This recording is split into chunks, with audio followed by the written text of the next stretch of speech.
Yo, it's been like 4 minutes. Don't be in here lying to people. I don't even know you, but I've been gone for a minute and I'm trying to come through in the late night. I'm coming through in the late night and you already typing some nonsense, JJ. But I'm not coming in here to lie. I'm not coming in here to lie. That's not what I do. I'm in my own lane, in my own category. JJ, Mr. JJ. So, you can't put me in the same category as other researchers. I demand respect. I'm better than a lot of these goofies. So tonight, uh, as I creep through the night, I'm saying the Giants built the pyramids in Mizraim, Egypt, and Missouri Americas. Is what I'm saying.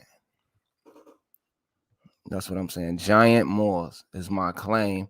And I'm gonna track them from the pyramids over there, areas, the Giza Plateau over there, to the West Africans. Then I'm gonna track them to the Americas and prove the Indians don't have nothing to do with it. Because they don't even claim African. So they claim that they went over and civilized Africa, but they don't have no connection to Africa, which make them retarded. It makes them retarded. So what I'm gonna do is prove exactly who these people was over there, back and forth, the names, the direct people, not the Caribbean how you were Negro, the typical they're the Negro, they're the Negroes. I'm not gonna give you that type of research. So peace out to everybody who missed the channel. If you see the video, I just had to creep through. I feel sad for y'all having to watch some of these channels. They just get y'all to run around with typical male arguments every day and no real research. So what I'm gonna do is take my time with this video because this is an informational video. This is not one of those go back and forth videos and popular opinion videos. This is advanced research right here. So this is basically for the collection and accumulation of information we need to prove that these people are selling us a lie, like the global Earth. So to let you know that I'm superior at research, what I'm going to do is lend you an example of why I'm advanced and why my way of thinking is the way that we all should be thinking. Because if you're thinking out the box in this aspect, you will be able to see others where they can't see themselves. Because basically, what I'm looking at, you can't see, so you think it's unorthodox. But check this out: if the globe, if we was living on a globe, wouldn't we be in the same time zone as other countries, right? That like is in the Eastern time zone. If we spinning around, we would eventually be where China is at, unless they are not telling us something. So that proves right there we're not on the globe. That's what I mean by independent thinking. So I'm going to go right in on the information to shock you on whereas we're being lied to in total by the Pan Africans and the American Indians. Because both of them are Freemasons. You better believe Freemasons is running around both of these groups posing like your typical judge. What is his name who argued with Dane Calloway? Judge Joe Brown and this guy Sanchez. These are your typical Masons who have talking points in the conscious community. We went from Sarah Sutanseti, Sinetta to Judge Joe Brown and Bro Sanchez, telling us about they Masonic symbols, what they study, which we don't care nothing about. We don't care nothing about it. But what I'm going to do is take their claims of them going into America, them getting some science, who originated the science by name and designation, not guessing, just saying Indian, black, color, Negro, or we was over there. That's not enough. Tell us exactly who these people are. And that is what this channel does. And that's what I'm about to do. I'm going to make it plain like I do anything else. And it is totally ignored because it's reality. It's not fiction. It's not fiction. It's real research. Nobody deserves the title of scholar or researcher. The list is long. It's so many people I did videos on, even more as I've done videos on, and proved that they are not that scholarly and probably have never been in a university or let alone a community college. Do you understand what we're dealing with? And it is It is really, if it ain't being fake, it's definitely mental illness, and a habit of lying is what we dealing with these people when it comes to reading, writing comprehension, and literature. So let me go ahead and show them for the people who think I'm wasting their time, because the research that I've compiled has really led to this. It's like it's prophetic because we've already talked that Hadad and Madad and Shaddad kings are the builders of the Giza Plateau pyramids, the giants. We've already went over that, the ancient Hittites, the giant Moors that ruled America. So what I'm gonna go do is go to basic research on why they over there in Africa running around trying to control them people from teaching us some stuff. That's what I'm about to do. Okay, I don't even want this one. Where is the one that I just had, man? Um, it got to be. I'm not even reading from that. Oh, y'all could read from that. Let's go back to that. That more read Ghana. I can read that. Let's go back to that. Oh, I'm finna blow your mind. Because now we can see what they're hiding with the African. Every time we mention Moor or African, they get all in the dang on frenzy. Soon as you mention something about some Moors or some Africans, they get in a frenzy. Why do they get to running around here talking? Oh, no Africans over here. What no Moors over here? You know, or then they'll try to take African American culture and take it as Indian. It is sit up there and say African Americans built this, African Americans and did that. Then they gonna running around here and saying, no, that's Indians. Nigga, that's say African American. That's our culture. So if you're not African American, this has nothing to do with you. Once again, these people has dug themselves in the ditch they would not get out of. So we're talking about giants in the Americas, giants in Africa, suppressed information that we're not getting into because we're steadily having to argue about male egos back and forth, like rams hitting each other upside the heads. They're arguing every day and not getting to the point. Now, let's go up in here. Where did it go? I just seen it. Let me go back. I got to read this. I got to read the Morigana one first. Let's go up in there. We gonna read this one first. You know, so let's get the record straight. I like to get the record straight before I read off Wikipedia. I've already read several stories on this. I'm just merely showing this for the screen for my people to see something. That's all it is visual. But I've already read about this. But their number one defense is you on Wikipedia. See, they spooky. I'm showing the visual while I read to my audience, not you low-level people who need $1,000 books to lie. You understand me? So let's go over this dang on story right quick. And this is gonna nip it in the bud. This is the game over right here, sent by Ra. Now, Mori, known as Morai, is a town on the seaside in Abura Asubu, Kwamankise. See, we're gonna remember this Kise right here, because that's gonna be a critical little word right there. It's gonna be a critical little word. I'm sitting up here telling you this Kwame, all that they mocking us with this Kwame. What's the boy name doing the basketball? Kwame something, Kwame Brown, Kwame and Frume, all of them, they mocking us because they know we don't know.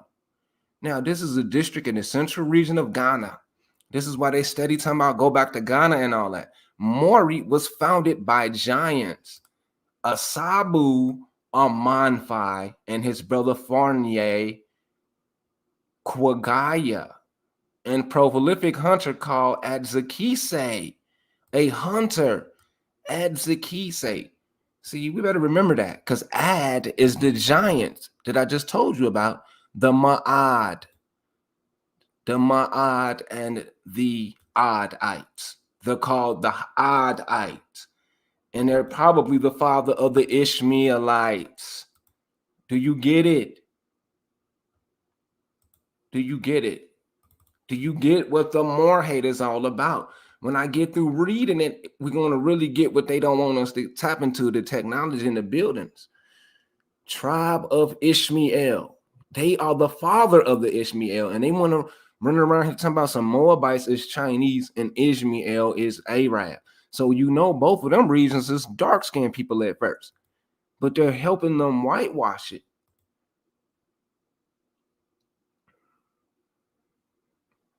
They're helping them whitewash it instead of letting us claim it. Now, right here, Asabu Amanfi, when their men drowned in the sea. So now we know who they're drowning. They're drowning the damn giants. They could not return to the Pharaoh, but fled Egypt with their family across Lake Chad to Nigeria and settled in Mori. See, the European did not build Mori or the damn Indians. Then a village and small seaside resort in Ghana. That's where they're like, this is where your people is from, Ghana, because we're the giants. We the giant niggas who play ball and do better than everybody at everything. We have the bloodline of the giants they're trying to wipe out. Wake up. This is what the prophet talking about, Moabites and Canaanites. Then a village and small seaside, okay? Up a rival in Mori. Remember, they come from Moreau, Exum. I'm gonna read up on all that. I think I got it up here. The Axumite. See, this is who I think the Olmec is.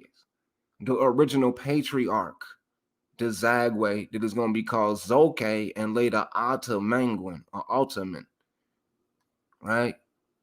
I'm going to go over this in a minute though, because they got something called the Agal laws of inheritance. And we know the Agile is the so-called Jaguar.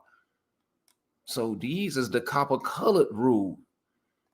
Let me go back to what I was looking at. What I was looking at? I was looking at Mari. Let's go back to Mari.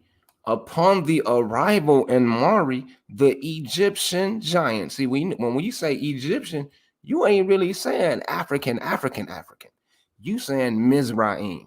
When you saying Egyptian, everybody got to understand this. Mizraim. And they established their kingdom. That's one. That is not everybody. Kingdom is not nations of nations. It's one particular people. So that means everybody don't get to claim this. With prolific hunter at Zikisi, Asabu Amanfa was made the first king of the Asabu kingdom, while Nana Azikise became the first chief of Mori.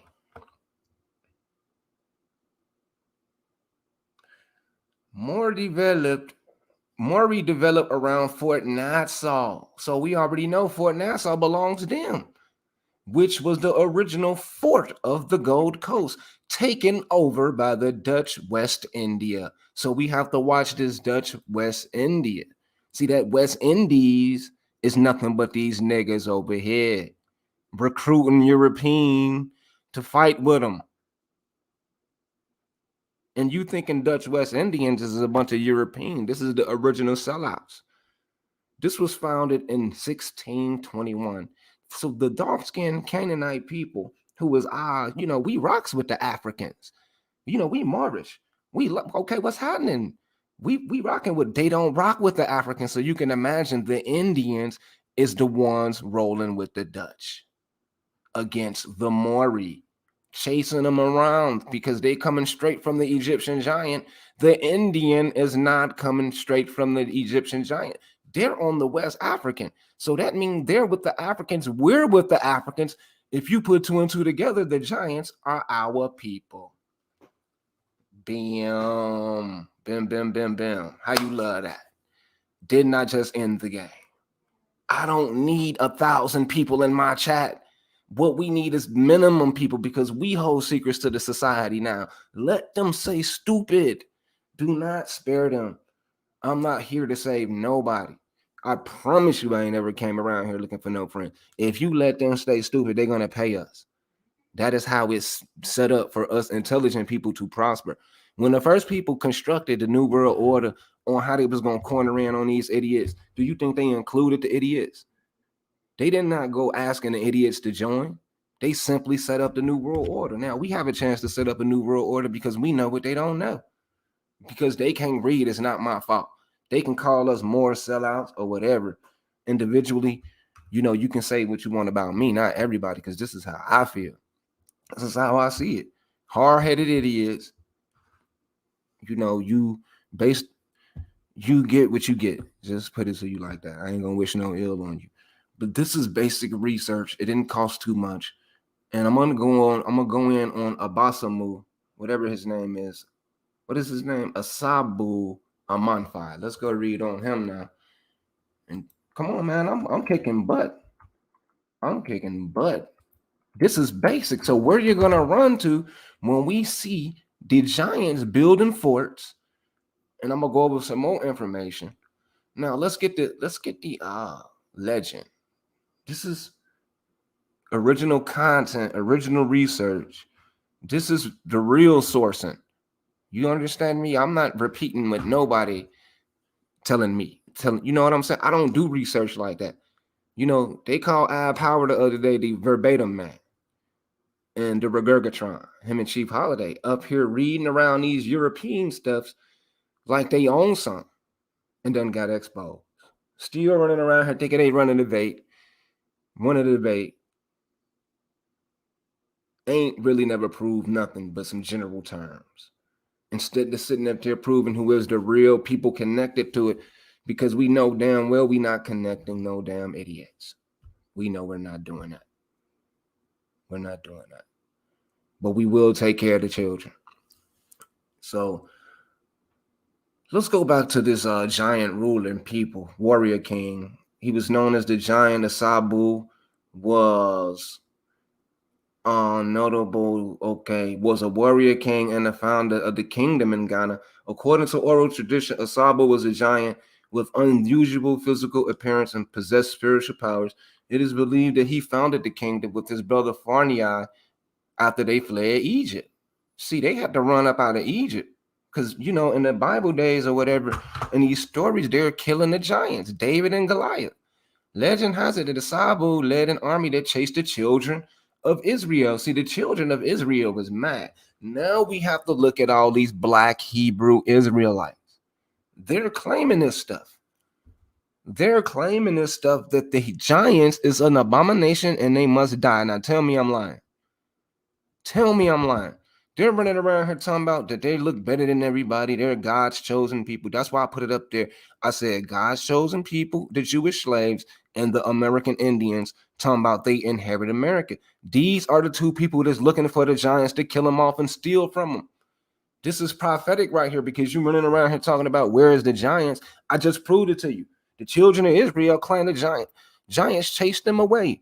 Was killing them. So they killed the giants. In the American Indian story, the giants built the mounds. Where's the American giants? Dead because the Native Americans killed them with the European and the black people.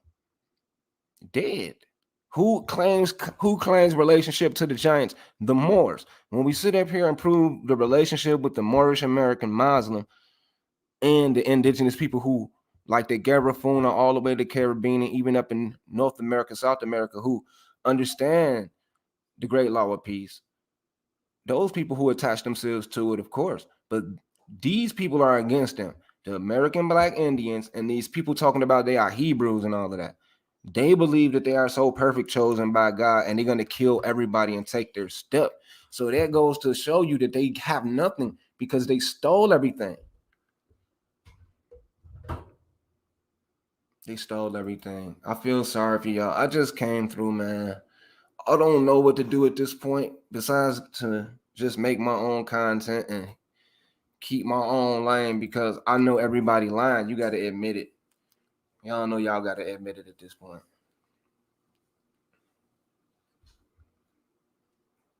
Y'all got to admit it. So he's the first chief of Maury. Where is it at? He is chasing the children of Israel. They crossed Lake Chad and went down to Benin City and finally settled in Moore. So he's settling in Moore, and they're talking about Moore is just in America. Chief Janice is talking about something. I don't know about no Moorish, but I know about Moore. Okay, Moore is in Africa too. After his men drowned, he could not return to Pharaoh to the coastal region. So his legacy, in the annual festival, Apaya, let me say this right. Apaya Mkesi Passover is done in his memory. His staff, which is used for various conquests, also exists today, serve as heritage object which accounts for his might. His fingerprints left on rock in Asebu is testament he still exists. So let's go and look at this dude's fingerprints. Wow. I bet you niggas didn't know about this. Asebu. See, this is our ancestor. This is not your ancestor. You're an Indian, you're a white European, you're a Jew, you're a Hebrew. You wanted to kill these people. You're running around here loving LGBTQ up, giving LGBTQ a chance, but you can't get the Giants a chance. You cannot give the Giants a chance. The Giants have to die. Why? But LGBTQ gets to live. That's crazy. That's not fair. Because that's all the black people fight for. That's all they fight for. They don't care about nothing else but their sexuality. You can just look at the TV. Where is the fingerprint? Okay, so our ancestor left his fingerprint so we can never be lied to. The reason why I say my ancestor, because I say Moorish. I've already said Moorish. And Maori is, what an ancestor, he had to run to up out of America. I'm about to prove it. I can prove that easy. I could easily prove that. I can prove all that. As you can see, the Dutch West India. Why would the Dutch West India Company be running around here worried about some Moors in Ghana? It's because it's West India. That is the American Negro. That is the, these people over here talking about they Indians. That is these people. They're running around looking for the Moor chief in Africa from over here. So it's big business. It's not little business, my people. I'm going to show you the big business that they're covering up. Let me see who up in the chat. Shout out to Dwayne Smith, D Calico. This is rewriting history right here. I'm rocking with this. Okay, let me show them some pictures. That's what they want me to do. They want me to do the rundown. I think that's what they want me to do. Let me show them some pics. Since they don't want to really understand, but it's only 11 people in the chat, so I can understand. Let's see. Giants built pyramids. Muhammad. What I'm going to do is make you think instead of being in a black idealism of just black. I'm going to get you out of that, of thinking everything is black, everything is Indian. It's a good thing to understand that these people's skin is dark, it's brown. I understand the correlation. But when we look at the culture that is being practiced, it is mandatory. You cannot come up amongst these people unless you are purified and circumcised. So this is not your culture. A lot of you people are just wild Indians, your black colors and all of that. And you just don't believe in certain religion.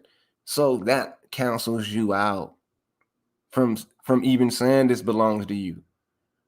You understand me? You can't work for a certain enemy or practice a certain life and then say, these my people. What no Moors around here? That's retardation. It's like we're looking at you as retards and you're running around here talking about we're disrespecting you.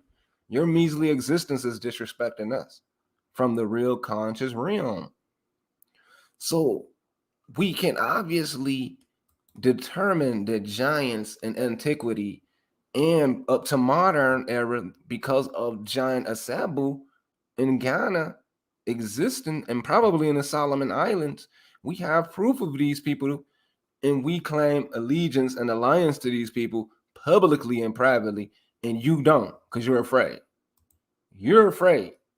We're not afraid to claim alliance to the giants, right? We're not afraid. So let's go back. Let's keep looking. So let's use common sense. These is paintings on the pyramid called what is it called?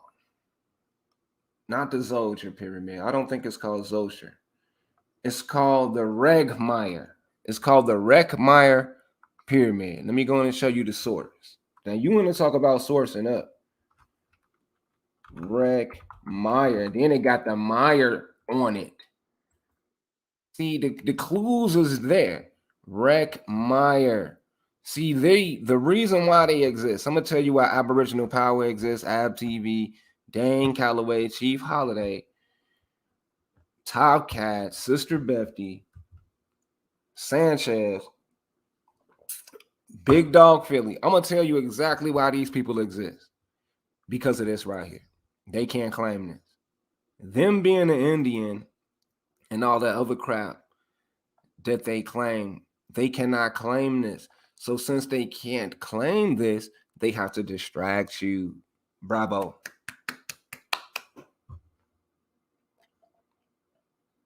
Show me, my people. This has been on the internet for years, my people. Excuse me. This has been on the internet for years, my people.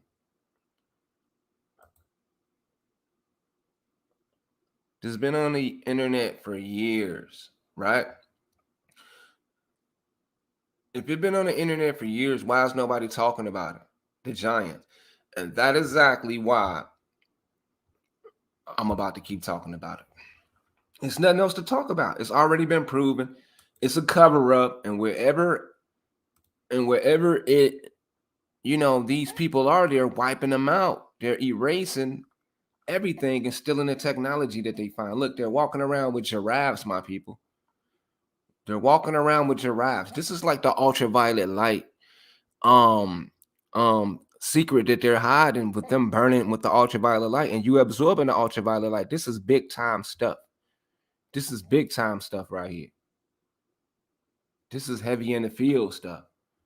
Now we have the proof of the giants, right?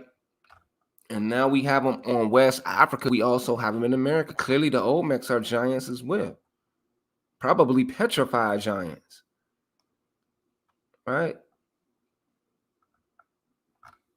Let's go back.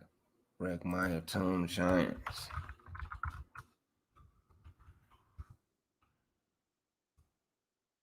So we got them heavily guarded tomb. We see them carrying the bricks. We do not see no Jewish slaves carrying the bricks. Look at the obelisk. Look at the blocks. They're just as the exact pyramid that they built with the blocks that's big as a man. A man as tall as these blocks, heavy. He cannot pick this up. They have pictures of themselves picking it up, even handling the obelisk. And the other ones done destroyed it. And probably in the caves out here in Kentucky and Tennessee, they destroyed the proof.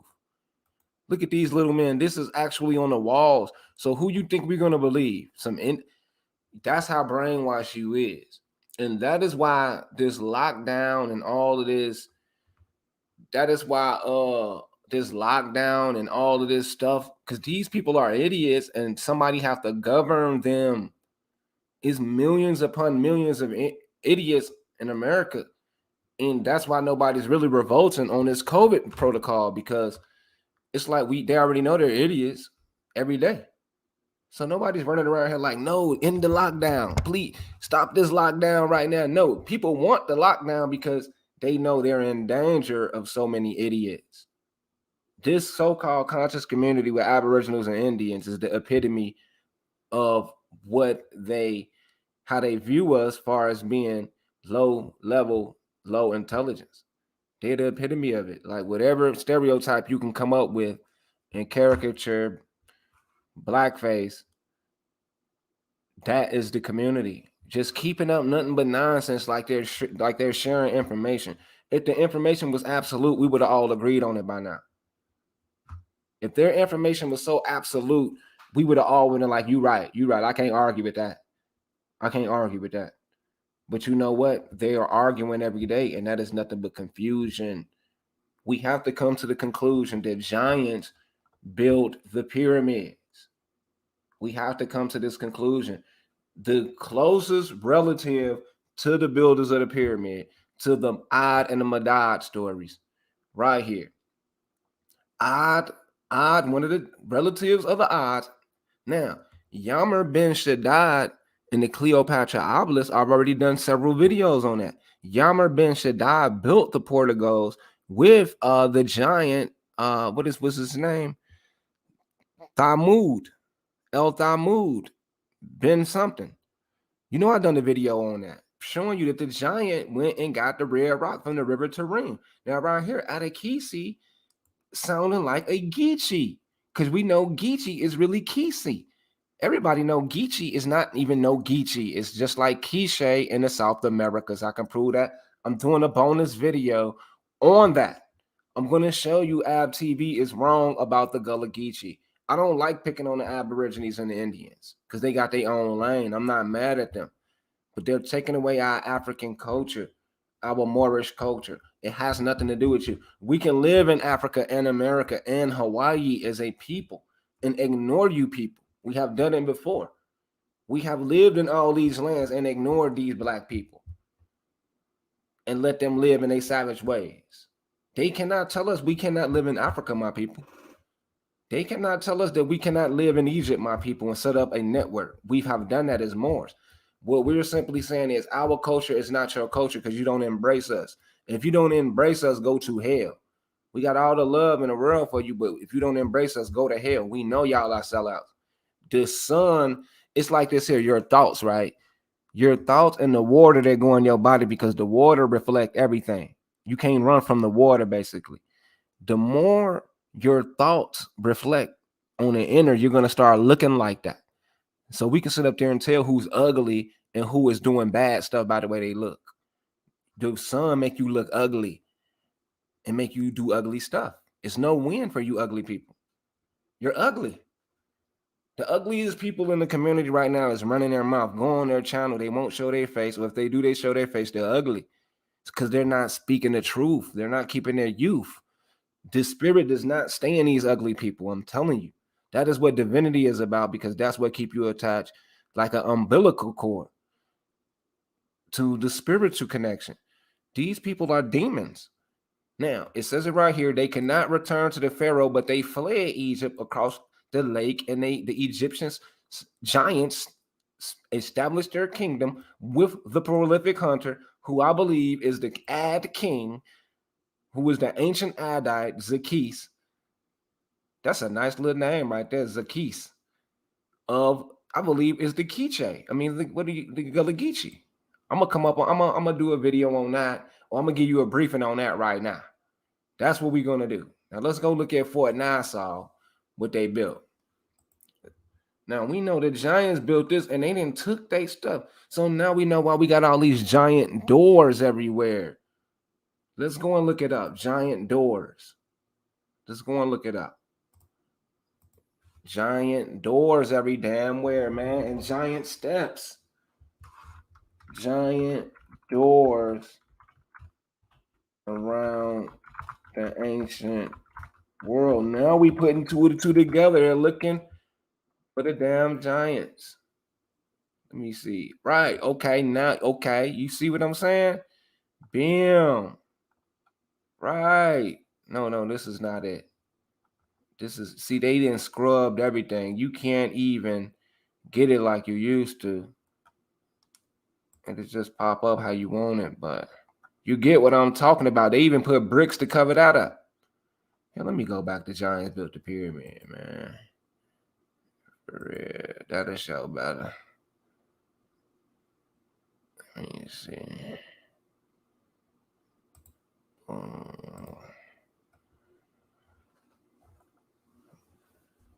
Okay. See.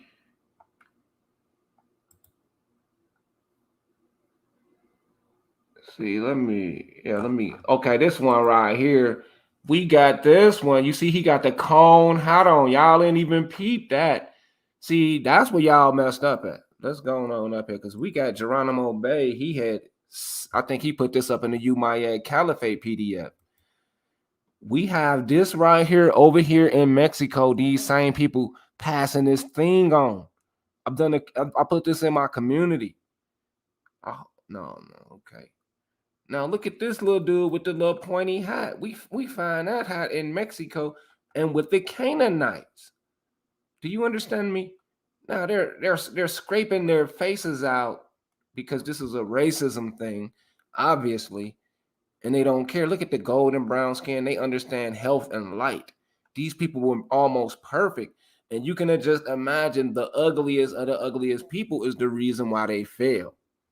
Now look who ruling the world today, and they think they look good, but they're ugly. One of them sunburned, and the other one got to put fake hair in their head. One of them sunburned, and the other one running around here putting fake hair in their head, and they the one who hate this culture right here. Go up in them so-called black folks in America and see how much they hate Africans and Moors. I'm putting it out there. You people, you spilt your own bowl. You filled your own bowl up, right? You filled it up. You got to deal with what you filled it up with. You hate Moors, you hate Africans, you hate this culture, hands down. That is the judgment. Because I wouldn't do the video if I didn't see it like that. Man, there's a lot of pro-pan Africans out there, pro-black. They just need to understand we are original to America as well. You understand me? The lands, it was once conjoined, wasn't no water separating us, so don't tell me where I'm from. But we understand what this culture is.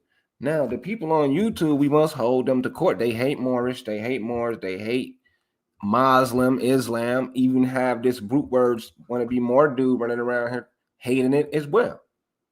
Just hating. So their culture is hate and ours is love, as you can imagine why they hate us. Because out of love, you can only accomplish this out of love. You cannot do this out of hate. The water will only allow you to do ugly things out of ugly. You understand what I'm saying? That's why they cannot achieve this, because they don't know the true science. They're ugly.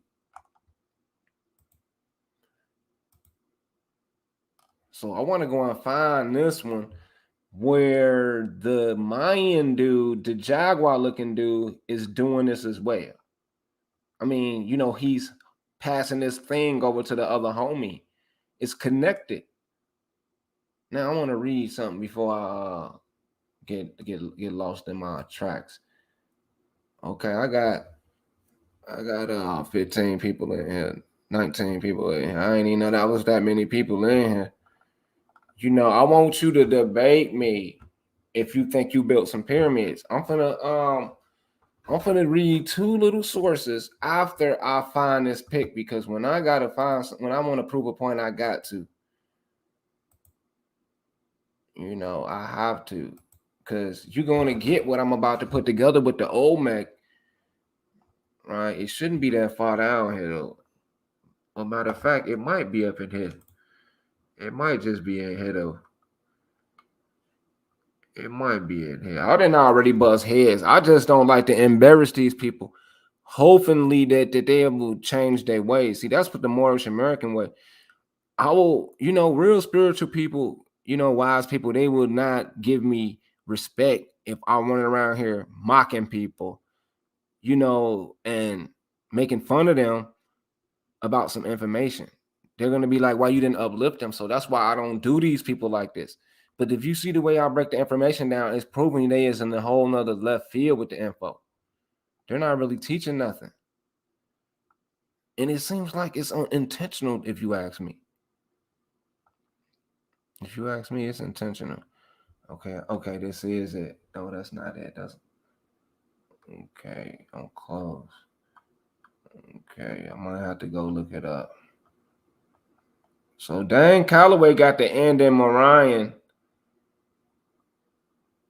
mixed up, and they running around here talking about they built some pyramids and civilized Africa. So you mean to tell me, Empress Hobart, y'all civilized Africa, but what about the more civilized African? How we just forget about that all of a sudden? And more civilized in Europe. So what the hell we civilized it for then? If y'all civilized it, do y'all get what I'm saying? I really don't think y'all do. What in the hell is the Native American, the Indian civilizing shit for? We done already done it. Or what do we have to do it if they did it for? So the stories ain't adding up on who is the civilizers. But the giants make most sense because we have the proof. You understand what I'm saying? The giants make more sense because we have the proof. We don't have no proof on right. They saying the slaves built the pyramids. That's exactly what I'm about to disprove that right here. I'm about to disprove that right here. But I'm looking for something. I want to give the people the visual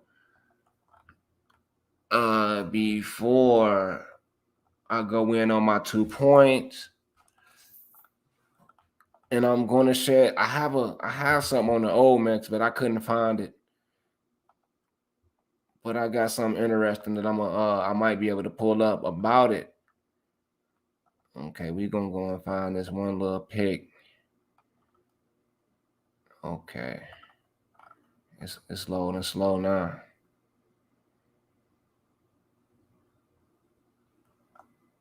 It's loading slow. Let's see if y'all got some patience.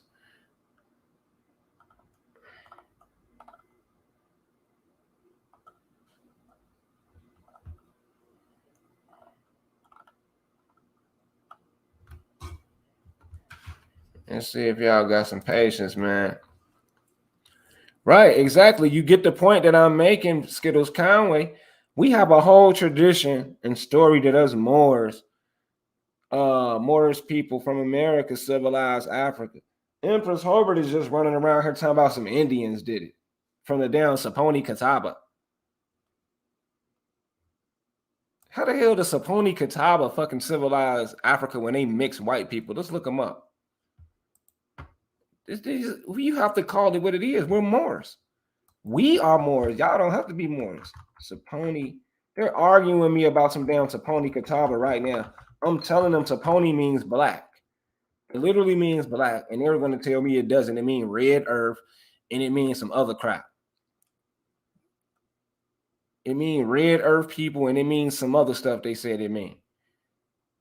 Okay, so they're another one of these little groups, but the thing about it, they just got recognized by Claiborne. They just got recognized, and they're about to get some old land. Okay, this is a good one here because they ain't really African-y. See, these the type of niggas who's like, I'm not African. You see what I mean now? They're like, I'm not African, but they looking a little like Melungeon. They're looking Melungeon. Okay, let's go up in here and see some more. Saponi Catawba. See, these might be the fake theft pics, though. I give them that much. But them too damn white. Okay, now this look like a good one. Now that look like a good one right there. That's a good one right there. Look at them people. They look niggery, but not European-y. They look like some American, how could I put it? Some sophisticated Americans. You know them niggas from the hood that you just living in the hood right now, just imagine them with some damn money. That's what they look like to me. Imagine some ghetto ass niggas. Look at the woman with the little plaid dress on. You can't tell me that ain't an auntie on the block needing the $5 hit. Now just imagine her with $1 billion. That's what that looked like to me. I didn't mean to use that analogy. I'm just saying these look like the typical hood people. Even these eyes, you see these eyes in Chicago. Look at the little bags under his eyes. See, you see the bags under the eyes. These just niggas with good hair or laid down hair. Look at these ones right here. I think this ain't no Saponi right here though. Look, I'm on all Saponi. Okay, them look like some niggas now. I might be hating. Am I hating? Okay, let me see. Am I hating? Am I damn hating? Because these niggas don't look white. Okay, right here. This looks okay. Native American. That's a fake site. WordPress. Native American Roots.WordPress. A church. Native American Catawba Nation. This might do it right here. This might let me know what I need to know. Okay. So we have to accept that they have. Okay, let's get the pic right here. Oh, they're not showing it. Applicant. We see these people right here is not niggas. Okay.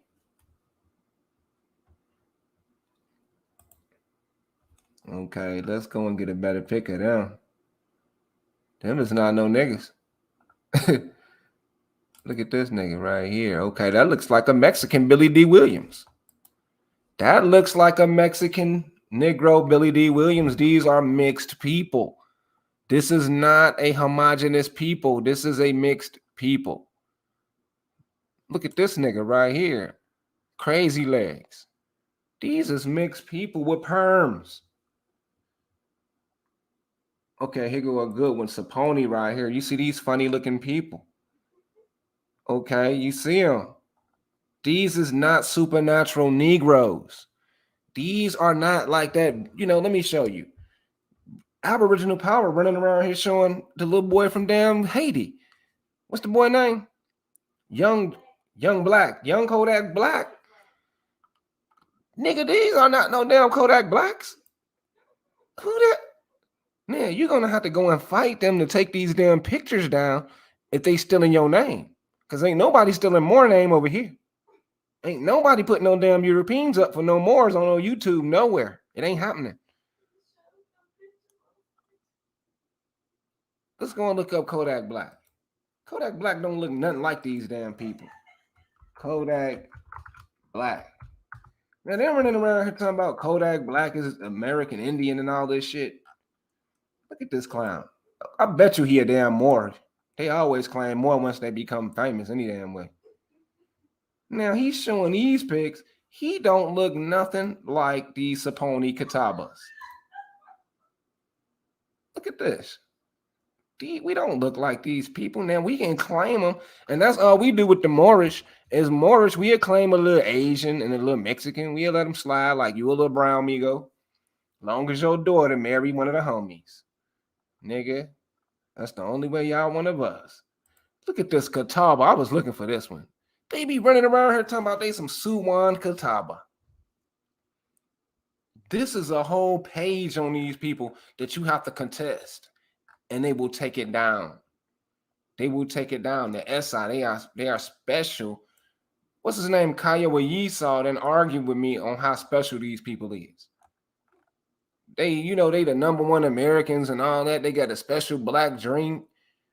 They drinking all good and stuff. But he ain't gonna sit up there and just flat foot tell you, okay, they is haram or what you call it? What you call them women? Haram or escorts. Harlots. Women just bust down, or they some type of dang on sellouts. Here's a good one right here. There's not letting me pull this stuff up, and they know it. It ain't even processing. Let me look at it. Okay, here it is. Let's go get it. This is not no damn Kodak Black. Stop it. Stop it. If these are our people, let it ride, man. Leave it alone. Africans is my people. If these are your people, Hobart. If these are your people, Hobart, Africans is my people. I challenge you people. You people are weak. Calling us all these names. They're calling us all these names. The B word. Chief Holiday, Hobart calls men the B word. Yes, we're rocking with Africa. Hell yeah. Fuck that. I'm rocking with it. I'm a Moorish American. I'm from America. We situated our own states because they couldn't read, and they still can't read to even counter that. Hell, we got it in writing. Where your writing at? Dummies. At least try to do that. Some American Indians have tried to write and free themselves. The blacks won't do it. They keep using our stuff, talking about we ain't from here like we slow. Now, the later part of the video is who came up with the zero and the numerals, right? But I got to do some reading first. Let's go. Okay, I want to prove the Giants in America and something else I said. Damn. I forgot that quick. The first Giants in America. And you know what? It's up here. I'm gonna run into it. I know it's up here somewhere. What I was gonna do is break down the timeline of how they could have been in America and the language they use with my own research. You understand what I'm saying? So let's look at this. The Maya are an extinct ethnic group to the native Owe province in Ethiopia. That's why the prophet said, "Do not call yourself no damn Ethiopians," because that's the stealing right there. They were renowned for their skilled archers. Remember, Abzazike was a hunter. He was a hunter. He is running around here with the giant, um, the giant dude I was just reading about of Maury. The Maya primarily were pastoralists, and their livelihood was their cattle. So we know who got all the cow symbols that they're hiding around here. The cow symbols, right? Where is that dang up? It's gonna pop up. I know it ain't too far. Y'all know what I'm talking about. With the little Mayan dude passing on that little tower. I gotta look at it. That's what I get for talking too much, because now I forgot what I wanted to do. Now remember, this is how I know Chief Holiday and them as agents. Remember, I'm exposing the Umayyad Caliphate with Geronimo Bay, being the Mayans, being the Moorish, right? That's what I'm exposing.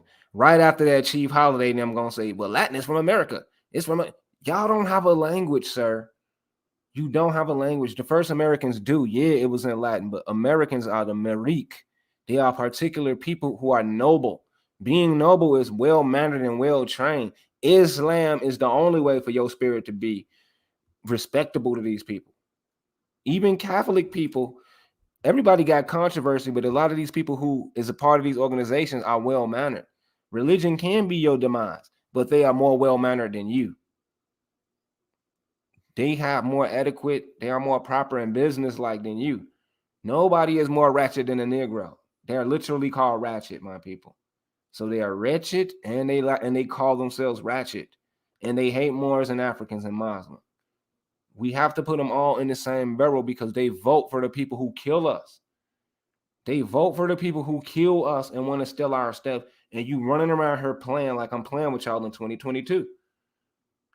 So in 2022, we're going to publicly announce everybody who got allegiance to the devil on YouTube and across every other media. Any other media I got, we're going to announce to the world the true people are flat out evil. So 18 people in the chat. I appreciate y'all. Yeah, this Toltec is giants. I seen that. And what I was reading earlier about Fort Mandan and a leader is called the Sheik. We might have some sellout Moors, you know, with Lewis and Clark expedition who helped fight the giant over here. So what I'm saying is we do have some sellout Moors. People are right, but they're not from Africa. Right here, they have some little rights to land. Let me show you what I'm finna show you. Yeah, you know, I get to talking too much, man. Y'all be throwing me off because I be wanting to prove stuff. See, I want to talk about the headless men and everything.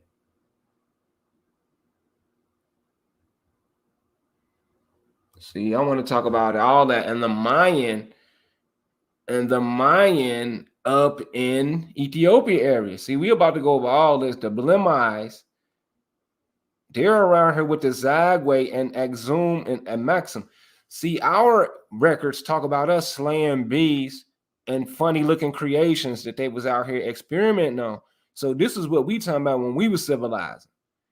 You understand me? We wasn't just running around here killing giants and killing, good people. They were out here killing people who were Muslim and Moors because they were praying. That is what the Black African American, Negro, Indian people do. They join Europeans to kill us. We got to call a spade, my people. So I'm gonna go over this next. Okay, Mandan. This is what I want to give you the ups on. The Fort Mandan. See this right here, the chief. It says Sheik. It says it right here. See, they're telling on themselves. The Mandan were favorable. The Mandan were cautiously, they was cautious now, but they were favorable toward an alliance. When the expedition returned to the area in 1806, while traveling east, the Mandan sent one of their chief, Shike, on the trip to Washington, D.C. to meet Thomas Jefferson. And this is the one who got the dang on Muslim Bible. Thomas Jefferson got the dang on Islam Bible. So is that a coincidence? Now, the Mandan did not commit to trading with the United States at the expense of their previous partnership with Great Britain through Canadian. So they were like, we was cool with Great Britain, but we ain't really cool with y'all. So the Hadassah strongly resisted the diplomatic efforts, avoiding Lewis. So they wasn't total sellouts. See, they was looking toward an alliance, but they was like, nah, so I'm gonna get a Mandan, they prop.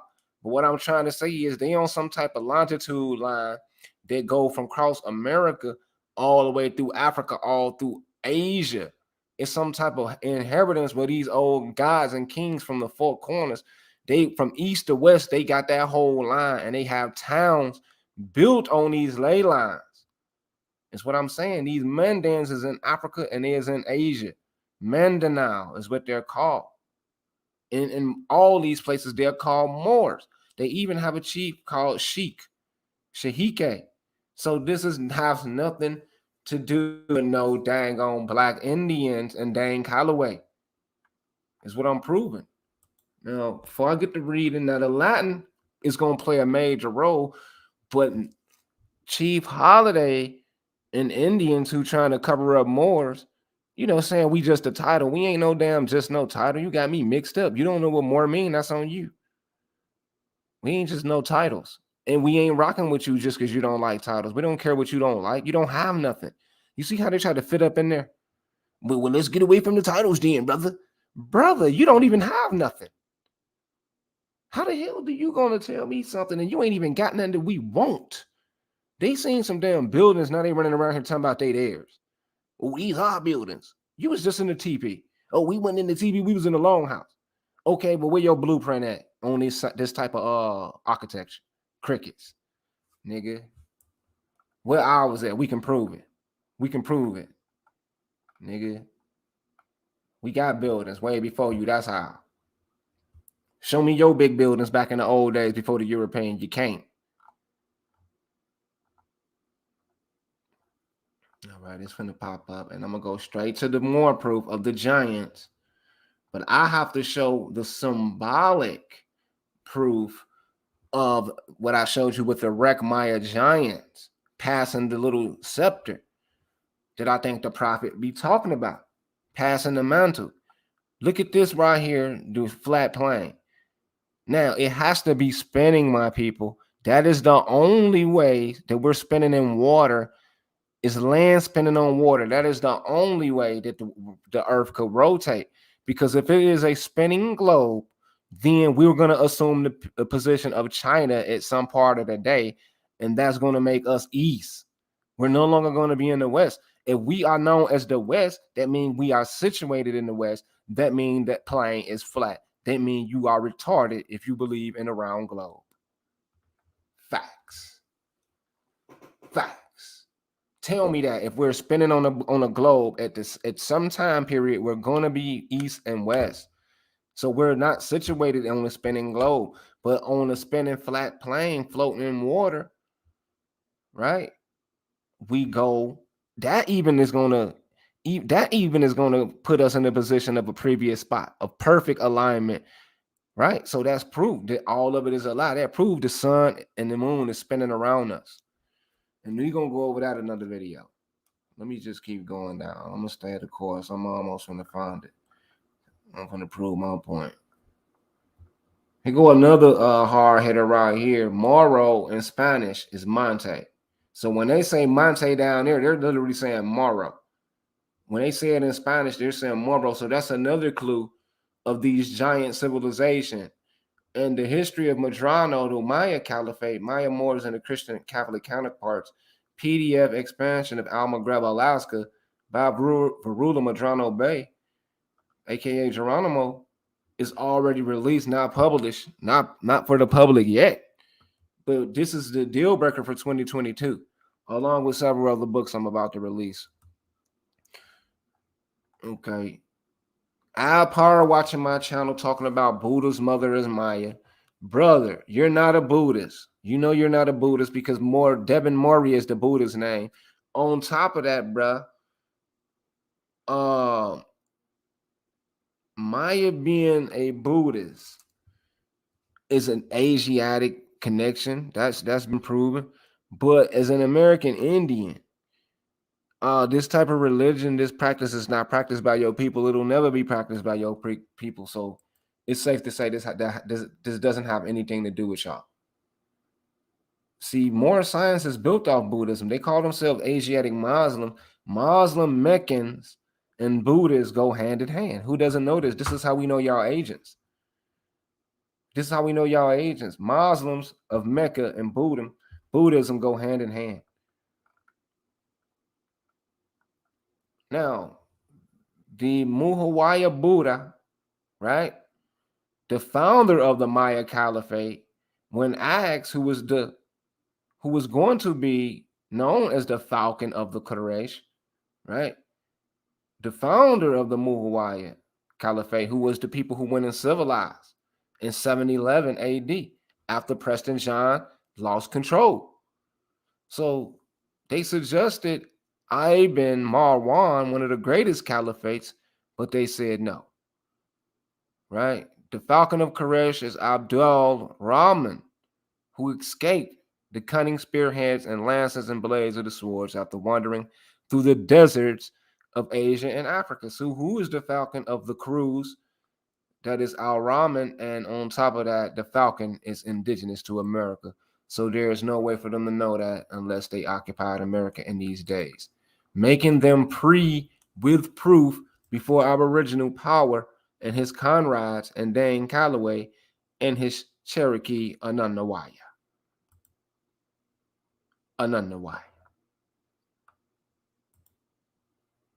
Making them before these silly little groups, silly childish groups running around here just doing videos to confuse people, and they know they're confusing people because they know these people are slow, and then they don't want to watch me because I'm calling them slow. But a good friend is going to tell you the truth, though. A good friend he ain't gonna lie to you. A good friend ain't gonna lie to you.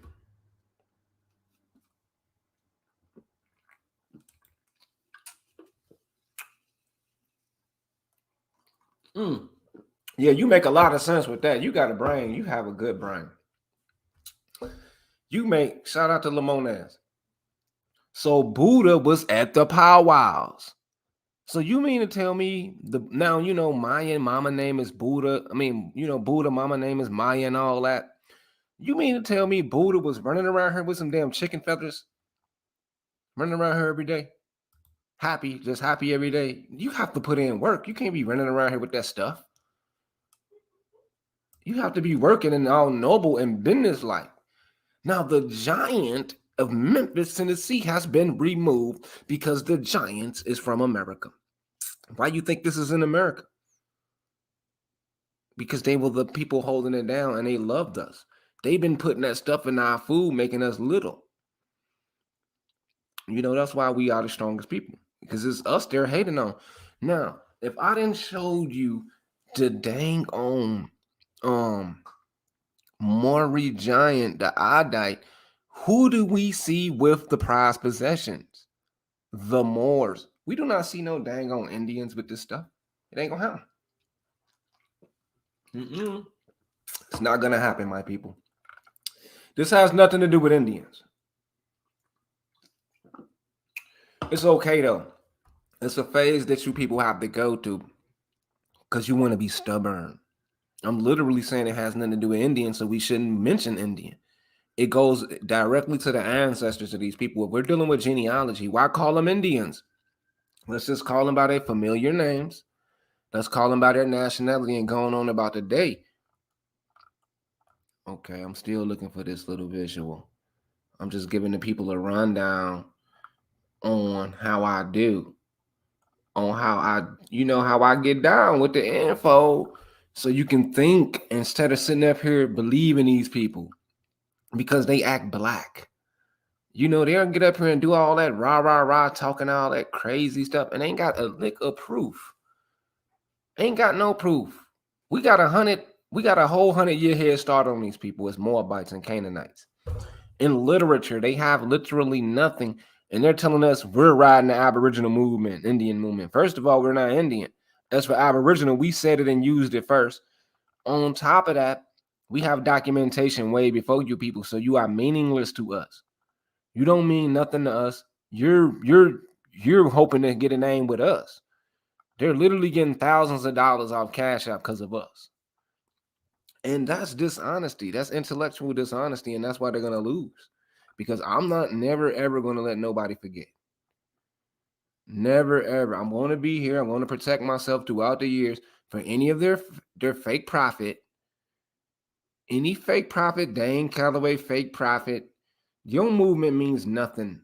A true Ahmadiyya like me, a true Umayyad, a true Maya, one who is one with self, one who is one with his family. You know, I'm able to bring y'all to justice, and you supposed to be the dang on next coming Dane Calloway. How did I bring you to justice? That means that you're fake.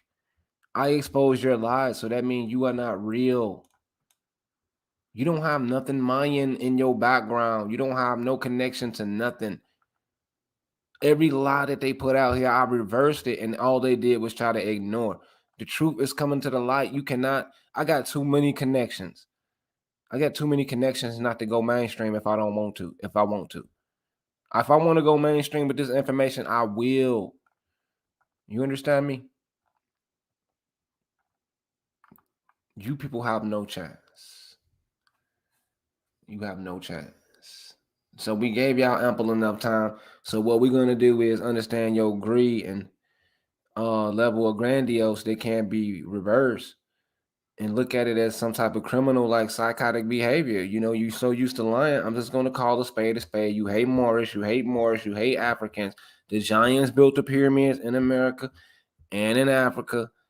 And you know, we have subcontinents of India. We have a deep history of Nagamaraya there. It's looking like you people don't fit in nowhere. You don't fit in over there. You don't fit in over here. Who are you, Indian people? Call a spade a spade. You people are the enemy. You people are the enemy. They hate the African, the West African. Even the Europeans show us love and say, look, West Africa is where you from. Even the prophet is saying West Africa. The prophet said we occupy West Africa. He didn't say we was from there, though. That's what he straightened it up. He said we joined forces with the people who was against Satan.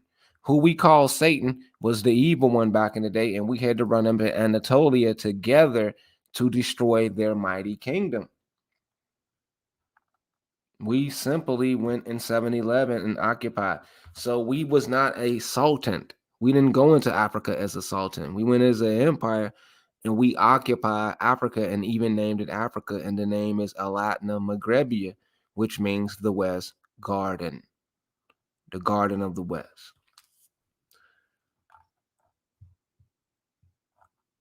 Okay, I think we're getting close. So what we have here is menticide and psychosis, because the main people that's against us were just Africans 3 years ago. We have to, and it's sickening because instead of apologizing and saying, "You right, let me fall back in the cut," they will rather insult us. And the Confederation against thee will always fail. They have failed. You cannot be an African, then an Indian. Now you're not going to be an Indian no more because you didn't build no pyramids. Now you got to go back to being African. Because you didn't build no damn pyramid. I just showed you they're running around chasing them. Now I'm about to show you in America our research. Satan tried, and Satan is always ugly. Satan is never naturally beautiful because a beautiful natural person don't have to sell their soul. They don't have to do all that old sleeping around crap. Now, we got too much documentation. We ain't got no documentation on no damn Indians. We don't have no documentation on no Indian. Now, here it is right here. I'm about to show the people the connection of Olmec with Nile Valley. Olmec is Olmecan, the Olmecan, the Micmac people, the mechanics of yesteryear. It's just a country way of saying mechanics, right? Or kingly people is another way they try to call them Meeks. Miko's and all that, but I don't buy into that. I believe these people were highly sophisticated, and just like today, we don't do a lot of game plan in the intelligence community. I know Africans and indigenous Americans who are so serious you can't really joke around them. You got to come correct with the info. So I think these people weren't playing either. I don't think they was, you know, miswording things. Okay, it ain't popped up yet. Give it a chance.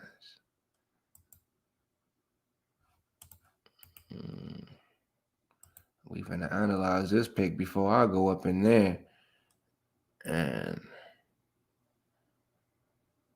get to running my mouth. Okay, there you go. I already said it.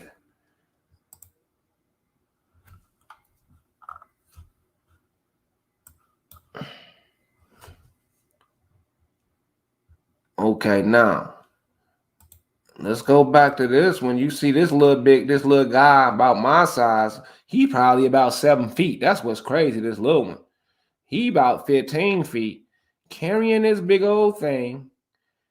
Now we have the ancestors in America, right? Look at the dark skinned one up there. He got the other one dressed in leopard, holding some same similar stuff. You see what I'm saying? They're holding these things. Oh no, that looked too close to me. Now Geronimo proved these little things they wearing is the same. You see right here, this stuff she got down here, and the one on this waist, this little thing tied on their waist, they got it up here with these people. I don't see it right here, but it's in other pictures. But you see the jaguar claw right here. Is that the jaguar claw? I'm not sure if that's what that represents, but I'm connecting them to the agile kings of the Zoke or the, what is it called, the Zagwe. So I wanted to look this up for that, just to give a image of these giants. Now we can do some reading on it, right? Now we can do some reading on it and put the story really together. Asabu Mamanfu, he has been Benin. Remember, Benin is the country that apologized for putting us in slavery. So these is the people who went against us. He went down to settle in Moor. So Moor existed before some Europeans. He became the first chief of Moor. So Moor is our word. It ain't got nothing to do with no damn Janice. It ain't got nothing to do with no. Now they took some of the river and worshipped it as their god. They're worshiping the water like us. No other people appreciate water like Moorish and Mayans. We are the same people because we look at water as the ultimate symbol of immortality. So we are on the West Coast. You better believe we was in America as well. We was in America as well because we are the giants. That's why we are the best. It's always these little niggas. All you have to do is look on YouTube. Every anti-Moor channel is a little nigga. Go and look it up. I guarantee you it's these 5'2", 5'1" little dudes. It's these 4'10" niggas. Go on every Moor channel. I guarantee you it's a 4'10" nigga who's looking like damn, they looking like I ain't even gonna go in. I ain't gonna go in. These Tory Lane ass niggas. I don't even want to do Tory Lane too. Yeah, it's a universal word. It goes 7 ways in, 7 ways out. They mastered this word. These ancestors was cold with that more word. They knew something about it. Because not only does it mean more mother, it also means light. It also means chief. It also means tomorrow, going into forward. It's like an action. It also means navigating in this in the water. This more word is awesome. So whoever chose it, you got to give them their credit. You got to give them their credit. And you have to give Noble Drew Ali the credit for connecting us to all of this. So let's go in on the giant story first.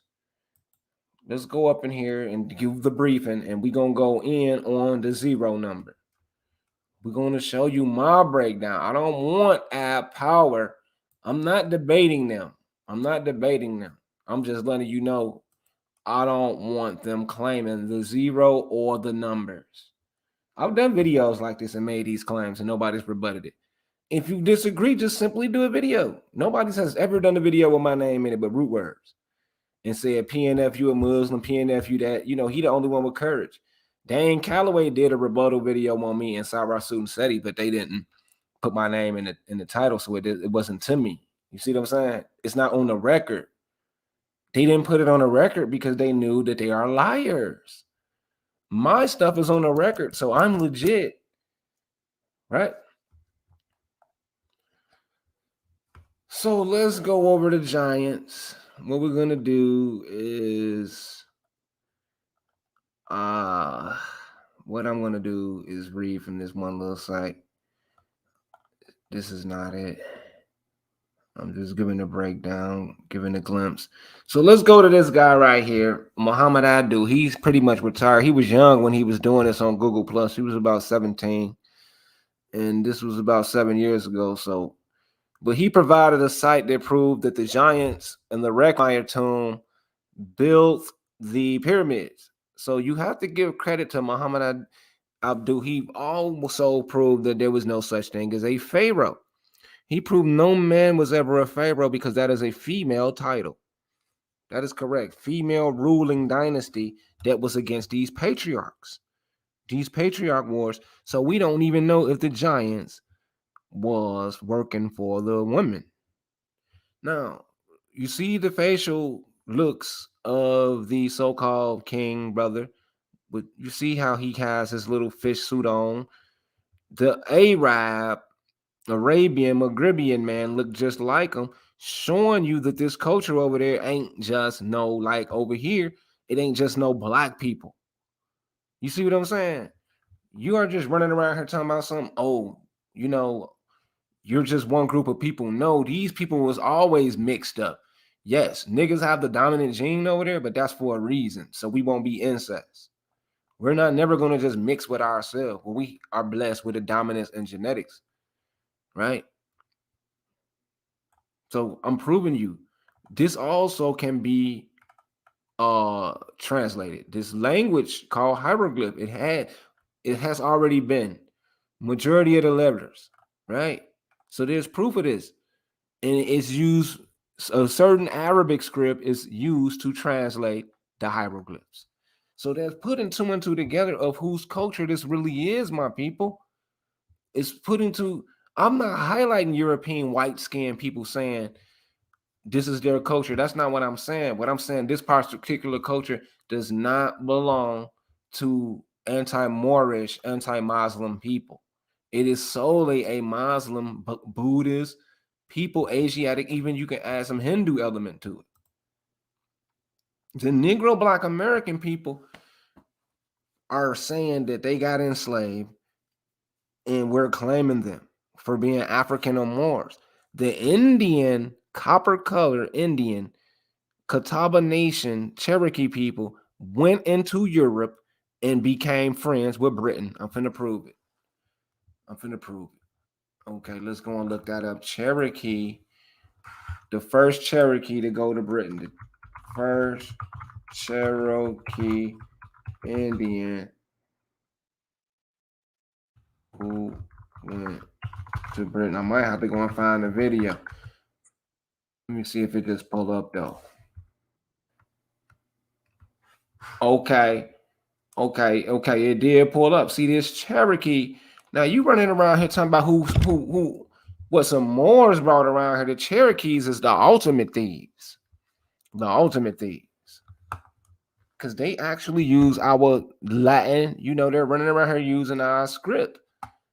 They actually use our language to free themselves and put our people in bondage. Right? The Cherokee chieftain at the British. Dane Calloway is running around here claiming to be a Cherokee. Right? Cherokee chieftains at the British court, 1730. Right? aboard an English man o' war. That is the Manawa. The Manawa is the people who gonna come down here with Sequoia and them and kill off the dark-skinned Georgia people. The first Anglo-Cherokee contact, 1756. We have the we have the giant fleeing the west coast of Africa at this time. The Cherokees is running around here with the people who's chasing the giants. If I don't tell you what's going on, why is the Cherokee of important people right around the time the Giants is getting chased and they're doing this adaptability led to two council meetings with the kings of England. The nobility of spirit, Mayhawks, Russia, Hurricanes, and Incap that bloody run. Englishmen was sent to overhill in Cherokee, Fort McHenry, now in Petersburg, and wanted a build a direct trading connection with Cherokee to bypass the Occaneechi. See, we have to find out who the Occaneechi is. See, they were hating on the British, but the Cherokee is being friendly. So we're going to blame the Cherokee. Take as many captives. Okay, let's see. Let's read this. Laws and lawsuits involved in trade with them, with the Cherokee. The mainstays of trade, deerskin in exchange for knives, firearm, and ammunition. So the Cherokee is using this to kill us. Traders Lodge complaint stated that their business had been lost to Indian slave trade, which had been overseen by the Lord Proprietor of the colony, James Moore. Right? Moore had hunted bounty hunters to set upon, kill, assault, destroy, and take captives many Indians. When the captives were sold, the profiteers divided the proceeds with the governors. Cherokee British alliance that endured for the majority of the 18th century. Allies with the French. So British and fighting with Shawnee tribes. So the Shawnee people is the prophetic people of what is his name? Tecumseh. So we're damn near rocking with Tecumseh, if you know what I mean, because we're rocking with the prophet. Let's go and look it up. Prophet's Town. So we can see. I'm giving you the visual. Prophet Town, Indiana. So the prophet is running around here wanting to be the prophet, and the Indians and the damn black Christians are saying, no, you can't do that. The white man is correct. See, to come to them is the prophet. So I'm really rocking with them. I'm gonna rock with the prophet in them. The Cherokees is looking like they want to sell out. That's what it's looking like. Right? That's what it's looking like. I just gave it to you. Now let's go and read the information on the giant Moors. Let's see if we can find it. Okay. We're gonna break this down. I know it's in here somewhere. America, new evidence was made. What? I know it's in here. Quran, giant Moors. Let's start with the giant Moors. See, I've already proved it is written. We have the giant fingerprints of our Maury brothers. You know, the Maury brothers in Ghana. We're gonna read this. Let's go back to it. Asabu, for the people who's just coming in here, I've already proved that the giants was Moors. There's no Indian giant. See, we got the fingerprints, big fingerprints, that your hands is too little to fit. Your hands cannot fit here. We have proof of this. Let's go back.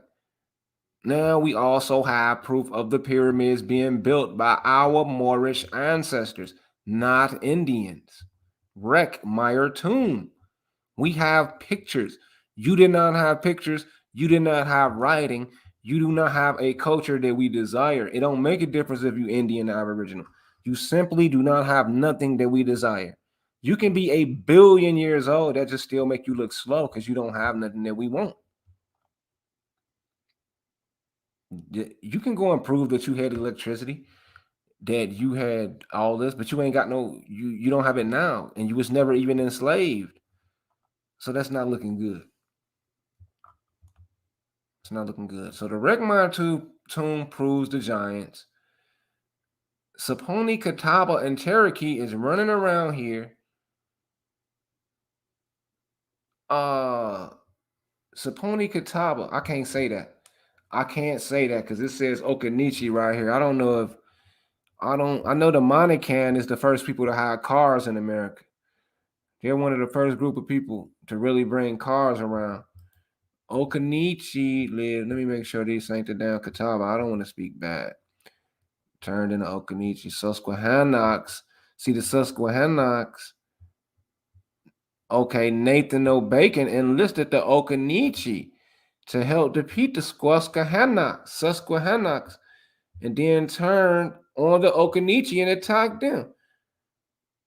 Their neighbors, the Saponis and Totoros, soon afterwards. So, okay, the white people, the Bacon Rebellion, they fought against these people. So the Saponis might be our people. They might. I gotta stop hating on the Saponis. The Totoros, the Okanichi, see Nathan O'Bacon, Nathan O'Bacon, they did the Bacon Rebellion. So this is what's going to allow the Europeans to really move around, right? This is what's going to let the European move around, Bacon Rebellion. So the Okanichi is cool with us. I'm going to have to stop hating on the Saponi. Now, I'm going to check the Saponi, Empress Hobart, and all of them because they are just little niggas. Right? I'm not gonna hate on them because they did fight them and they got attacked, but they could have been sellouts later though. They might be sellouts, so I am gonna hate on them. They could be sellouts. Okay, let's get out of here. Let's get all this off the screen. We know Catawba ain't nothing but some Europeans and do not look like Kodak Black. Okay, let's go back. I'm looking for Maury. Okay. Maury, known as Murai, was built by the giant who fled Egypt with their family. So it was more of them. This is where we get the Tutsi. The Tutsis are giants. And then we got the nerve to find them in Haiti. This is what they're hiding from us, my people. Let me see. Tutsi giant. They slaughtered 1,000,000 people in the Rwanda genocide, my people. Do you see the proof? Giants who was busting their heads. Look how big that dude is. They're busting domes. You know, and we became cool with these niggas. You know, we was like, we ain't done, man. You know, we gonna rock with y'all for a little bit. Cause y'all niggas big as hell. Now, once they said we breeded with them, they tried to say that we was monsters. They're literally saying we were monstrosities because we started getting this DNA that they want to say is Nephilim. This is all biblical nonsense. Talking about somebody as a damn Nephilim. You know, but I understand when you're saying somebody is naturally evil, saying they're Nephilim. But we ain't nobody really know Nephilim, bro. Like, stop it. Everybody can love, man. So they're hating on the ancestors like this all over the world. I'm just showing you the Tutsi people. You see the cone head. Aba Tutsi Mfure Washuma Wahima Waptutsi Wahinda. Tutsi princess. You see the cone head. This has nothing to do with the the Black American Indian. This has nothing to do with the Black American Indian. They do not like Africa. They do not like Moors. They damn sure don't like Noble Drew Ali. Now, I'm going to do the Gullah Geechee video and show you what they're hiding on that. You're going to be like, wow, they're literally hiding the Moors on that one. The Gullah Geechee ain't nothing but Moors. And we got this Ab TV dude running around here talking about some Queen Ket is wrong. Queen Ket is correct. Queen Ket is correct. She is an African, but she's African American. You cannot tell us Americans that we don't have nothing in Africa. Just like you can't tell these white people they don't have nothing in Britain. They have their British ancestors. We have our African kingdoms that we fell in love with over there. We have our connection to Africa. You can't tell us Americans we ain't. You see how you running over there with Britain, you Cherokees, so we cannot tell you nothing. Do you understand what I'm saying? You're running over there to Britain with your dang own people, bringing them back as Catawba. We're running them back as Africans, African Americans. Now you're mad at us because we got giants on our team, fool. We got giants on our team, and we have dominance in genetics. That's why y'all hate us. Because we are number one. Tecumseh was the prophet in them.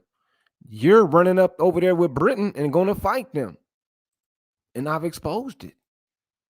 Abasu Mamanfi is our people. He could not even return to the Pharaoh, proving he was serving the mother. Because Pharaoh is mother. So he wasn't even with that dang on patriarch Jesus stuff. So we know whose side he was on. And his name from the Memphis. He derived his name from the Memphis along the southern part of the river. So we talking about America. So he get his name from Memphis. That means that he is an American running over there, running from these damn haters because they was over here chasing giants. Now let's go and prove it. I'm finna read all this. They over here chasing these giants who was peaceful people, hating. Soon as they killed the giants, now they want to come over here talking about some basketball. They made up basketball. The hell out of here. You niggas is too little to play basketball. This is too little. Where is it at? The dang giant Moors. Okay, we about to go in. They is too little running around here wanting to be us, and they couldn't play.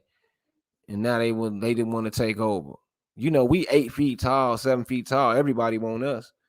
Little go on every more hating channel. They gonna go nuts. Me and the Moors went over here, man. Niggas, they brought the crack over here. Cause instinctually they know a Moor equals a man, and they know they are little boys. Their bodies, I think that's a curse too. I think that's a curse when them little dudes be like 4'11, 5'1, and they be just having the heart of a lion. They got them little bodies so they won't hurt nobody. And they just be mad. They little their whole life. Go, I'm telling you, a lot of them probably listening right now, but I bet you little. I bet you're little. Very little. Okay, let's go right in. I'm gonna read this. I said I was gonna get into it. So we have the giant Moors that ruled America, right? And you know they can spell it MU whatever. I don't care about that all that, but it still belongs to me. It does not belong to you because you're not a Moor. Either one, whatever one you want to spell. You're not a Moor. You don't like it, so you know deal with it.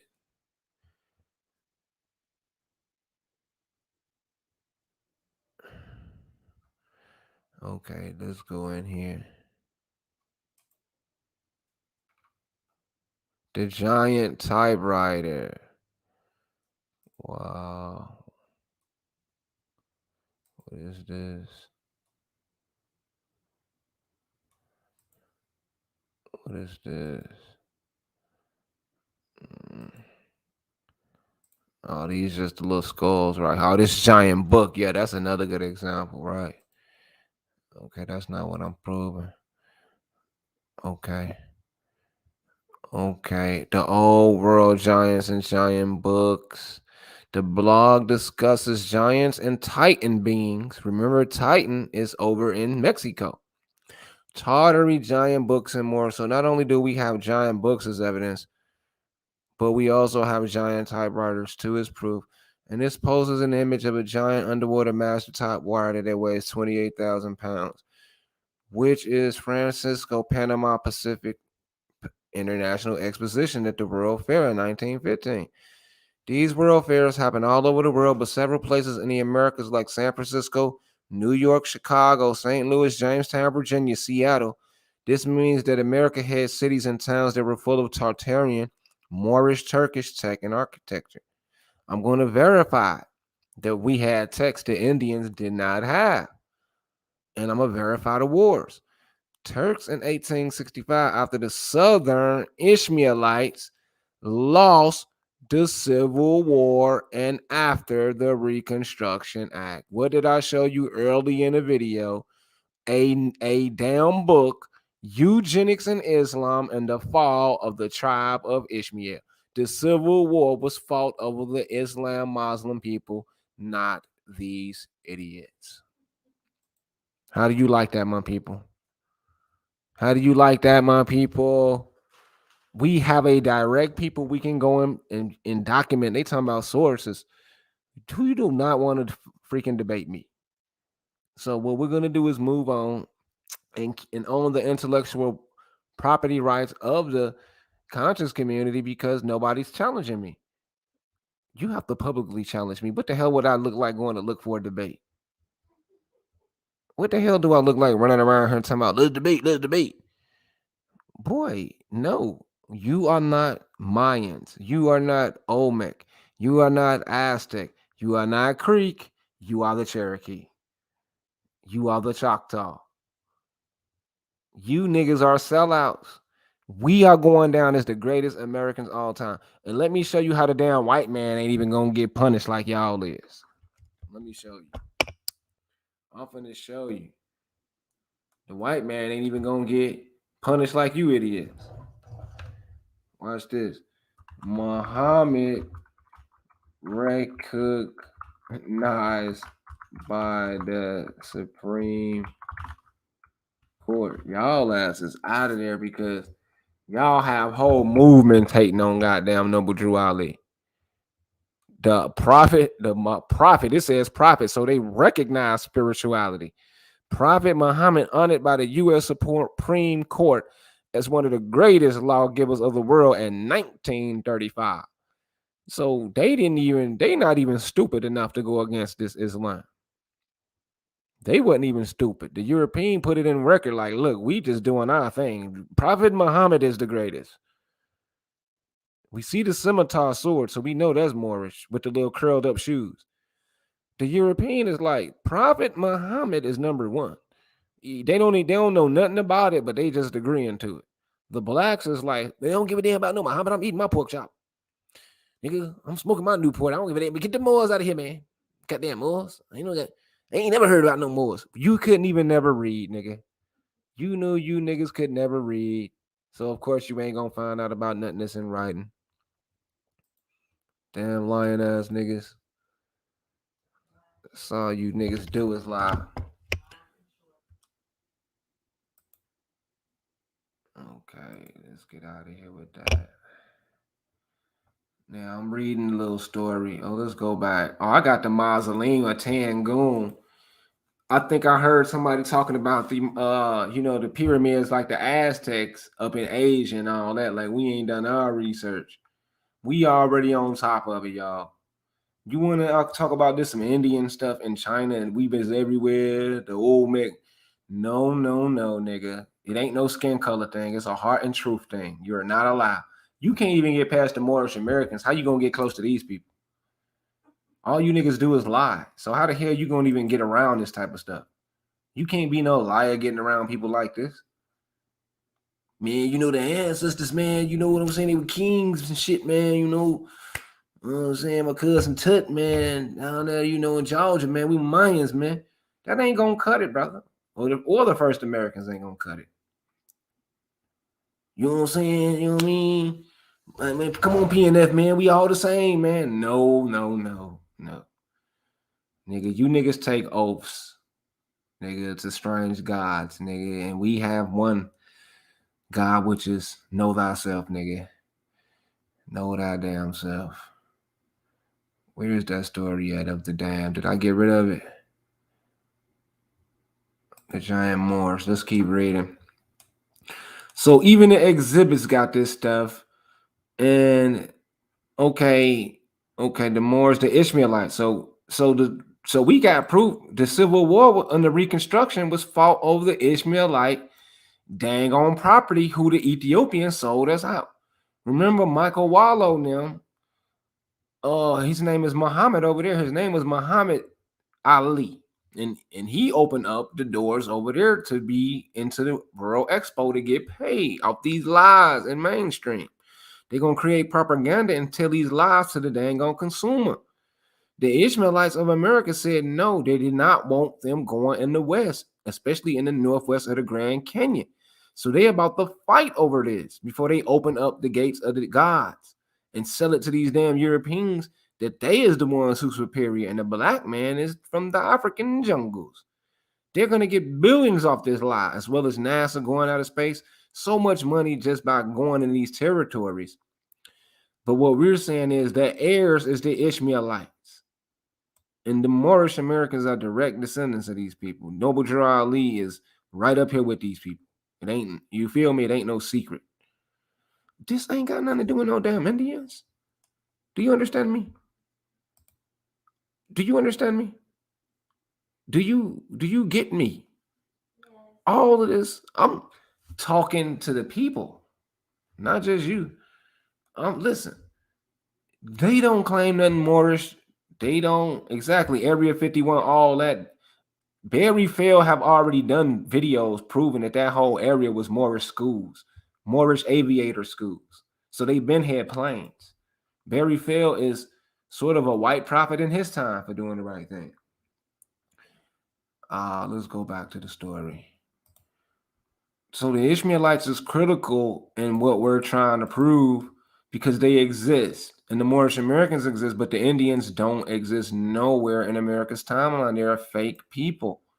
They're nothing but crisis actors. They're stealing. And as long as they can get us to sign over our rights and kill ourselves, they win, my people. So let's keep going. In this video, it is titled Proof That Giants Wouldn't Exist. This video gives you overwhelming evidence that giants existed. The start of the video is about the discovery of a 9-foot tall giant found in an Egyptian city with hieroglyphic writing on the walls in Death Valley, which is Desert Valley in East California. The interesting thing about these states, Utah, Nevada, Arizona, Missouri, and Texas, is that those American states were once a part of the Utah territory. Right? Utah is Patah, which is also Jeddah, and the Americas was Egypt. Now, I proved that in another video. I'm not going to show that right now. Or the names and the biblical events that's in the Bible couldn't happen. It could only happen in America. But the giant Egyptian mummies, temples, hieroglyphic writing were found in 1905. So that means before 1905, they had already had the ones in America secured. They had already secured them. Now they want to get over there with Ethiopia and get Ethiopia to open up the giants, right? They've already winning wars over here with the indigenous. So they know about it, but they have to sit up there and lie. Now, they covered all this up. They covered it up. Let's go in here and figure this stuff out. They discovered an ancient Egyptian giant colony. Everybody talks about this up in the canyon. The reason why they're lying about it is because they know it's the Canaanites. They know Haiti as well as the West Coast people was protecting this stuff. We know about the giants. We know about the giants. The Moors became the custodians of the mysteries when Egypt fell, according to the book Stolen Legacy by George James M. Another source. Moor means a high priest of Anu, according to the book, the oldest book in the world, Asha G. Hillard. According to a book, The Teachings of Tahotep, the oldest book in the world. The Indians ain't got no damn oldest book in the world. Dane Calloway ain't got no damn oldest book in the whole world. They using our numbers and our damn letters. How the hell they got? So that's what I want to prove. That also they don't have nothing to do with no zero and no dang on numbers. Now it was a global blackamoor. We're gonna put blacker on there to let you know it's just the dark skinned people because we know they're running around here calling themselves Moors now. Yes, ancient Egypt was a global blackamoor civilization because the Americas was a Negro continent prior to the conquest. Right? The word Jew comes from ancient Egyptian talk Jehudi, Hermes Tahudi. This is we Judaism comes from Akhenaton in them. We know this purity religion, which is also shrouded in superstition. So the Lemurian, aka Moors, Egyptian, Atlantean, Sumerian, Hebrew, Moors is all one of the same people. The real people of the sun, God's chosen people. They mix the hell out of us, divide and conquer. Here's a little hint, and all these religions come from so-called Egypt or the Mississippi and Nile cultures. But guess what? Egypt of the West is the so-called New World, which is actually the Old World. The Nile River is the Mississippi River. Egyptian temple and hieroglyphs can be found in the Grand Canyon. You have more pyramids in South America landmass than all of Africa. And the pyramids over in Americas are step pyramids, which are older pyramids. Hebrew, Arabic, and Greek are all derived from metal nether hieroglyphs, aka snake language. The word God, Jerusalem, is actually Jerusalem. That's all. I don't support all that though. Haru and all that. He went too far with that, but you get the drift. You get the drift. Now let's go into a couple of rundowns, and we're gonna go into the zero. Let's go into the zero. Let's do some rundowns. Let's go straight for the rundown of who I think these people is. Okay, so we have Ma'ad Adnan, and we see pre-Islam Arabia or the pre-Islam West. That is before the great jihad and the calling for all that it is, spiritual people to rise against the devils. This is before them times, basically. But it ain't relegated to no one area, my people. Do you understand? But the Adites is the giants. Now, what's critical, you have to do your own research on the ad. I'm not gonna make this video about them. But what is gonna be critical, Ma'ad, Shaddad, and Hadad, they have 3 pyramids named after them. And they are the father of the Ishmaelite Arabs, which means the Westerners. Arab is a short from Maghribia, right? That's all you have to accept my interpretation. Do not accept others because they didn't present this and they always be lying any damn way. They always be lying any damn way. And I'm going to show you some more, but understand what I'm showing you. Ishmaelite is fighting over here. So I'm giving it to you. Now let's keep going. Now let's get a good glimpse of the giants of the old world. They want to run around here talking about some Buddha.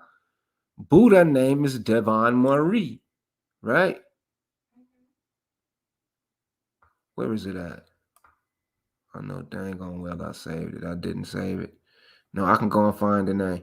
Now look at these giant Buddha structures. They're in Afghanistan carving out, just like they're carving out in the Grand Canyon. This is racism and genocide. They want to wipe us out. And I'm going to give you one more thing we finna look at. Look at this. It's called Bay Mayan. These are the bays. This is the big boy stuff. This is the real deal. It is a real wipeout. Like you have to wake up type of wipeout. And if you wake up, we can stop them. Situation. The Haddad is critical because, okay, here it is right here. Ramen. Okay, I like that because Abdur Rahman is the connection. Am I right? Okay, Haddad, right? I believe the Haitians have a connection to this. And you see the pointy hats. These are those Akkadian. This is the language, the Sumerian. This is the people that we're, comparing the language to in America, Amharic and all of that. And we have Amana. We have a goddess Amana of Georgia. Remember that? We have Moroni. What is it called? The What is that church called? The Mormon church found this language amongst the Native Americans that these people use. So they're called Hadad. They are the giants. So we're putting this together with closer to Moorish than we can to some damn Indian who ain't got nothing. They ain't got a language to this day. They tried to come with that fake Cherokee language so they can steal everything, but it still exposed them. The Muskogee was our allies because they got the Latin script and they not denying being Moorish or part of monotheism. They're not denying it. So let's go up in here. The 9th century Quranic manuscript predates Columbus. Columbus ain't got nothing to do over here. Baghdad had got destroyed because they have proof of these old expeditions. They have manuscripts. They have manuscripts. They even have 4 skeletons that have been found on the site in a state of decomposition, which make DNA impossible. See, they can go and get skeletons down there in Naya in Africa, but they can't get the DNA from these skeletons just because it got the dang on, Kufic script, the oldest calligraphy of Arab. It is older than all of that other stuff. And they found it over here in America. So we're connecting this with the giants because they speak the damn language in West Africa as well. And they call themselves more. So we're putting 2 and 2 together. The language is here. The technology is here that these people had. The canon, let's look at the Ottoman canon. They're all fighting the devil, what they call the devil. The Cherokee and the blacks don't believe Jesus is the devil. They believe Jesus is their Lord. These people have cannons and they're fighting against Jesus in them. Your family is fighting with Jesus in them. They have bombs. They have buildings and technology the Indians don't. They, Ottoman, or the Ottoman, the Mexican Empire, right? Hispania, Rome, all of that. The Turks, Canaanite, that is a separate culture from Indian. Indian simply means arrows. All it means is bow and arrows. That's all it means, my people. The Iraqi know that the Moors, Matamoros, Baghdad, Mexico is our stuff, and they are helping hiding it. They got rid of them before they can tell us. They was like, we ain't even finna let y'all tell them niggas. Let's get rid of you niggas. Saddam Hussein. Now let's look at this right here. The Nakuche, this temple of the sun goddess Amana. Now we know why them Ammonites and the Moabites, the Moors is running around America on these rivers because they let the water spiral in and out in a circle. Look at this water diagram right here. This water, remember they prayed to the water, the giant of Mori. They prayed to the water. The water come in as a reservoir and it spin around and it charge up their town. The water is used for like a little dam, like a power plant, and it used the sun as well in this whole area. I done read about this a long time ago. This in Georgia, and they hiding it. Now the Cherokee is running around here talking about it's theirs, and it ain't. Kali Mako. You see that Kali? You talking about some old Mac? Ali Mako. We finna find this same little word over there in Ethiopia. And this Appalachi word is like Opalaka. Opalachi is what the Creek called themselves until the British told them their name was Creek. The British is who the Cherokee went and got. So they're calling themselves Appalachia, which could be Polish. It could be a Polak, a Polish. So you're running around here thinking the Polish and Haitian is white people. They're tricking you. Apalaki, a Palache, Palashi, Palake. Palake is also one of the Mexican words.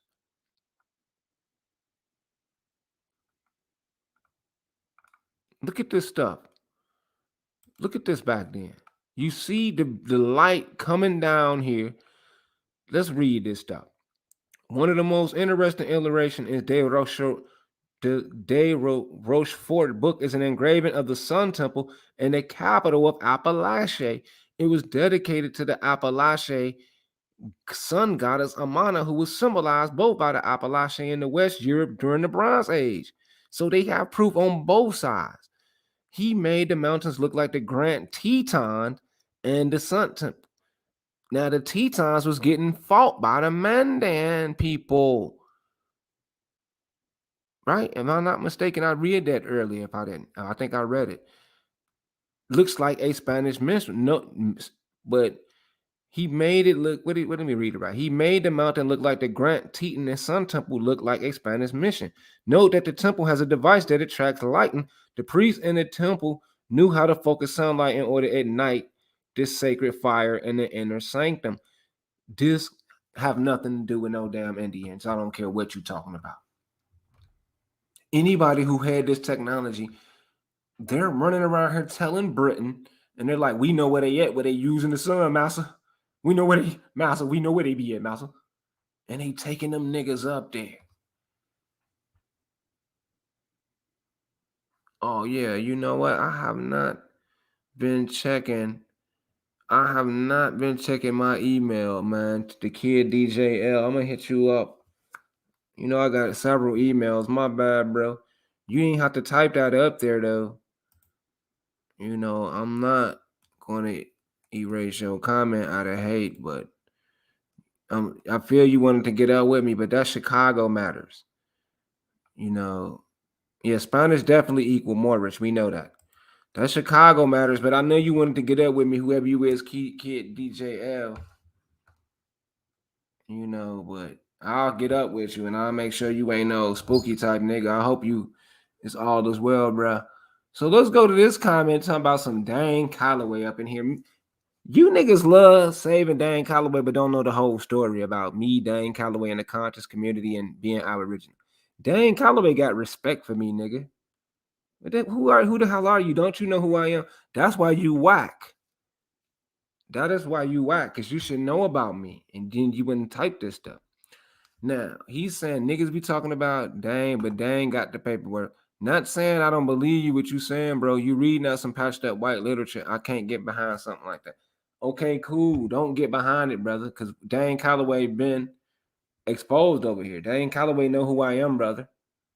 You talking about some patched up white stuff. Brother, I've done the research. I'm older than you. I'm older than you, brother.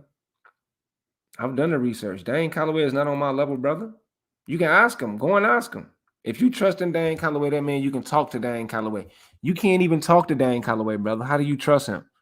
You can hit my email anytime, brother. You cannot hit Dane Calloway's email and call him on the phone or nothing. So how do you even trust him? On top of that, bruh, you know, Dane Calloway put out some information to make you think about your grandparents. I didn't need him to do that.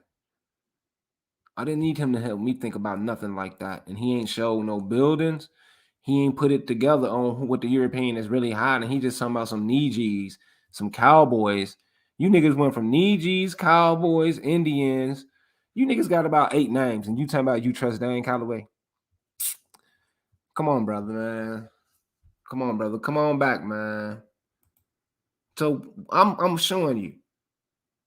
I'm showing you.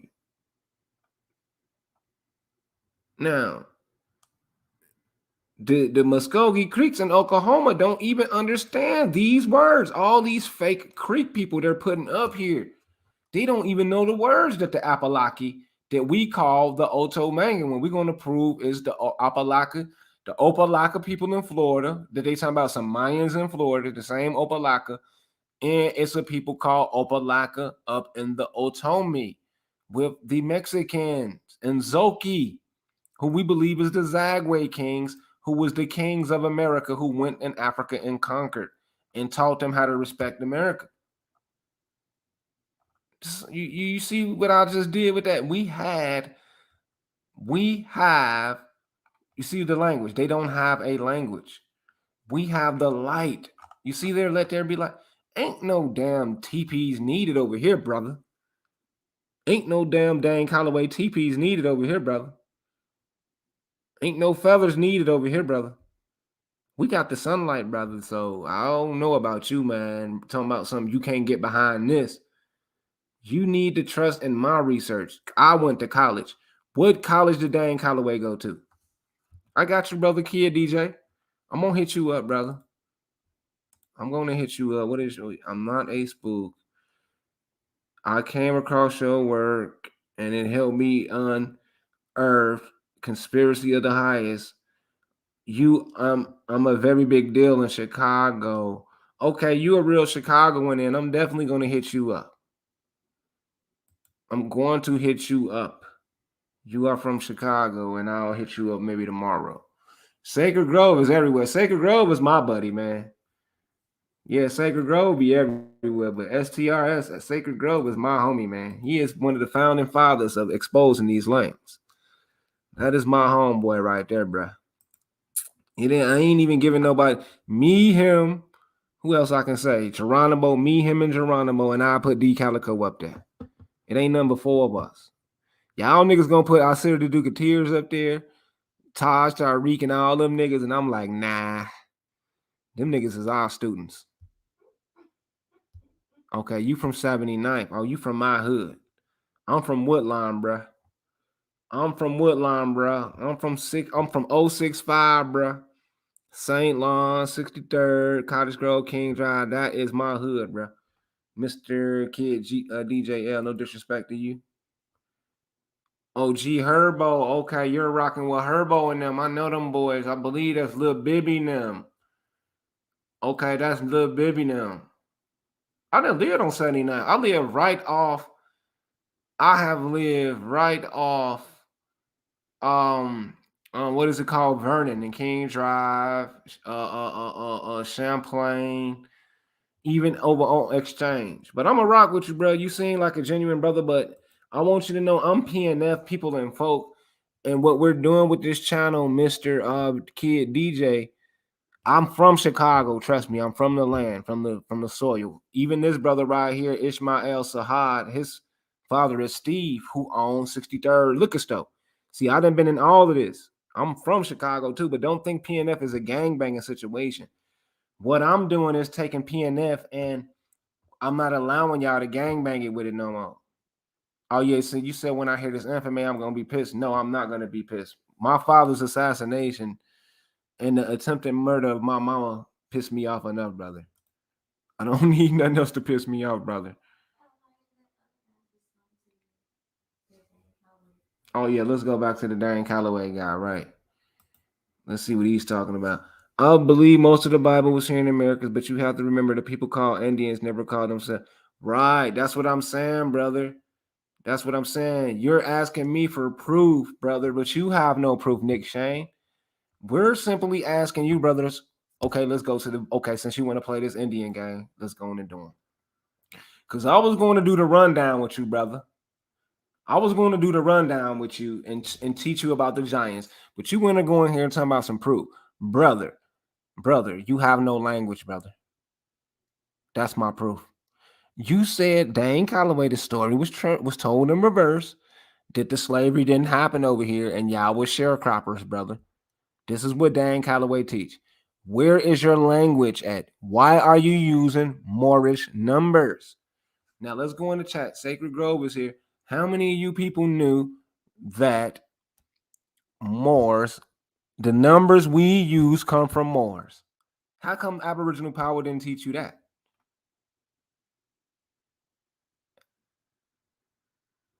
Oh yeah, yeah. You didn't. It's okay. You'll learn who I am one day, Skittles Conway.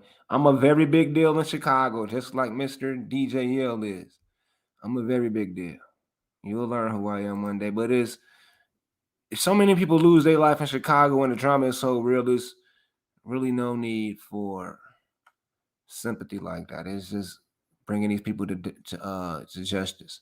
He says the numbers, the language, and the architect exactly. Al Kibalon. I don't have to prove anything to you people. I mean, I do, but where is your proof at? He's asking me about some Indian stuff. Now let's go straight into the numbers. We're gonna get back to the Giants for our end of the video, and we're gonna do the zero. We're gonna do a basic search, and we're gonna go on. What is the other one? Duck, duck, go, and look for. Oh my leg. We're gonna look for some. What is it called? Where the origin of zero is at. So let's go and see where does American numbers come from.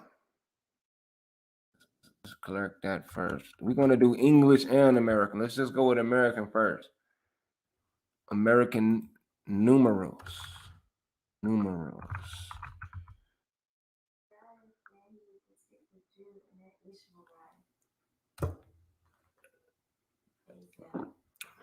Yeah, I'm going to get up with the brother later because Chicago. Yeah, I got you, bro. I'm gonna hit up. Chicago is so tricky. You just got to know who you talking to. I don't play with that shot town stuff. I'm the real deal, man. But let's go back. Okay. The system was originally based in Hindu Arabic. See, they're stealing with the Hindu. And you know I don't allow that Hindu stuff around here. That's one of them words. And Arabic is another fake word for the stealing of Nagamariah, who is, we know, Shanakaya, the snake people. The numeral system, which originated between 1st and 14th system, migrated and was adopted by Muslim math. See, it says Muslim. It does not say Muslim. Muslim mathematician. See, they didn't get it to 8 centuries after us because they're Muslim. Muslim means a little weakling, a little wannabe. He's a wannabe. Now, they're putting it with the Hindu. We know damn well that's Moorish. You don't have no goddamn Indian numbers. You don't have no American Indian numbers.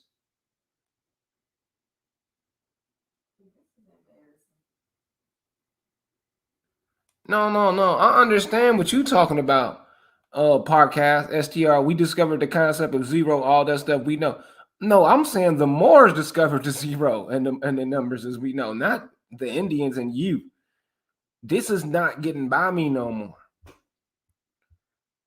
This is not getting. Now, most Americans reject Arabic numerals, but do they know that they learn math in school from Arabic numerals? Islamophobia has given birth to root words and a new kind of ignorance, and that anything Arabic or Muslim is automatically perceived as a threat. To prove this point, a recent survey revealed that more than half of Americans, 56% to be exact, seem to think Arabic numerals should not be taught at schools. Something as basic and widespread as the numeral system which Americans use in their everyday lives is believed to be an irrelevant addition to the school curriculum, except mathematics, for example, relies entirely on Arabic numerals. So let's go back up to the chat and see who was awoken. All right, there you go.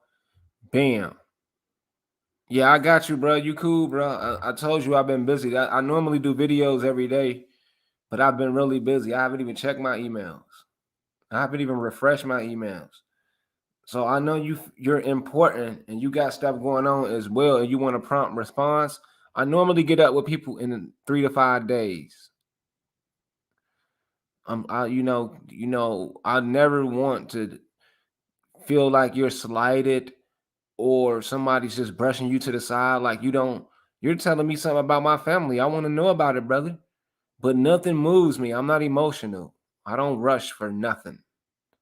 That's just who I am. Okay, Al Cabalon, you did type that the Pueblos is Moorish, so I'm about to teach you. I'm about to teach you. Okay, college, that just show me more brainwash. No, no, no, no, no, no. It ain't about that. See, you're brainwashed, Mr. Nick Shane. It's about the scientific method. Let me show you the scientific method right quick. It ain't about going to school and all that. It's about learning curriculum. You use all this language and writing, and you thinking it's the white man's. Going to college is not the white man's. Okay, you have to get out of that, brother. We are the originated of going to universities and colleges, brother. You didn't know we started the first university? You cannot tell me the first university in America. You can't tell me the first university in Africa off the top of your dome where they're located. I can, brother. And I guarantee you there was no European institution before then. Before we erected it. No Europeans did not put no dang on university here, brother. Or when I'm talking about pale skin, stop that, brother. Going to college, going to university is not a white man's thing, man. So the scientific method is used by people in this scientific community, and they typically are college graduates, university. It don't make a difference if you don't listen to me, my people. You don't have to be a part of Alpha or Greek societies when you go to college. When I went to college, I didn't go to a Greek society. I I didn't go. Yeah, I got you, kid DJ, man. PNF is going to hit you up, brother, man. I see you adamant, man. Thank you, brother, kid. You can come up here and tell the world right now. Hell, I don't care. If I'll put the link up here just for kid DJ right quick. It is not that damn important to me. I don't give a damn. If you have some proof of anything, hell, you can put that shit on live.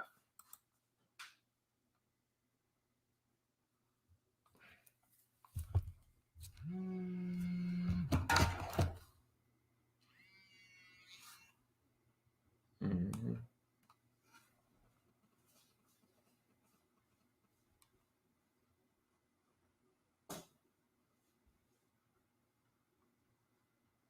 Oh yeah, yeah, I feel you. I'm sorry, man. You is right. You is right, kid DJ. We just looked you up on Instagram. You're a real person. We just looked you up, so I am not. You right. You ain't got to come up here, bro. Don't come up here. I'll holler at you in person. You a real person. He's not a troll, y'all. So, like I said, when you go to college, you don't have to join no damn sorority. You can just get the degree and leave. What is you talking about? The white man, damn. Shane. I went to college not to be no damn white man. I want to go and learn the ways of the world because that's what I do. I go out and I'm not afraid of nobody. So you so afraid of the white man, you won't even go in the building of learning because you think it's the white man. You that far gone? It's the white man. I ain't going in there. You know they hung off. They hung off folk. They ain't going around no white man. But anyway, moral of the story is numerals are Moorish. They're gonna rewrite it Arabic because they don't want you to know it's Moorish. Hands down, it's not Indian. Your numbers come from us. Now let's go. Shout out to the Taz show. That's D Calico people. Y'all can go on a channel. They is going in. This is my news source for the ancient Egyptian knowledge. Okay, Tony Suggs is saying my teachings is next. Is correct. What's next? I am PNF. My whole movement is PNF Industries, and we are in conjunction with the Moorish Science Temple of America. I am a Moorish American, Mr. Tony Suggs, if you don't know it. So go up and learn about Noble Drew Ali and Moorish Americans and get back to me. If you want to know what's next, know yourself and get yourself together because I'm not building with nobody who don't have a nationality or a concept of Noble Drew Ali. Because money is not really, I don't value money like that. So a lot of people don't got nothing for me. You don't have if you do have millions and you want to see me do something, I do agree we're Moors in the sense of intelligence and leadership. I I do agree on that, but I don't think we all Moors because some people are minorities. College is a money trap. You are correct.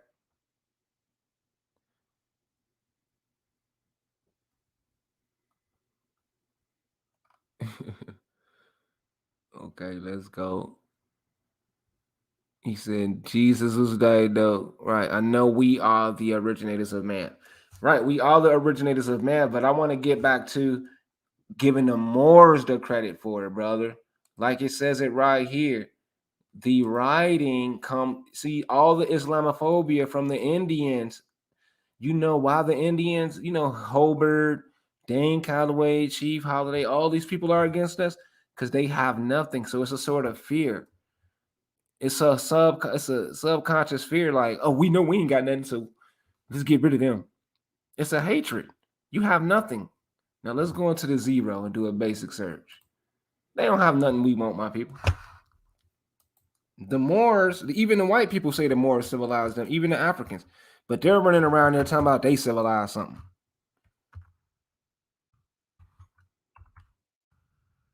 Where is the origin? I'm going to hit my brother up, Kid DJL. Because, you know, you have some information for me, bro. I'm hitting you up bright and early just for that.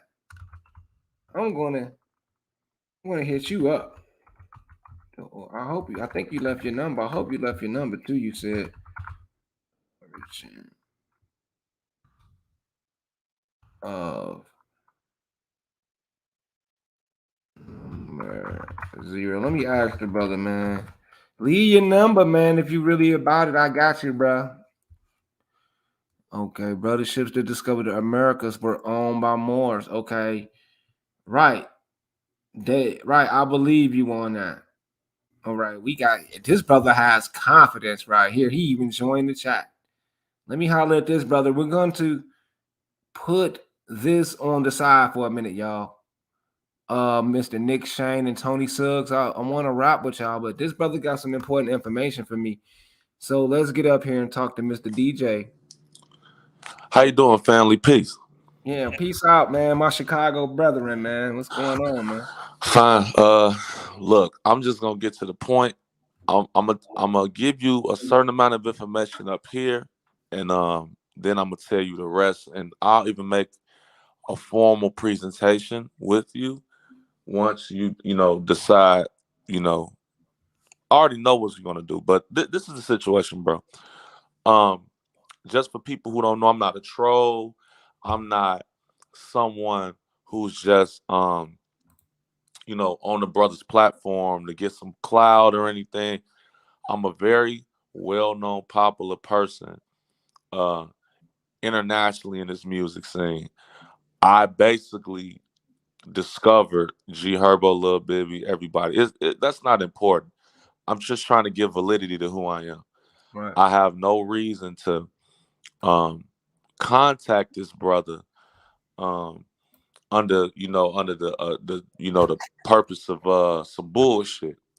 I'm 29 years old. I was born in southeast side of Chicago. I lived on this side of town my entire life. I was able to, go from, sugar to shit. I went to Division I college. I went to, what I'm saying all this to say is I'm not just getting up here talking shit. I'm from the city. I live that right now in the city. And pretty much because I'm trying to word it where I could still be private with the brother's information. But I'll just give you a little backstory. I was doing some research on YouTube in LA with some very important people on something totally different. And the brother's video came up. And I clicked it. And when I clicked it, because I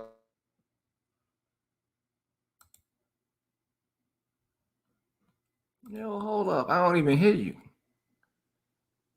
He's finna go in. You see this hating shit, y'all? Hello?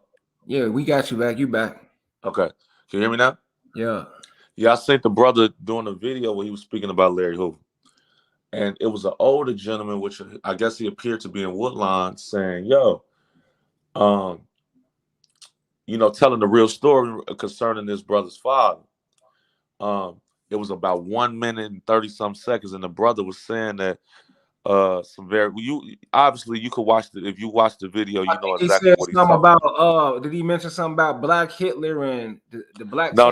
He mentioned that he was an older gentleman and he was speaking about your father and he was his dark skinned. role. Was he dark skinned? Yes, sir. Yeah, that was Tino. That's Tino from 67 in Evans. I know exactly who that is. And he was speaking about your father. Right. And your father was next in line to have dominance and power over that Pacific organization. Exactly. I'm trying to use my words wisely Got you. because I don't know who's listening. The Yeah. point being is, it made me start asking some questions. And keep in mind, this don't got nothing to do with gang banging. This has Right. something to do with what you call COINTELPRO.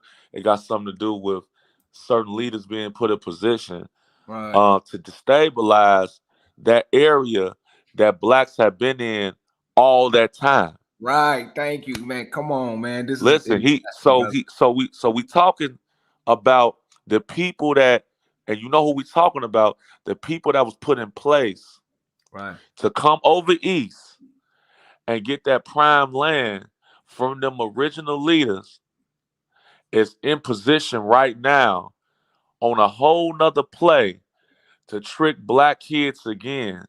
And I was in the meeting and didn't even know I was in the goddamn meeting in LA. Right. And the thing about it, brother, is this it's like this ain't no, you know, when people talk about certain shit, it being retrospect. This is retroact. This is current right now. Right. Like this is a situation. It's certain. I don't know who listening, but it's some information I want to get this brother because when I saw that and I start asking some real questions to some people in power in regard that I trust in regards to the matter, and that was about 2 3 weeks ago, and from there, brother, I mean, You found out some shit that blew your I mind, man. found out 14 or 15 different revelations that have to do with this brother. And I think it was important to, speak with him and whoever else he deems necessary to get the information out to the people properly, even at the risk of losing my own life. Right. And it was so important for me to get in touch with this nigga, I mean with this brother, that I was willing to even come on here and disclose that I was A uh real being, right? yeah, because this shit is I'm gonna just give y'all a little of this. It's a play to get a person out to drum up some controversy in order to get another initiative together for another land grab. Right. And it's on the highest levels of government working in conjunction with artistry. Ask yourself this question. I'm gonna give y'all this. Why would the most corporate rapper in the world, who I know, and then I'm not talking about Kanye, I know him too. He flew me down there to work on the album. And I had a conversation with Kanye West, Arthur Blank, who runs Home Depot, and Rick Rubin. This was about 2 months ago. I had receipts for everything. And I had a meeting with them about this very thing. Why would he do an event with somebody that he has an issue with that clearly does not like him at the biggest stadium in LA County about a Chicago gang leader they want free for a clemency play when this guy is basically being used to push a Republican agenda? Right. Like this situation is big. It's deeper than right the It's way you just deeper, but made me but but look. I have actual facts, brother. Right. Because when I went down the road and I looked and I start asking people that got real power internationally some of these questions, the answers I got that made me ask other questions, that made me get other answers that I compared and contrast, it led me to a conclusion. And the brother needs to know that conclusion, and it got to do with his family and his mother. I do not know his family. I'm not having no affiliation with this brother. I'm 29 years old. I'm from the east side, and I came up doing music, and we blew like that. But the shit that I'm about to tell this king is going it, it's going to inspire him so much because he's going to be like, wow, that's what's going on. This ain't nothing that happened in 69 and 79. This is a play that's going on right fucking now. And the players that was in the thing in 69 and 79 is back right now. Right. This so they back Shorty Freeman knew. at right. Booney Black knew. I'm not a gangbanger, bro. Right. But I'm telling you, they knew who this dude was. I'm putting my life at risk saying this on this platform because somebody that heard what I'm saying. It's a play and it's to trick black youth And it's bigger than the gangs at this point, bro. It's bigger. It's a whole nother place. So that's a little tidbit. I have not even given 90% of what I need the brother to know, because what made it happen, what it made me do is call my great grandparents and grandmother and ask certain questions, because my grandmother was the first black woman to have a rental property that they owned. They was obviously in the gang in the late 60s, early 70s, on Lakeshore Drive, on Right. the east side, over in South Shore. So we comparing the notes. So within this information, I ended up finding shit about Muhammad Ali. All this is pertinent to this brother's Right. father. That's Right. what's so crazy. So when I asked certain names, because I went back for Thanksgiving the other day, um, I started getting some murmurs and don't talk about that. Why y'all trying to hide the information? Right. I don't have no relevance to this brother. I don't know this brother from a can of paint. But what I'm saying is that I'm an East Sider, and when I found out this information, it it put certain things in perspective. Because what you got to understand is this, bro, is that this area wasn't for black folks. Them white folks climbed in and tried to get that. Niggas had that already, bro. Mm. His family, he ain't lying. I don't know his specific family history. His mom, what he say? That been in their family for years, to the point where she was an alderman of the area. It Yeah, was my, a lot my of great forces in granddad, play. my great granddaddy was an alderman in this area before. Exactly. Exactly, brother. And what people don't know is, like you said, we had money. Yeah, We had money. It was Tulsa energy in that bitch. exactly. Why was, bro, listen what I'm telling you. A portal was open. You go from a white Jesus, and 10 years later, you got niggas up here talking about all praise be to Allah. You got uh, black this, Egyptian this. These symbols out. It came back out, and they was trying to suppress that. But it's bigger now because the same players that was the original, literally the original send-offs, the original turncoats, are back for round two. They've been reactivated. Right. So how do I know? Because I was in some meetings last year in Houston with certain people, and I was like, I was hearing about this same plan a year ago, bro. Right. But in conclusion, ask yourself this. I'm gonna just say a name, Drake. Drake is the most corporate rapper ever. You mean to tell me that this brother is gonna go in the number one performance market in the world, LA, do a concert after the biggest concert death situation in US history, Right. get on stage with a guy that's pandering for the Republicans on their payroll to free Larry Hoover? Right. What's the point? Why would all this mustard, all this energy be put behind to free this guy? To hide the original heirs, my brother. Boom. But it's something. But it's even deeper than that. Because you got to ask yourself. Universal Records is ran by Lucian Grange, Oh who yeah, I saw you on again the this something. summer. Check it out. This just like Alpo. This is the making of a movie and capitalism off this fake story. You right. He showed Bro, it's so fake. It's a fake story. But the thing is, this the thing.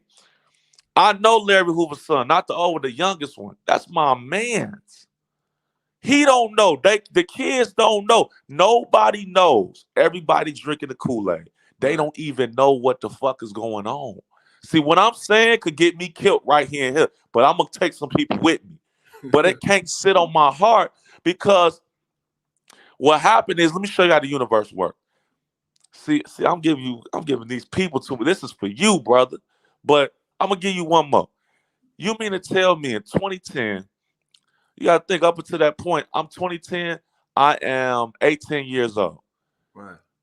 The whole city just turned GDK out of nowhere. You know, right. Yep. This was a city. Listen, me explain something about these GDs, bro. Right. And I say, and this is just me telling the truth. The GDs, what you call gangster disciples, is a hijacked organization Right. by leadership that Look, that's deep. I'm gonna just ask y'all a question. You mean to tell me that this brother is a stone? He called the most dangerous man in Chicago, the most prominent young black man in America at the time, Jeff Ford. Tell him I don't want to be a stone, and then go and J down with the man's opposition or competitor the same year, and then a month later, that guy King David Barksdale gets shot. Right. How do a man go from a turncoat to the head of the organization in less than 4 years without Y'all assistance? heard it from himself. That man was a stone, brother. We know That this. don't make no sense to me. So the narrative is, hey, brother, hey, I can't be a stone no more, Jeff Ford. You go from that to becoming a number 5 or 4 of you or king of your organ of under this disciples organization, and then 4 years later, every now he just made you the guy. It makes no sense, bro. And he was younger than both them dudes. What I'm Right. telling you is, a lot of people they always ask the original question: why did David Barksdale take the deal to make this guy king on another side of town? It didn't make sense. It confused his leadership. It confused everybody. But if you think about it, who was the only dude not taking government money? Him. You got Right. to think Jeff Ford was getting government money. Bobby Gore was getting government money. And they Right. went to jail for that. They were scared that Fred Hampton was going to politicize these dudes. They just killed him. And then they Right. put them 2 dudes in jail. Who was the only dudes left at that point? Larry. No, not Larry. David Barksdale. Yeah, yeah, yeah. But now David Barksdale gets shot just randomly being with Larry Hoover, right? He gets shot, and that effectively takes him out of gang Wow, commission. that's scary right there. Somebody was telling me that he was an agent from the get-go. Matter of fact, they got a Bro, the whole man, man, it's it. Walk like a duck, quack like a duck. It's a duck. Now watch yeah, this. right. Then the next year, he go to jail for murder, and he get found up in New York. So I asked myself, man, well at that time, no black people was moving around like that for real. If you wasn't political or something like that, or you Wow, wasn't selling dope, so wow, that's they scary they shit. thing wasn't drugs. They thing was gang banging. They graduated to that. So I said, how does a kid? Larry was born 1950, bro. How does a kid that's 18, 19 years old get from coming from Mississippi, get to Chicago, Right, and then becomes the king of a nation, the whole gang, and then runs to New York. right, And then Don Durkee is saying, hey, bro, when he came back, the gangster nation was under somebody else's hands, and they was trying to kill this guy. You know why they was trying to kill him? Because they knew, listen, bro, they it's hard. It's a lot, bro. And I got yeah, all the answers because I start asking some questions and coming with the right. sources of research. But You what did. happened is, just in short, Larry Hoover was the guy who was from the neighborhood, not from that neighborhood, but he was out there gang banging. That COINTELPRO got him in there. They said you could do this time or you could do this. Right, Destabilize this shit. That's why they say, okay, well, he can't get in with 4, but he gonna go to the other gang that ain't got no money. right, But David Barksdale's leadership was fledgling because hit this brother's father on the phone was finna pull ahead and be the one because the army was questioning why did this guy, bro? Why? That's like a nigga. That's like the owner of the Green Bay. That's like the Celtics saying, "Hey, Magic Johnson is a Celtic now, so y'all gotta honor him." But right, y'all was just beefing and fighting 3 months ago. Now the guy's a king in the organization. It right, confused the black. It confused that original organization, the right, disciples. It confused that that rank and base. But people had a lot of respect for David Barksdale. right. So they were saying, you know what? All right, we gonna roll with it, but that don't make no sense. You They mean to don't tell make me? no sense. These assassinations is adding up, and the retelling of the story that we all just ran with, like you say, drinking the Kool-Aid. These ain't nothing but, like you say, COINTELPRO assassinations, man. But the thing is, looking at it in retrospect, I know everybody's Judas. Bobby Rush, who I had a whole clinic with last year before COVID, who ain't did nothing for the first district, that was Fred Hampton's. Right. Him and that other dude, they Judas. Jesse Jackson was Malcolm X's Judas. Right. Was Martin Luther King's Judas. Farrakhan was Malcolm X's Judas. And if you think about it, Jeff Ford had his shit so tight he didn't have one. But you know what happened when Jeff Ford got out and he think, oh, that's the play they coming with. He shrunk that organization. He said, we're not going to be expansionists. And if you look at, so think about this. If you look over time with Larry Hoover, I could play, like right now, I could play you the clip where Don Durkee is saying Larry Hoover got to jail and basically they think that he wasn't no tough guy like that. So they was going to make a move on it. He defended him because he was younger.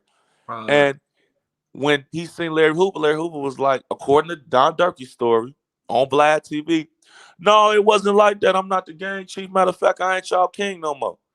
So Don Durkee say, hold on, how you not the king? I thought you was this guy. These people believe in you. Right. You know what happened? It wasn't no messaging. Nobody really seen Larry Hoover put in no work. Right. Think about this. Bro, I'm not even anti-Larry Hoover. I'm just not drinking the Kool-Aid. They sitting up here saying that Larry Hoover was a guy that politicized people on that. That's a bad statement. That's a bad statement, bro. Because now because you got to understand, I'm all over the place because I'm trying to give as much without giving a lot until we speak privately, brother. But you got to ask yourself the question, why would Drake, who's a commercial artist that white folks love and spend money on. Right, you did your thing by making us see and promote this guy, this character Hoover, who we believe is a crisis actor who probably, but I met some people who say they was locked up with him, so I don't really know the true totality, but it's suspicious. But why promote? No, I'm telling you, he listen. Imagine this. Imagine if I go to a school. I'm gonna give you an example. Imagine if I go to a new high school and I got agents in the school. Let's say some agent shit in the school. And I could get credible people to vouch to I'm this guy. So people listen to these people's resume because David Barksdale was really that dude. So if David Barksdale saying, hey man, he says he woo woo woo. Hey, I'm gonna roll with this shit, man, but because of you, but I don't really know. I got you. That's what happened. So when dude died and he had to turn into that. But the image of Larry Hoover is bigger than who he truly is. Wow, this kind of scary, man. Think about this. No, think about this, brother. If I'm on the street, half of see it's D because when you go into the 90s, Larry Hoover in jail, he got the top killers, goons, the real dudes on the street. And it's a cult. And he's the head.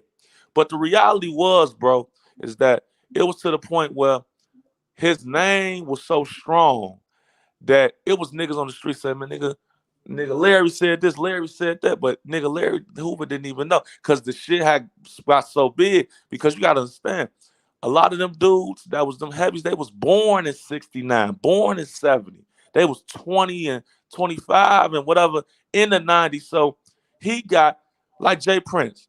Jay Prince was born in 70 something. So by the time you get with Larry Hoover, Larry Hoover, he was born in 67, 68. Larry Hoover, 17, 18 years old. That's like he got 20 years on a lot of these dudes following him. So I'm pretty sure right now, if I'm 29, a kid that's 10 years old, I could brainwash him to believe that I'm that guy. And when he get older, he gonna push that same narrative. Right. So what happened is that they was an expansionist thing. So now you got Jeff Ford and them coming with the political energy, with the nationhood, the sovereign energy, talking about black power and all this. And then this other gang was co-opted to just literally be a seek and destroy. Right. A fucking seek and destroy. Exactly. That is the narrative I want to push. I'm going to do a whole video on this. bro. Since you But I'm not even giving you the real info. I found out in the names and stuff, and the right, people I I got had the conversation with. you. I'm I gonna do appreciate that, but ultimately, in conclusion, what happened is that they was using that shit to run to get some money off niggas, but the government didn't care because they had already moved in the neighborhood. But right, now, what's gonna happen is I'm gonna make a prediction. I'm gonna be brave enough to do that. That concert is gonna happen on the 9th. You got white parents who saying, "Hold on, my son." Say I got a son, Jeremy. I'm just saying the name, and he lives in Orange County, California. He said, "Mommy, I want to go to the Kanye West and Drake concert, the Free Larry Hoover concert." right. And the ticket, she like, okay, well, whatever. And she Googled who Larry, hold on, Free Larry, you want to free his murderer? So now, after the Astro World thing where all these white kids is dying, you mean to tell you that they finna be looking at this crazy. But what's gonna happen is Kanye West is going to use that situation to push for Republican agendas. Larry Hoover's judge Right. is a It's just Republican. like Wait. Larry right, Hoover's judge is a Republican, bro. They gon' use because the Republicans trying to take back the country. The right. black, I'm gonna say black, but the original people I vote is fading away in this country. They giving it to the Latin X, that sort of thing. So the Republicans say, okay, you gonna go. The Democrats, y'all gonna go to people that are from Mexico and stuff. We gonna get black folk. Right. You So own it. what's gonna happen is on this stage, you gonna see Kanye West and Drake using Larry Hoover to win black people over, You and they're smart, gonna let man. them out. And you know what's gonna happen when you let them out? It's gonna turn game banging to the max. You know why? Because these kids gonna say they're not gonna know the backstory. They're gonna say, "Damn, watch this. Larry Hoover is a millionaire right now. He done outlived all these dudes. He soon as he get let out, you gonna have care package get sitting over there. Dude gonna have 50, 60 million the next fucking day. They just used his name to promote the biggest concert in the history of music. Hey, you great for what you did tonight. You had a lot of courage, and like you said, you put yourself on the line because I'm definitely not gonna stop what I'm about to do. I'm about to expose all this shit. Yeah, I'm but him, telling you but like but, but I that. gotta tell you this last part. They finna use this man to promote the biggest concert in history. Keep in mind, it's going. The reason why it's the biggest because it's gonna be on every streaming network. Tickets right now, 8,000 a ticket, bro. Listen, what I'm telling you, it's the biggest promoted concert in history, bro. It's everywhere. Now watch this. A lot of people keeping their lips tight because they don't want to deal with it. Larry Hoover, when you type that shit on the computer, say the dude's a murderer, y'all that. Dude, this is what I'm telling you. They finna use this concept, and he's going to get free because the judge going not because niggas want him free. The judge is going to be forced by the Republican Party to do it. So when the man get free, it's gonna make every kid be all like, man, I want to be a gang chief. This nigga come out, he got man, because they trying to use the soldiers because he in different states. The Democrats don't have power no more. I got you. I know exactly Look, what you're because going I know through. you guys. I don't want to hijack your cast. So look, if you got some time, it was more information. Is really more chronological, but I was just trying to hop over the place to give you the information. So, man, hit me You if you did your can. thing. If not, brother, it is what it is. I'm trying to. You did your thing. It took a lot of courage to do that, and you took your time out because you a professional brother. I'm gonna hit you up so we can know what we're dealing with and get to know each other. But what you just did tonight is monumental because I don't play, brother. Everybody gonna know about this fucking crisis event that's about to happen. I'm not playing with this shit. Bro, and the time is ticking because it's on Yeah, the ninth, and they right. finna get them out. I'm telling you, I know. Not because them niggas know they It's going to stupid. be They it's sort of like we gonna let y'all leader out, go on and vote to keep us in power situation. yeah, but this the thing. You gonna do it. The government know this dude and know his history because Right. let hear me out. Larry Hoover really was framed for real, but you know why he was framed?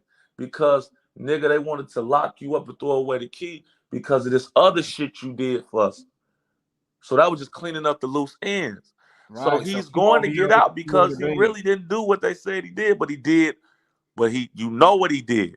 And plus all the agents who set him up old and dead any damn way. Exactly. So now the narrative that he was just a gang chief, he didn't get an opportunity and all that, the kids gonna roll with that.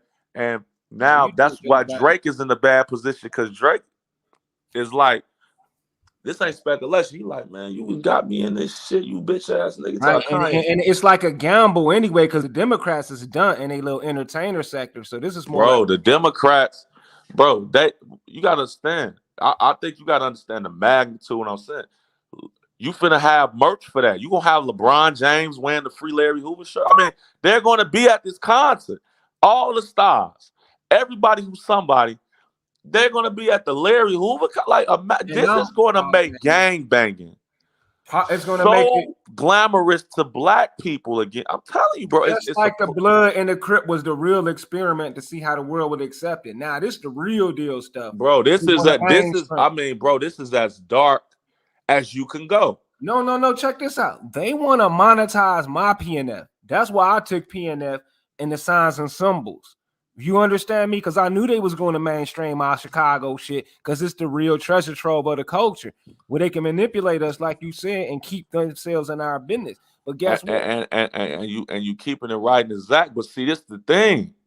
See, Larry Hoover really don't want to do that, but he don't want to not get out. So he let the roll. But people are going to imagine this. I got you. Yeah. Imagine this. I'm going to give you some real. I won't say game because you older than me, brother. But I'm gonna give you some real a jewel. If I'm white and I'm a taxpayer and I got millions of dollars and I'm a regular taxpaying citizen and whatever, and my kids is going to this concert. So now I don't know shit about Chicago, nothing. Right. And that name, Larry Hoover, slid across my desk. And I do my basically when the liberal white media, after this shit happened, when the liberal white media attached to this shit and they see who dude is, and people get to digging, that man's past is gonna be exposed by the liberals, so he can't get out. They're gonna say he was everything about your family and what he did and what in them files is going to be released because Can you hear me? Yeah. Because the Republicans and the Democrats is at war. Now the Republicans pushing this Larry Hoover thing. Everything that man did on a federal informant level finna come out. You finna find out everything that had to do with your family. Right. Because now they got to do it to expose the play because the narrative that they pushing towards black people that this guy's a freedom fighter and all that shit. They gotta sully his name up so blacks will be like, oh, we don't want. So the truth is going to come out. Oh, I got you, man. Your family history finna be revealed by the fucking U.S. government, bro. Because they're gonna say everything that this guy did. They're gonna say is I'm telling you, bro. Right, I know they're really gonna. I wanted to put you on the phone with somebody that that I got that. Man, listen, man. It is a play. The Chicago rappers, you see, they not promoting it because the way that the Most High worked, the niggas that got on, they was anti-GD. Right. So it made the GDs less popular. So if you was a kid at GD out here, they didn't really rock with you. Right. So you got to think, the portal that was opened up by the kid Ruger, who I told a week before that shit came out on my DM, that was a hit record. He dug that GD record out. That made all them people care again. When I was, bro, look, you know what? I ain't gonna hijack you, bro. It's so massive because basically it's a stolen legacy, but you have basically an agent who. Hey, hold on, one last thing. Now think about this too. If you compare contrast, they say they combined forces in '69. That's the GD thing. I mean, that's the Black Gang Disciple thing. But then in LA, they say the C was born in '69. So that's the two most black, most destructive organizations. Is the Crips and the GDs. Mm-hmm. And they always say we're organizational first cousins. It's no mistake that Larry Hoover's last name matched the federal FBI director, J. Edgar Hoover. And it's no mistake. And it's no mistake that the number one most hated Crip gang in LA is all Hoover. It's the who Damn. right here, man. This nigga Hey, DJ, man. You did So your hold on, wait. So G-Bop, rest in peace to the real king. He got killed in 79, right? right, That destabilized the organization. right, Larry Hoover didn't come with the concept to 81. Nigga, Taquan Tyrone Hardiman uh was killed in 79. right. That started Crip on Crip, what made LA pick a side. These dates ain't by mistake. You mean to tell me that both organizations was founded in 69 and in 79, both organizations completely broke off? Right. Wow, this is the infiltration, man. I love this dude right here. You Think you keep about that it. And alive, then man. think about it. That shit, that A-Tray rolling 60s beef in LA, that split LA. Wow, this Because dude. because they and remember, what did Monster Cody say about that? He say, man, some nigga named Daryl Oaks from a hood called 90 Crip who fuck with the Hoovers, he come and he shoot the guy, and we didn't even, and they asked for who the guy that shot their brother. They said, we said we didn't know the guy. He only been on the hood 2 days. Right. Cause the nigga was a agent, bro. And they chasing bloodlines down, man. He went and killed that nigga, Right, that boy from Roller 60 Crip. You know why? Because in them 80s, they knew they was gonna push that dope, bro. So they needed a organ. Think about it. In Chicago, you needed an organization that right, was gonna set precedent. So right, if you got GDs, they just rumbling, treat, doing all this negative shit to people, seeking destroying nothing positive out of it. It's all about hurting people. Then right. it turned to a cult. All of a sudden, same thing with that crypto thing. Like, what was the running joke in high school? Man, anybody could be G. You could walk up and shit, just shake Right. up. Anybody can plug. It Right. it, Yeah. it, was, it wasn't a secret society. It was an expansionist organization that was also seeking destroy shit. And that's what the government got behind. That's why they was able to operate so smoothly. How does a nigga, you can say whatever you want to say, how does a gang leader get moved to a smaller prison and could Mhm. run the prison?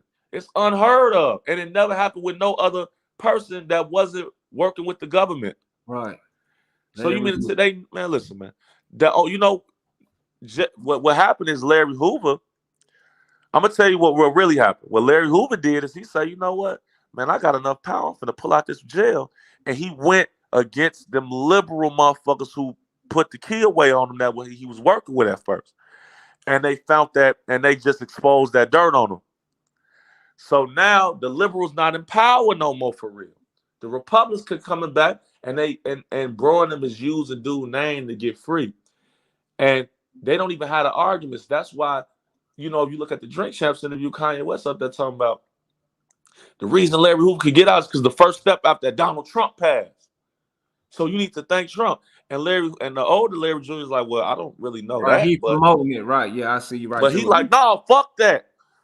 Republicans. So, bro, imagine Drake on stage with Kanye West and they pushing a Republican agenda. That Man, look, exactly. assassination energy is in the air. The shit I'm saying is It's powerful, bro. It's real. even It's more real. stuff than that. I'm a bow out, bro, but it is what it is. yo, Hey brother, man, check I'm the going to hit you tomorrow, check brother, that man. back chat. I'm going to hit you tomorrow. Shout out to Sister Soul Man and D Calico. Sorry, y'all, but this But brother right hold here. on, you know what? And I forgot one thing. Now watch this. Now Jeff Ford was the gold standard of progressive black leaders in that day. This nigga 17, 18 years old in front of them crackers out there in Congress telling their ass, we not gonna do this. This is what we gonna do. What they fucked up at is took them white folks' money. If they didn't take them white folks' money, they would have been out today. That led that brother down the road that he was gone for 4, 5 years. So it was the void of the real leadership. Same thing with Bobby Gore on the west side with the vice lords.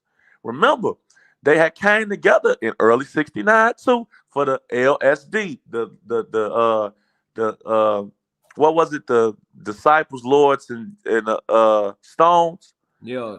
It wasn't no gangsters, disciple, lords, and stones. But watch this though. Why was they coming together? Because they was trying to stop the Dan Ryan Freeway from getting built. Yo, sure But enough. where's the Dan Ryan Freeway, big bro? It's right next to Woodline. Yo, right next to our historic area, brother. Yeah, because So, what they wanted to do is they wanted that lakefront. But what happened is it backfired because now the government's initiative changed because they needed them areas to sell drugs to fund them wars, so they let them go down. But I know old black ladies that live in that area still own that property. right. And then right next door to it, you might have a younger chick or some that didn't understand the importance of the property and sold it. Yo, So now you got Chinese hedge fund companies that own bushels of land in that area. yo, So what I'm saying is, brother, right now is of the times of the principal importance because what's gonna happen is that man gonna get let out, and when they get let out, because now you gotta understand they have no. This is not no little thing. Drake is the biggest entertainer in the world. Kanye is the biggest entertainer in the world. They finna get on the stage. It ain't at the other arena no more. It's in the Sophie Stadium. So that's the biggest and most expensive arena in the world in front of all the rich white celebrities that's liberal and say free a gang chief. It makes no sense, brother, and nothing happens by This osmosis. is part of, but that's part of the alien agenda shit, bro. They using Hoover as part of this alien agenda shit. Facts. This is the part that's really annoying me. I was a victim of these bitches when I was a kid, brother. I literally was standing in front of the church and when these freaking disciples came past shooting at a dude and I got shot as a fucking kid. These Mm. niggas been It was ruining a our reign of streets. terror. It was a Gestapo force. And what's so Yes. crazy is, like, this brother's mom and his dad, he could have had. Look, see, the thing is, let's be real. Everybody has skirmishes as kids. They might, like he was telling his dad being knockout artist. That's our people. That's what we do. We gonna fun, have youthful exuberance. So that's not a knock on the brother. But your father, I can guarantee you, wasn't working with no federal government to right, destabilize a whole fucking community. See, right, that's some whole other shit going on. Cause I'm telling you, I think the original disciples, like Shorty Capone and Booney Black, niggas that was trying to kill Larry Hoover, they wasn't as intelligent to articulate it, but Right. they knew someone right about this guy. right. They knew it. They knew it, bro. Inglewood is as close to Gage Park as I am to this phone. Yeah. And this is the same place that hit Martin Luther King in the head with a brick. And you gonna sit here and tell me that this kid, listen, Inglewood was easy to come in and be over there. Yeah. It was easy to Definitely. do it because it was the white folks wanted that space between us and them. If you think about it right Mhm. now, and I'm a real Chicagoan just like these people, and I drive down 63rd or 79th, the further west you go, the further white and better it get. Right. Right. So it used to be soon as you pass like Damon, soon as you go toward Western, there you get all the Spanish, the whites and all of that. Man, I don't I'm know how it is telling you, they now. was Yeah. sandwiched. And then you Yep. got Jeff Ford got 4,000 young blood. This is what don't make no sense to me. Because the story saying that Larry Hoover called Jeff Ford to say I ain't gonna be no stone no more. But Mm-hmm. the thing about it is, I think that propaganda was so fucking strong about Larry Hoover because he was because not you gotta understand how do you go from being a fledgling member in another organization to being the guy in the disciples? Because I think David Barksdale didn't have the on paper the charismatic energy that the Jeff had, and what was happening, he didn't take them white folks' money, but he wanted some. So they say, man, Don Durkee said verbatim, a deal was cut to Wow. make Hoover the prince of the king of the gangster nation. So a lot of people, he say, we was never together. They had their meetings, whatever. He paid the nigga to use his name to get power, bro. Right. He didn't do nothing with them dudes. He wasn't from their side of town. They didn't know him. He Right. got He there in come out. Yeah. 1965. So you Right. mean to tell me in less than 10 years, I moved there. I'm in another organization. Then I Hmm. hop to the other organization. Everybody magically die. I run off. The people from that organization don't have no respect for me. They trying to kill me, do everything to me Mm-hmm. being the main guy. bro, that shit don't even make sense. If you go to a high school right now and do that, you will never be able to come back around. You could he could not be He able to. didn't You do talking that about come alone back now. around, brother. He You had help. cannot switch. You cannot jump and switch to another game without you losing your life. That's some BS Right, right that's there. Bro, called I'm That false don't even telling make imprisonment. you, sense, he brother. had the Come white on. folks on his side because he was no different than Willie O fucking Neal. And what happened is when they didn't need him no more, like the brother said, when they didn't need him no more, they got his ass and put him in that frame and left him Hmm. in jail. And they thought that he In would die. protective custody. Huh? I say in protective custody. Absolutely. And the thing is, bro, is that what happened is a lot of them people that was around that had that original issue with him, they either died or say, you know what, fuck it, we going to do a whole nother organization because this is not what King David set forth. And that got Right. people even discrediting King David's legacy Hmm. because they like, why would he bring? That's like, bro. Think about this. If sister Soul Man, if you got a gang and I got a gang, and we've been fighting together, and DJ Calico been with you, banging with you, and now I'm a flip. I flip to the gang, and we was enemies, and now I'm the king. I'm the number two in the gang. When Mm-mm. niggas was by you every day, like his father, like it didn't make sense. It confused their whole organization. And it pissed off a lot of It pissed off a the lot of leads people, and I'm gonna and tell you, heads in the gangs. and I'm gonna tell you why he did it. He did not do it because Larry Hoover was just such a transformative figure. The government was involved, money Hmm. was involved. King David ruined his legacy and his reputation to vouch for this kid. And that's just what it was.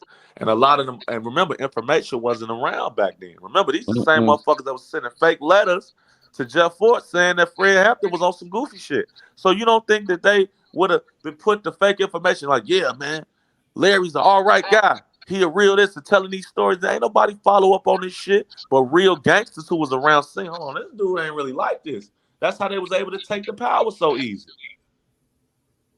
Hey man, you fucked me up with that J. Edgar Hoover and Larry Bro, Hoover, man. listen, J. Edgar I Hoover. want to hear Hmm. more of Oh that. yeah, Think about that. That I had to really. It's it's in hiding the in plain name. sight.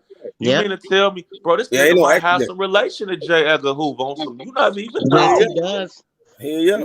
You may not even fucking know. It ain't no accident, cause I It ain't tell no people, accident. bro, Jeff you don't know Ford was the nobody. most dangerous young black man in America at the time, bro. Yes. Hey, bro, you don't know damn bitch with the last name Clinton.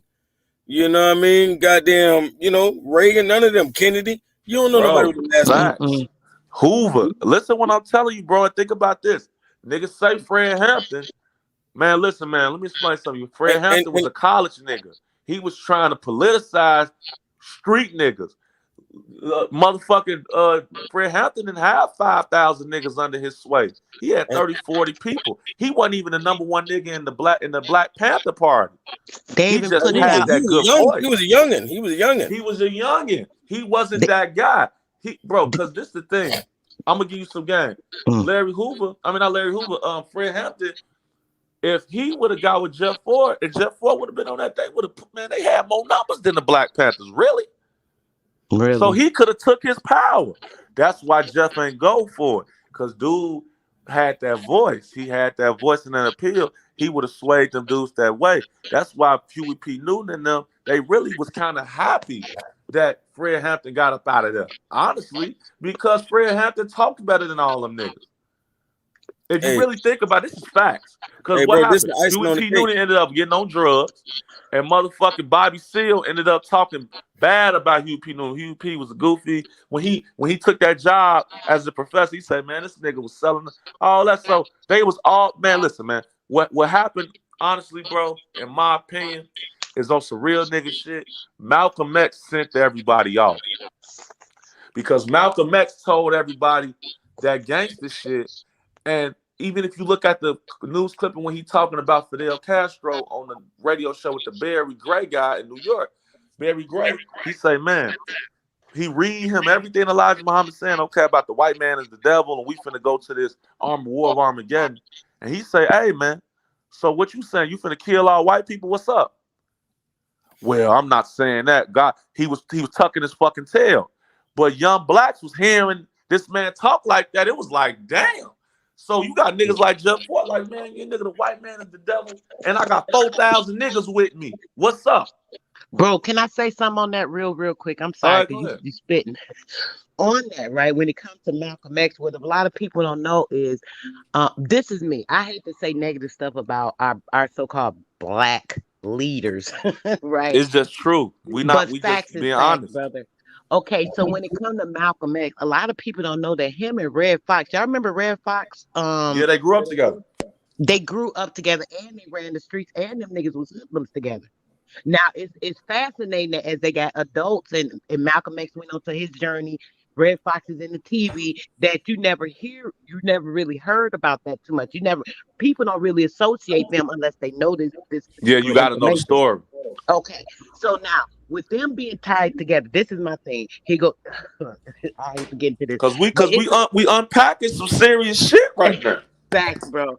The shit is it's crazy because I'm seeing the same type of situation happen within these YouTube streets. It's crazy. I ain't gonna bring that part up, but I've seen this shit before. It's the same damn thing. So with them, they took Red Fox went into the industry of the TV. He wanted to be an entertainer. Malcolm X role was, I'm going to be a big black leader. These agents, I'm going to say it like that. These agents that be planted to give these certain so-called movements to move our people in a certain way. It's a movement of the mind. It's a movement of the frequency. All this stuff with this hunt with Jeff Ford, Larry Hoover, all this stuff. A lot of this stuff has to do with the hunt for the X gene of the black man, the destruction of the X gene, knowing that these men are so strong to have a pure gene in most of our people that are aboriginal. I know you don't like that word, bro, but I'm gonna say it. That are aboriginal, indigenous, whatever you want to say to this land, have this particular gene. So a lot of that gang stuff, brother, came into effect because they were trying to rid people of these original people that are in Chicago because it's so laden with it. Because Chicago ain't nothing loaded with original people because every southerner came there. My grandmother included. So many people came there because it was an indigenous place. Our people started that area. So what happened is they want to get rid of so many people that had that pure gene. It's deeper than what people think. I'm telling Yep. you, this government shit is so deep. It runs so deep against our people. It's sick and Man, it's sad. sister, you hit it right on the head. Hey, And you know hey, what's so bro. crazy about the Bro. situation, Hey, man? bro. Hey, I was just gonna add icing on the cake about the Hoover thing, right? J. Edgar Hoover, like he passed as white, but he wasn't white. He was actually a mulatto. Hmm.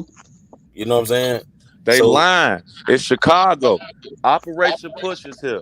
Motherfucking the Nation of Islam is here. Moorish Science Temple of America. The Kappa Alpha Psi, the Greek organization, was formed in the area. A Hmm. lot of the AKA's headquarters is here. This is the center of the country for Black America. If you even think Yeah. about the Bloods, T. Rogers going out to LA to expand to that part of the country. And I think that was by design. I think Jeff Ford knew about that plot Hmm. and he sent him out there. Let's put something out there for black folks, and send T. Rogers out there. You gotta think. T. Rogers was the only dude that you never heard none of them blood or Crip dudes speak ill about. He was the only one teaching the love, peace, truth, freedom, and justice out there. Now I'm not one of the moles, you know what I'm saying? But I'm gonna tell you straight up, all this shit is by design. They used to push hate, bro. I used to go to Operation Push meetings with my mom when I was a little kid. Um, all of them used to be pushing hate, hate, hate, hate. I'm sorry. We hear all this, I have a dream and this, and that with Martin Luther King or what have you, right? In the back scenes, a lot of times, I don't remember that. As a kid, I was real small. I was like 5 or 6 or something around that time, I believe. I was a kid when Jesse Jackson and them was pushing all this hate stuff. And a lot of that was more of just the anger, just that frequency of energy when they was pushing things from the other side. I can't explain it right, but as a kid, I remember that.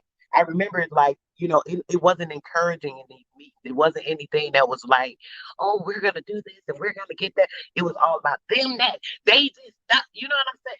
That's all I can remember. It was a lot of vindictiveness but with no results, nothing coming up with. Well, listen, we need to build this community. I never heard none of that. All I remember hearing is what they hated, these white people, this and this. Who gives a damn about their ass? What about our people? What we about to do now? And I used to be thinking, remembering, like, well, dang, I hear them saying this stuff as a kid, but I could hear the hatred. Like, I can't explain it. And I didn't grow up like that because when my mom left Chicago when I was small, and she was my dad. He moved, and then when she left my dad when I was like 5 or 6, and she came back to Chicago, that's when she was more involved and she was doing all this stuff, and I can remember all that. So it's just as weird to me how a lot of this, how can I say, the churches, the gangs, the politicians, and all of these people were all pretty much together. And I'm listening to you, bro, and I'm like, yo, this is like so many facts. It's crazy. And it's just based on research. And this brother, see, the thing about this people and folks thing that, you know, I don't know enough about that part. But I will say this: people and folks, to me, that's an alliance.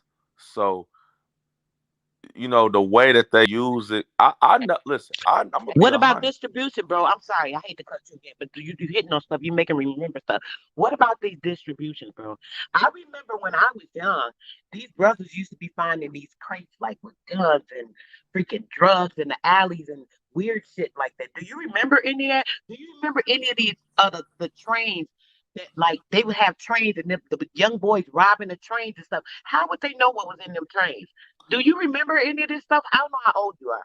I'm 29 years old, but I'll I tell you, remember all that. I remember all that too. Oh, you I remember I'm that? I'm gonna be 100. I know niggas who done got submachine guns off them trains. Bro, listen. When I used to tell people this, they used to think I was just talking or joking and shit. Oh, you from Chicago? When you hear Chicago, people think that's like the entertainment capital and shit. It's some real. I literally almost died as a kid there. It's some real shit that goes down in Chicago. People don't even know. They used to put this stuff out there. How did you actually get in the neighborhood? Shit, they delivering them, setting them right out there. They be done told them a shipment's coming. It's gonna be in this alley. It's gonna be over here. This will be over there. Come on now.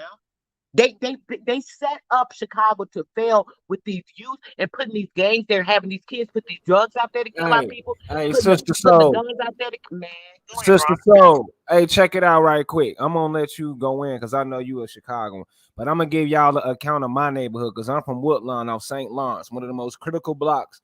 It's like 1 block away from that boy who got killed, the GD rapper, the big heavyset one. He got killed on the Gold Coast. What his name is? Dang, I can't think. I know the FBG guy you Duck, talking about. FBG Duck, FBG Yes. Duck, and Emmett Till. Emmett Till, I'm from that block, right? This is how they did us. I'm gonna give y'all 2 instances what the Europeans did to us. FBG Duck. When we was shorties, we ramped my hood. I ramped my hood like I probably wasn't even 15. And I know a lot of niggas who was driving cars at 18 without license, none of that. We just had things. We was just men, at 14 and 18. So this is my first encounter with these so-called Europeans. The first time some of my homies was under me, but the Mickey Cobras was in our neighborhood now, and they was pushing to recruit all the young people. Everybody was GD. And we had several sets around. It was called Bone Crusher, Ball City, and Bloody Curve. It was called the BCs on 067 in St. Lawrence and Rose. Then we had the BD set on Cottage Grove. Anyway, my little generation was the 80s, and they wasn't playing. I'm gonna break it down. First of all, they had some police who got shot by this MC nigga named Claude McGee. After that, these Europeans pulled up with a fucking car full of guns, filled to the brim in the trunk, and literally passed out to my little homeboys. I wasn't there. By the grace of Allah, I wasn't there that day because I would have easily got these guns. Mm-hmm. My little homies was 12 and 13, and they all popped up with infrared beams, guns we never seen before. And, they was like, look, a white man just gave us these guns in the alley, bro. And they broke off of me because they had guns. They didn't even have to do what I say no more because they had the big guns. Facts. Every last one of these niggas became killers, went to jail, and was responsible for being GDK. Every last, and I'm finna tell y'all the really shit.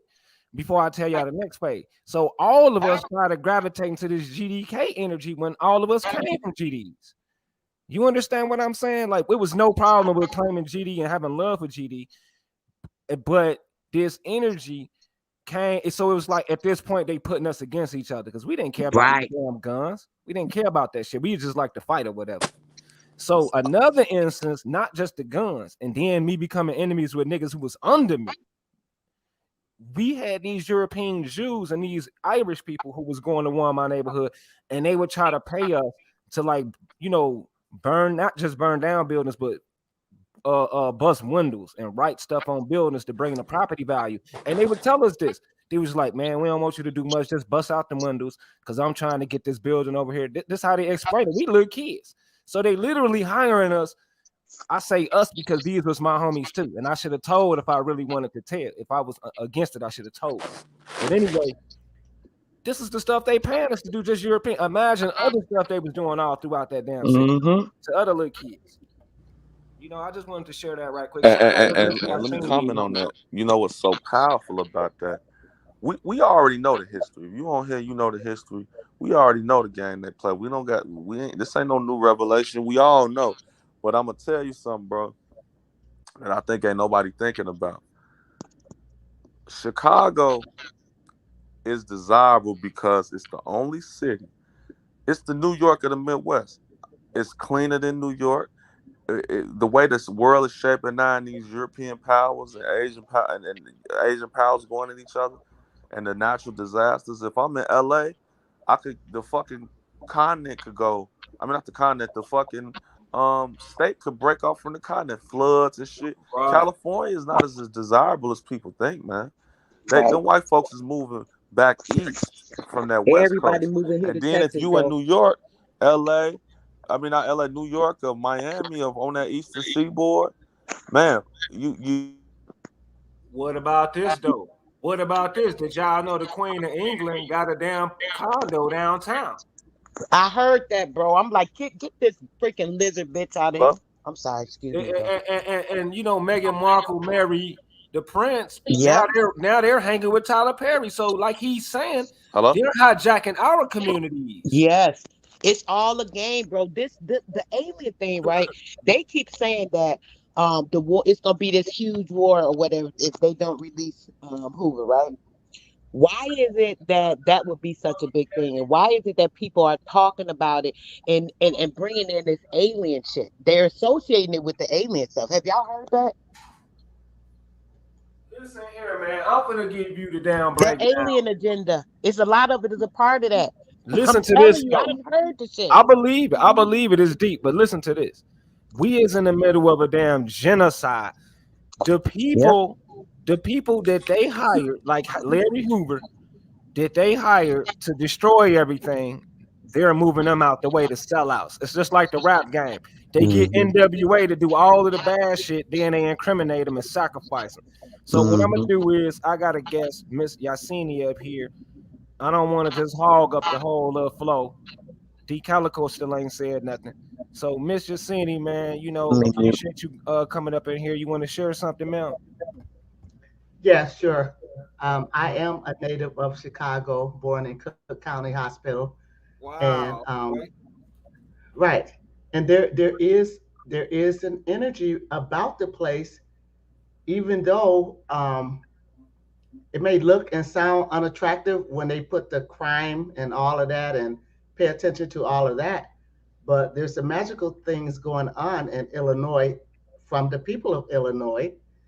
And what I wanted to add is that um, Southern Illinois, the whole southern region of Illinois is referred to as Little Egypt, Right. even though there's places, Cairo is a part of it. They've got other cities and towns that all make up that area, which have some magical things going on. Sis, and not to mention how Cairo looks just like this fake ass Egypt that they done conducted or made up. Yeah. So I'm thinking nobody's rushing to Africa. However, all of the world is rushing to America. So is there something about the place that we're in, Hmm. or are we being diverted to look at Africa and look at, if Egypt, the real Egypt that they're talking about, isn't made up by them, then the real deal may be over here because everybody flocks here. Everybody wants to come to America. Everybody. The towns that's made to look extremely bad turns out to have like a lot of magical stuff going on about it. Yes. We have pyramids. We have gold. We have silver. We have all Everything. the elements on the periodic table. Okay, so we can be overlooked, but things are happening now. Miss People are Yesenia, waking can up. I chime in on what you said? Yes, Mm. sir. You know what's funny? For undergraduate, for undergrad, before I went to U of I went to SIU Carbondale in Carbondale, and Yes. I went in 2010. And what was funny, man, is when we got down there, um, they they were it was really funny that you said that. It's really kind of shocking you said that because when I got down there, it was a town down there called Anna, Illinois. And that was for ain't no niggas allowed. That was the whole acronym, and that was the Hmm. whole thing. As an undergrad, as freshmen, they saying, "Yo, don't go down here because the Klan and all this sort of stuff, right?" And we took a trip, me and my friends. But when we going down there, I'm noticing in that area, because I was down there, that's where all the mounds and shit is at. Then you got down there the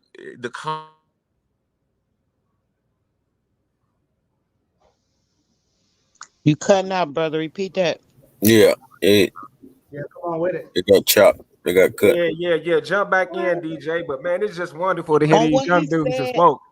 Oh my Wow, gosh. man. That's so crazy on what he said It is about just the mounds. crazy. He is not lying. I remember seeing this stuff as a kid when my mom used to Hey, love to hey, Sister travel. Soul, Oh, I'm listen. sorry. Go ahead. Nah, I ain't mean to cut you off. I'm just excited with exuberance because when we used to go on these field trips to the Brooklyn Field Zoo and Yes. Lincoln Park Zoo, and do you Museum of remember seeing Science and all these damn Industry. mounds every damn where, man? And we didn't know what the hell we was looking at. How beautiful Hmm. this place was. Yeah. Did you know that it used to be a big, giant, huge head near the where the Museum of Science and Industry is?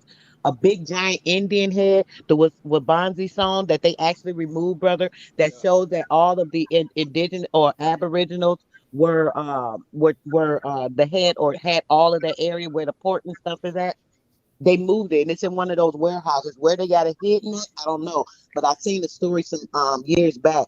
But the Wabanzi stones that was there, they actually moved it, and they got it covered up in a freaking warehouse like it was nothing. Hey, and notice that he said the name of the city was Anna.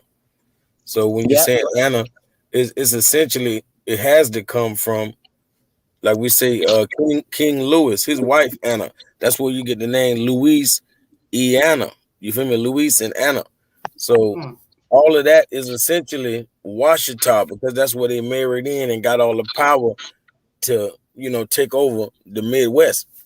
You feel me? So that's telling you that that's Washita land when we say Hmm. Anna and all that. So of course it really is. Those are the mounds of the mound builders.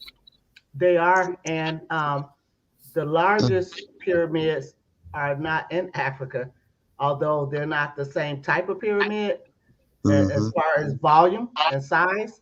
They're larger than all the pyramids in Africa, and they're in like Mexico, which you could say before they separated Canada, North America, South America, and all that shit. All of this land is where the real shit is, which makes you wonder, like if That's why Egypt they and diverted. Africa is the shit, then why is everyone trying to come here? They want to divert it, sis. They have to divert it. And like the brother was saying earlier, a lot of things started, a lot of them movements and all those things started in Chicago. There's a lot of different areas in the United States that have specific landmarks. Moving from the north to the south, I went through so many states, and when I say mounds, I've never seen so many mounds in my life. Tennessee has a lot of huge mounds and a lot of land that is open with no buildings and stuff on it. Lots of big mounds with pretty green trees. You see big where Yes. they cut through with the highway, right? He was saying something. I want the man, that brother was kicking it earlier. I want to say something on that highway thing because with the highways, when they cut through a lot of these mounds. When you go through the highway, you on each side of the highway, it's Hmm. building. You can see where they cut them. I see in Tennessee specifically, it's something about Tennessee with that red freaking dirt and with them red bricks and with everything that they got that has when you look at the mounds themselves, you can see where they went in. You can see it was tunnels and they I went in think and these hers. I people think her mic just went out too. Okay. of course it did. It spit this shit. You hear me, bro? Yeah, we hear you now. I heard the whole thing she said. So So maybe so some with people that, might. right, when you go through them, when you go through that, through those things, right, you could see where they had built the tunnels and they went down in the ground.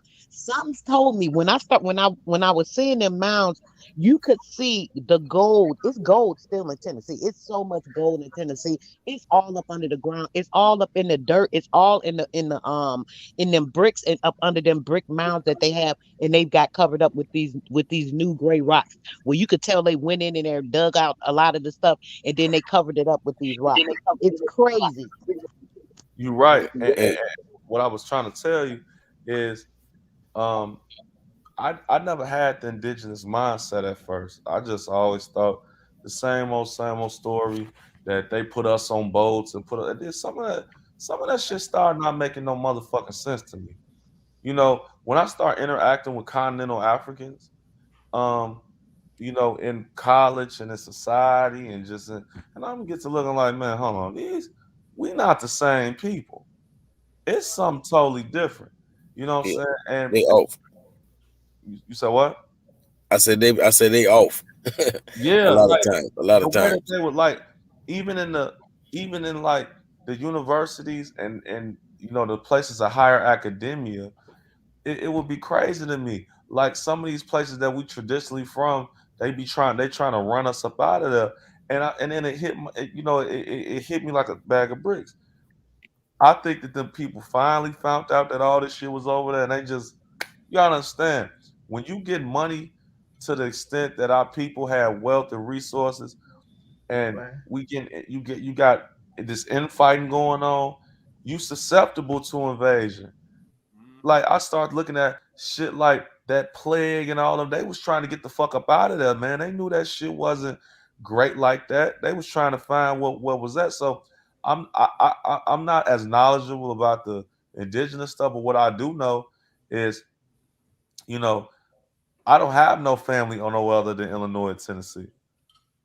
I don't know no niggas. I'm not saying our people ain't had a space, but I'm gonna be honest, man. I really think with Chicago, this city is so important. It's a confluence of the Ohio and the Mississippi. That was the first highway in the country. It went down right down the road. So if you really think Yes. about it, they you mean to tell me that the only place where the two rivers meet is at the tip of this state? Like like I could share the screen and show you like it was a It's video. the trading, bro. It's the lie and a trick. I'm sorry. It's the lie and a trick of the trading shit, right? Where I was talking about with that with Bonzi Stone, this was where all the trading started and took place right there at the port of Chicago.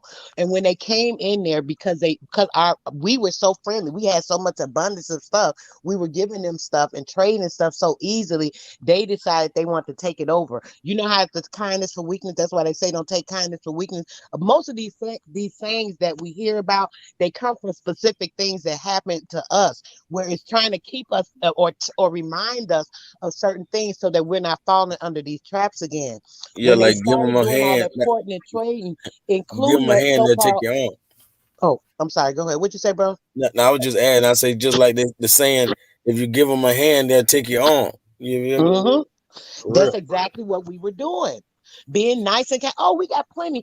Oh, look at these poor dirty ass people. I'm sorry, pretty much. Let's give them this. Let's help them with this. They need this. They don't really have nothing. They came here and said their country didn't have this. They didn't have that. They was even trading ice with these people. They was sending blocks of ice from Mexico and sending to these different countries, big, huge blocks of ice that would probably melt halfway by the time they got there. But they was doing it. They were getting everything from us.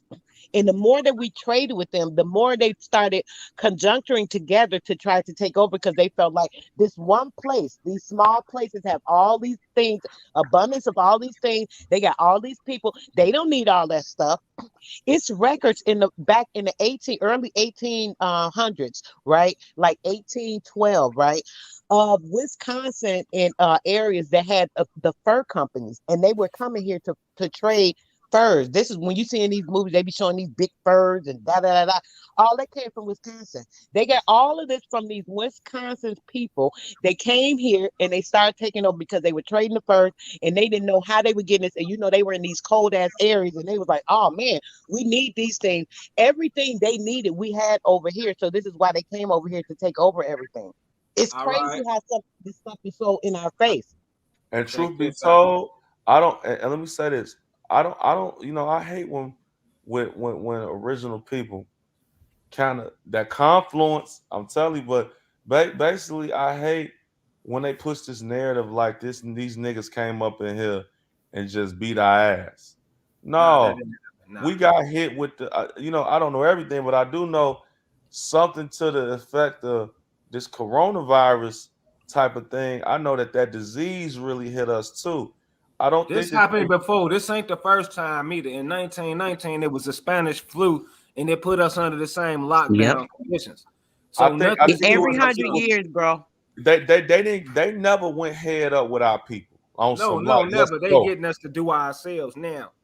It's so great that you 29, you waking up. This is great. Chicago people so intelligent, and we might be not knowledgeable at first, but when we catch on, boy, we gonna run with this. Now check this out. You on the right Look at channel, this. brother? On what you said, real quick, before you go in, PMF. I'm sorry, I gotta say this. What you Yeah. just said is crazy. So think about that.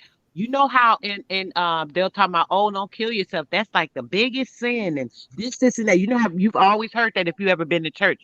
The biggest thing is suicide because you can't ask for forgiveness and this, and that, right? Right. Now think about this how can I the VAX, right? That now they're pushing on everybody, right? Yeah, That is suicide. a complete suicide.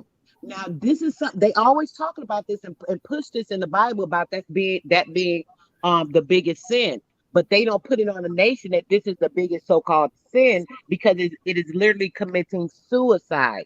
I just I wanted to mean, put that out there. The shit I is mean, I'm gonna be honest terrible. with you. Wow. Hey, Right. no, Appreciate I'm that. gonna be honest with you. We wish they were committing suicide, but it's getting to the point that they finna be the murderers. The blood gonna be on their hands because it's really designed to get so bad that the only people going to survive are the ones with the jab, and it's supposed to kill everybody else. But no, bro, the ones with the jab are going to be the ones that actually are demise. I'm telling Seriously, you, the ones I with the understand what you're jab. saying, Oh, but yeah. but but it's getting to that point. It don't matter Hey, how long family. they live, you will not live as long as they will. Hey, That's what they're gonna make hey, sure. family. Can I share something with y'all really quickly? Show Mhm. enough. Hold on. See, it's funny that this brother pulled this up. Hold on. I want to share the screen. Would you be able to hear the audio? Yeah, you can tell me what to look up, or you can share your screen if you know how to do it. Yeah. Okay. So We'll put the link in the private chat for him. okay, share entire screen. Okay, cool. So yeah. Now listen to this brother. I watched this back then, and even though he pushing this Israelite doctrine, what he said was very key. But Abraham Lincoln Can you guys hear that? Yeah. visited this farm. In a southern state. They took them over into Missouri, and they took them up to Because he's in Cairo. Harrisburg. That's what I was talking about, Harrisburg. Yeah, but when you get to Harrisburg, see, that's Route 13. Okay, now you got SIU University there. But coming back south from Route 13 all the way to Cairo was the slave camps. And I kept on wondering, why did they call it Little Egypt? I couldn't figure it out to save my life. So I was standing down on the point one day and it came to me. Egypt, Thebes, Egyptian school, Cairo, Alexandra County. Alexander County. I said, no. OG then woke up. What he say? What he say? Hold on. Look what he said. I see what the lick is. It's a lick. Now I see what the lick is. Might fool a doctor sometime, but you ain't gonna fool him too fast. That's my dog. Now watch And, this. Now this hold the on. thing. Now this is the science with that. Now he got another part I could show. I pull up. The nigga, he basically saying, see what was happening is it was the point at the Civil War, because you gotta think the Mississippi going south and Ohio going to the east. So it was busy because they could get west and south quick. So the thing about it is that it was ancient at that point. It was already ancient even at that goddamn point. It was So already an ancient trading route for us. Now we and there are was his- another. Yeah. There was another river running with that. Yeah, It was let me the go Wabash. Oh yeah, the It was Wabash. the Mississippi, the River. Ohio, Yep. and the Wabash River. That's the You three smart. that The they Great converted Lakes. to the Egypt over there. Yeah, you Wabash. That's that five, the Great That's Lakes that they three talk about in the conjoined. Bible. Yeah. That Bible in the Bible they talk about where the Nile and this and that or whatever. All of that is Lake Michigan that they're talking about. Right. Yeah, the Mississippi is terraformed, like Yep. meaning that we actually dug those trenches. We made the river. So So that water flow. yeah, And those three rivers were 580-mile stretch. Those three rivers in America, in southern Illinois, not over there in the Nile. It's a 581-mile stretch conjoining the three rivers in southern yeah. Illinois. Egypt. And speaking of Chicago, like like my family is really from Chicago. You feel me? And like my grandparents and them, I'm talking about 1901, like they were born over there. So what I'm saying is, like they got the last name Leak. You feel me? Leek. Right. And We got ARA Leaks. Is a funeral home up there. That's crazy. damn, I need to get with them Leak because funeral home. I was anybody, about to say, bro, my anybody with grandmother that was last buried there. name, anybody with that last name in my family. What I'm getting at, Wow. because it's only 1,000 in America. Period. You know what I mean? Oh, If they that, some famous wealthy people up there too. You better know that, brother. That's yeah, what we I need to hurry. I need to go check them out. Yeah, Yep. that's where we go when we die, brother. That's where we Yep. What for real? That that's was where that we was go For when we sure. die. To the Hey, leaks. so watch this. What I'm saying about the leaks is, Chicago is named. It get the name Chicago from Chicagua.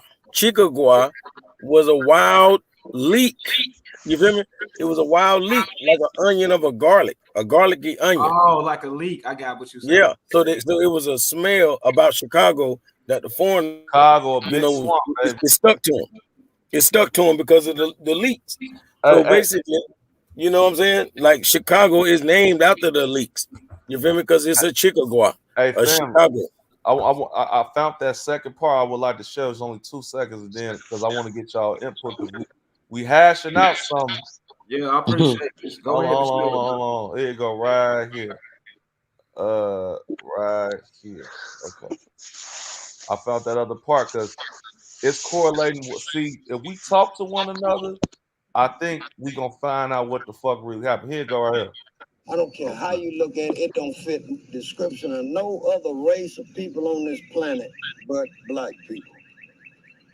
Not only that, there's a tone that comes across from the other end down there I didn't tell you about.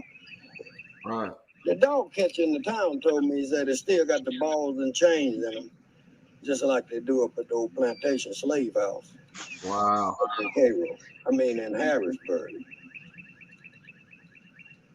But I heard a lot of stories about Cairo from white people. They used to talk about how they used to come down here and buy black women. Sometimes they'd have 3 or 4 women at a time. That's the Cro-Magnon man for you. They don't have no remorse. And they hate that them days are gone right here. But most of them is dead as hell anyway. There go another one of them right here. See, you can hide some things. Where's the other Right. one? Right. This is normalcy in Chicago, seeing this type of stuff, bro. Yep. I love this one with a circle. Yeah, that's Okay, I could keep going, but it's more. I'm gonna send y'all the link so you can watch it in full. They pushing the doctrine of the Hebrew Israelite thing, but what when you know I take all things in and come to the what it is. But what he said, he even said to the he made it plain. He said that Chicago wasn't supposed to be the capital of this city. They wanted to be like a Twin City thing. You got Chicago at the top and them at the bottom. Why? Because if like right now I'm in the Gold Coast. This is where I live at. So if any of you niggas want to kill me, come on, kill me with the. You good, brother. You was protected, brother. Trust me. But You you was gotta think. I could literally go at that at where Lake Michigan is at, where Navy Pier, and keep going straight shot to Canada. good. Right. So when you're talking about the North American Free Trade Agreement and all this shit, this is it. That's it right Because there. I could literally right now from Lake Michigan go all the way down, connect to the Mississippi River, and I could go from fucking Canada to Mexico. Yep. I could go straight shot. Just follow the And river. then you could go from Mexico, you can lead right into Texas. You can also lead from on the other side of that to Detroit to Michigan. You can also lead Yep. up into New York when you come out of This is Canada. that Canada, when I was in Mississippi New is York, a it's all right motherfucker, man. there. They needed this is a very Yep. this is a power center. This is they talk about the Suez Canal. They talk about uh The Rio Grande, all the that. Rio Panama, Grande. the Panama This is the Canal. Yeah. Panama. This is the motherfucker. Now watch Yep. this. Now how I know is because I do my research. It's so fucked up that they needed this to be so good that they literally reversed the flow of the Chicago. Like that shit is crazy. Like they say, man, let's send that sewage and shit down on there. You know what I'm saying? Downstate. And for me, just to be perfectly honest with you, when you look at Cahokia and you see that mound, that was the first mound. Then this place always been home. This place always been had money. This place always was a trade in space. But our people been tricked out of this shit. We don't know. And I'm hearing niggas sit up here talking about, man, I'm leaving Chicago. Little chicks that I'll be dealing with talking, man, I'm going to Dallas and the crap. No, don't let these niggas trick you out of Exactly. 200 years of our home and history because they sit up here pushing this whole man. The Chicago gang problem is bad. Not saying it ain't, but niggas is like it's chicks that they family been up here since 1920. Even longer than that. And Right. you leave in this part of the country to run to Atlanta and shit like that. You know what I'm saying? Like this is it. We was here and we was thriving and making a lot of fucking money, and our people is being tricked out the best part of the country. Because Exactly, bro. I That could be is on what this I'm teaching. lakefront. I got Miami vibes. If I want a nice snowy thing, I could have that. I could go 20 minutes into the state, and now I got fertile land to grow things. This is that space. So this is the best part of the Not only that, check this out. Now the resources is great and the soil and all of that. Chicago people, it's not. Somebody got feedback. Anybody? Let me see who that is. Okay, hold on. Chicago people is connected not only to Mississippi, but you can't prove that they know damn slaves from Africa. So that automatically takes jurisdiction away from the police and the white man. That's what Noble Drew Ali came to teach us. He like, you not know Negro, blacks, and colors and none of that. You come from noble people. And as we go down to Cairo, Illinois, up down to Memphis, we seeing our culture, even down in New Orleans. So what Chicago people represent is a free man society that don't got to do what no damn white people say. And we keep getting caught up in their situation. So not only is it the land up there, which is great, but your freedom matters. That's why we getting attacked, because all of us is children of free people. We is not children of no, slave ship folks. That's right. Man, and then let's even break it down because I love how you think, brother. I just asked it practically. I say, so you mean to tell me that a little boat of, and I'm not saying this to happen, you mean to tell me that maritime ships left Europe that had disease, all this stuff, came to a place where they did not know nobody, and they couldn't go in because they didn't know the peoples in the space. Went in a place where they got warriors, culture, society, all that. Walked in and got had to go 500-600 miles inland and pull and went and kidnapped all these warriors and brought their ass on boats. You couldn't take the big boat to the shore. You got to take the little boat. So 12 white men with some guns bring 13 men. It didn't happen, bro. It didn't fucking happen. It was a lie. It didn't fucking lie. We was here already. They sitting up there Well, telling niggas you that know shit what it don't make is, no And what brother. kind of motherfucking guns sense. did they You know have what? even You back know what I then? just discovered, bro, with the freaking ships, right? What they did was Where tie are the the ship slave names ships? to it. This the thing, brother. It's not a slave ship, right? It's ships. When you look up, if you look up the ship, right? Even with these names, when y'all talking about the names, I was gonna bring this up. When it comes to these names of like the president, this president, that, blah blah blah. What I found out was that when you tie these names back, they tie back to USSR, USS boats. They're all boats and ships. Even when it comes to JFK, they keep talking about this JFK and his murder, this, and that. That man just died this year. He was never killed. He was never shot. That was all a lie and another front, another story. All these things are disambiguations. And what they do is they tie back to these ships. The ships are the Atlantic trade slave. The trade slave was a slave, the trade of goods and different things that they were trading back then. And it has the list of it in the Library of Congress. Each and every one of those ships, if you go look up the JFK ship, you can look up the Larry Hoover ship, they all Oh tie my into different goodness! things that these Wow. so-called presidents did or were supposed to do. It's all a lie. It's all bullshit. And they keep it as a record because they had these names. Oh, this president, this. Say they'll say, if you look up Roosevelt, if you look up the USS Roosevelt ship, right? I'm pretty sure I didn't look it up, but I looked up a couple other. I'm pretty sure if I look it up, it's going to tie back into gold because this is what they use. They use the ships, and this is the maritime law, trailing the seas, doing what they didn't have no business doing, going across these areas and taking things and transporting shit, stealing shit. This is where this piracy stuff comes from. They were the pirates and stealing and taking all these things and trading them in these different countries and stealing it from our people. So this is what this ties back into. They keep saying it was the people. Oh, we had the slaves and we brought them here. No, you didn't. You came your ass over here. Y'all sent this ship. This ship traded this and they took it to this country. This ship traded this, it stole this and took this and got it from our And, people, and, begged and and borrowed one thing and took it to this place. to build with you, since I'm sorry I cut you off. Let's just say I got a young black man in these schools on the street, and I'm running that to him. There should be so much of a mind fuck it on a scale you can't even break it down. What I notice is it's just easier to just tell the guys like, "Hey, shorty, hey, young man, all that victim shit that they was beating you and doing that, man, listen, man, let's explain something. All that shit is cap, man. They came over there. It was a lot of trickery, a lot of just just games being played, but it wasn't no force majeure play like they think it is. Like if I'm a young black man, I'm sitting in Morgan Park High School and I'm hearing this we were slaves and got beaten, they pushing these movies.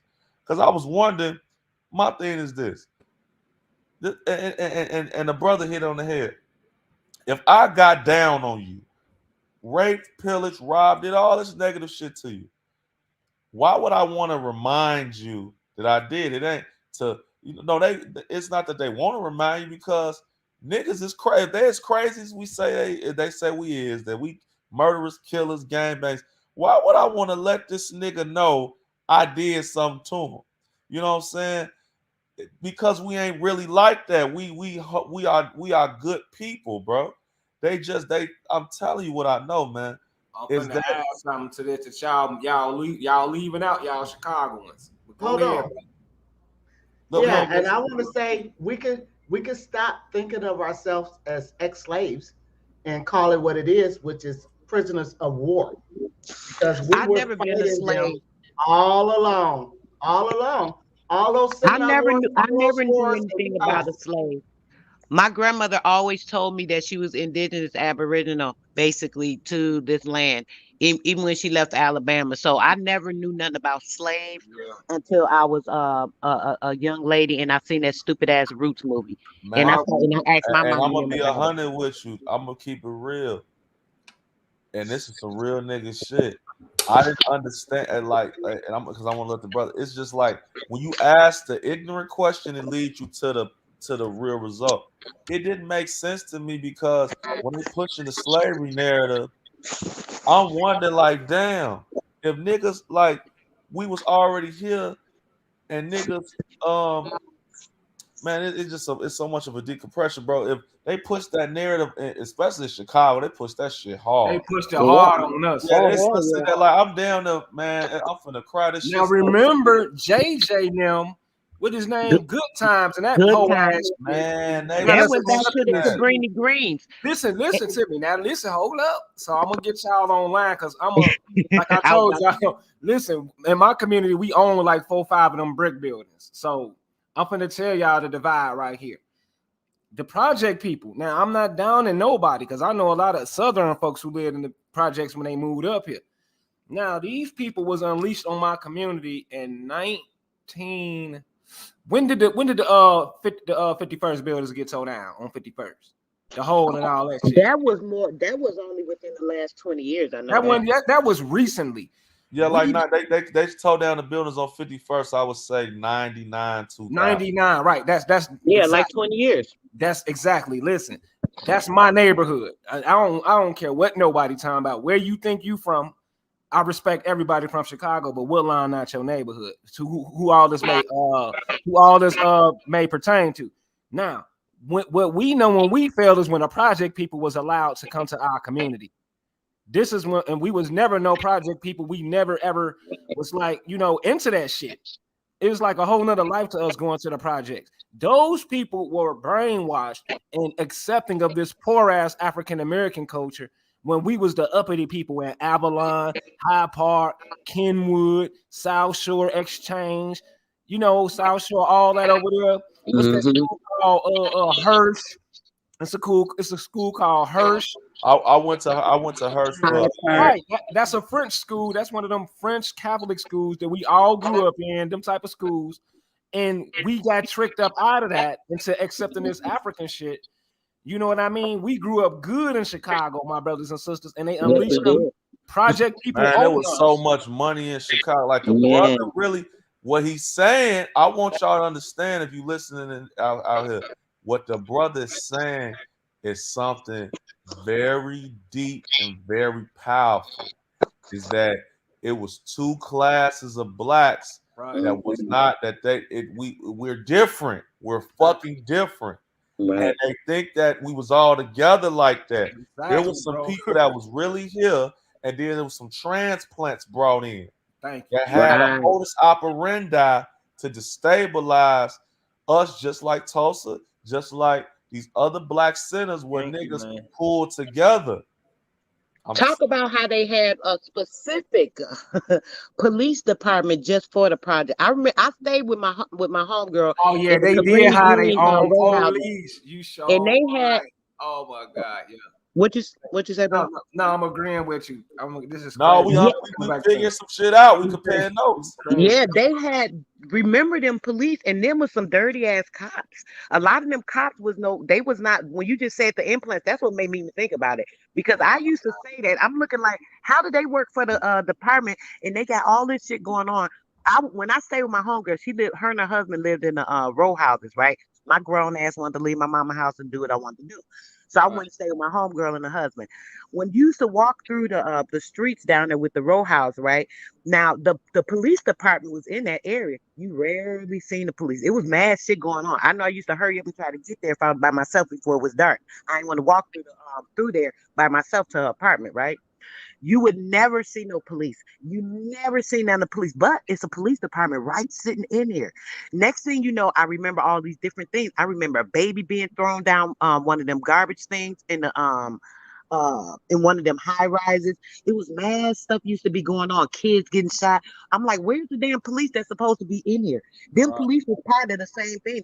They was backing the gangs, and they would be there to let them off and to help them to do things within there. Right. I wanted to Thank say you. that, bro. Tell the truth. Tell the truth about this shit. Because as I expose Larry Hoover and the rest of these agents, I'm gonna expect other Chicagoans to speak up, because we talking about this a red alert and they're about to do a concert making millions off my father's death and sacrifice. Okay, speak up about it, because they terrorized us.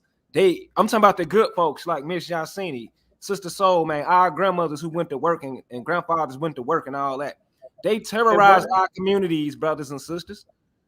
Yeah. And they did it. They did Y'all it. have to speak out right now. They did it. They did it with religion. Yeah. They definitely did it with Chicago religion. is extremely religious, and the last religion that came in out of all of them was Pentecostal, and there was like a wave of, now we got these new speaking in tongues, you know, saved religions, like further distracting us from like we're being bombarded. Hey, sister, I have something I want to share with you, because what this is, it's really a land issue. And what the brother just said when he said what he said about 51st, it made me want to pull up something that was very key, because it was very key because that's the birthright. Like, listen to this. This is a news report, 1973, about Black Chicago. Now watch this. How does local government affect housing for Black people in Chicago? I couldn't talk about local government without talking about the federal government. In that the federal programs, umbrella, whatever the local programs are. I mean, I'm speaking specifically of HUD and its subsidiary FHA. Has urban renewal been a positive or negative aspect? Now look, this 73. After they got all the gang, they killed all the niggas that David Barksdale died in 74. Larry Hoover is in jail. Jeff Ford is in jail. All the gang chiefs in jail at this point. This is Dempsey Travis. He was a very powerful boule nigga. He got his degree from Northwestern in 59 in engineering. Like, this was a nigga of the highest accepted order. They asked him about housing. Now listen to what he said. In my opinion, it's been a negative aspect in that so many blacks were displaced, and of course, in turn, displaced. So if they was there, you know what I'm saying? If they had just got to Chicago and niggas was moving in, then how they get displaced? They was already there. Watch this. Created high density and more congested conditions in the areas that surrounded the urban renewal programs. Because they was moving all these out of town niggas in. Listen. There are many urban renewal programs that were started, say, 10 years ago, where the land is still vacant and people are still unhoused. HUD is saying that you can't have a house in the city and white folks ain't gonna have you in the suburbs. So that's what the federal government is saying. Because they want the city, but they not finna let you go out there.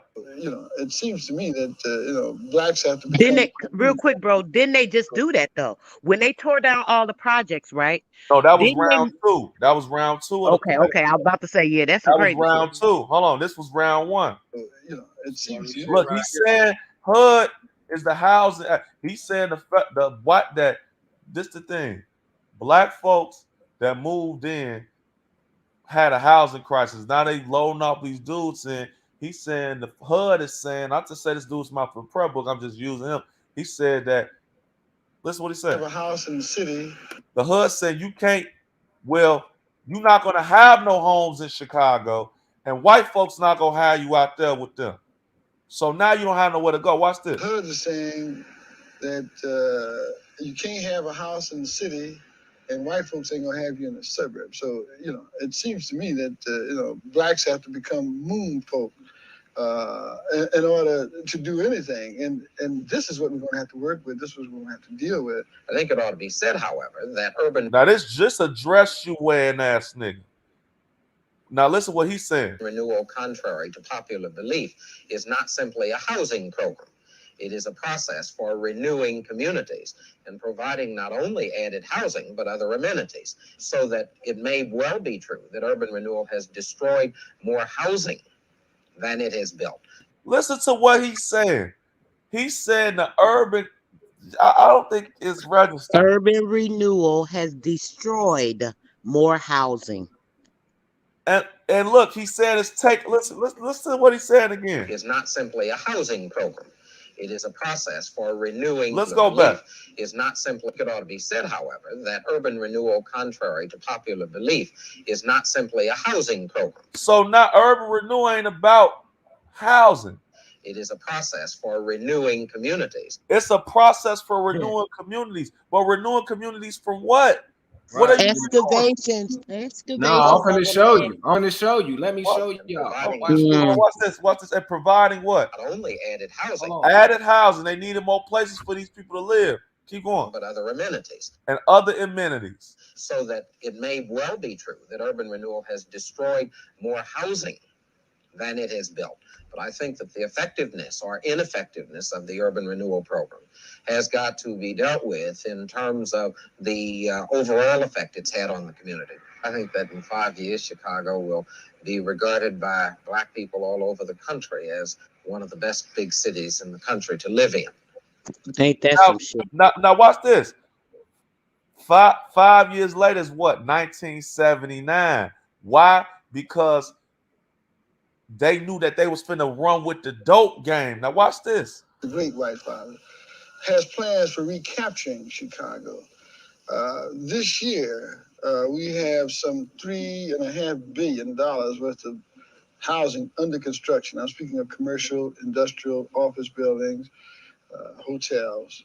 Uh, in the circle, Chicago downtown and its periphery.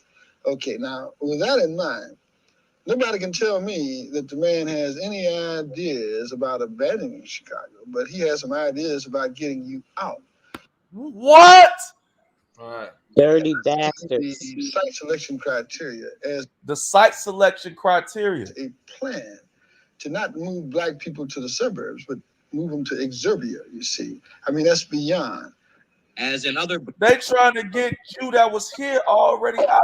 But now that it's listening to the man saying we taking the housing away, but Black people, this gonna be the best destination for Black people to live.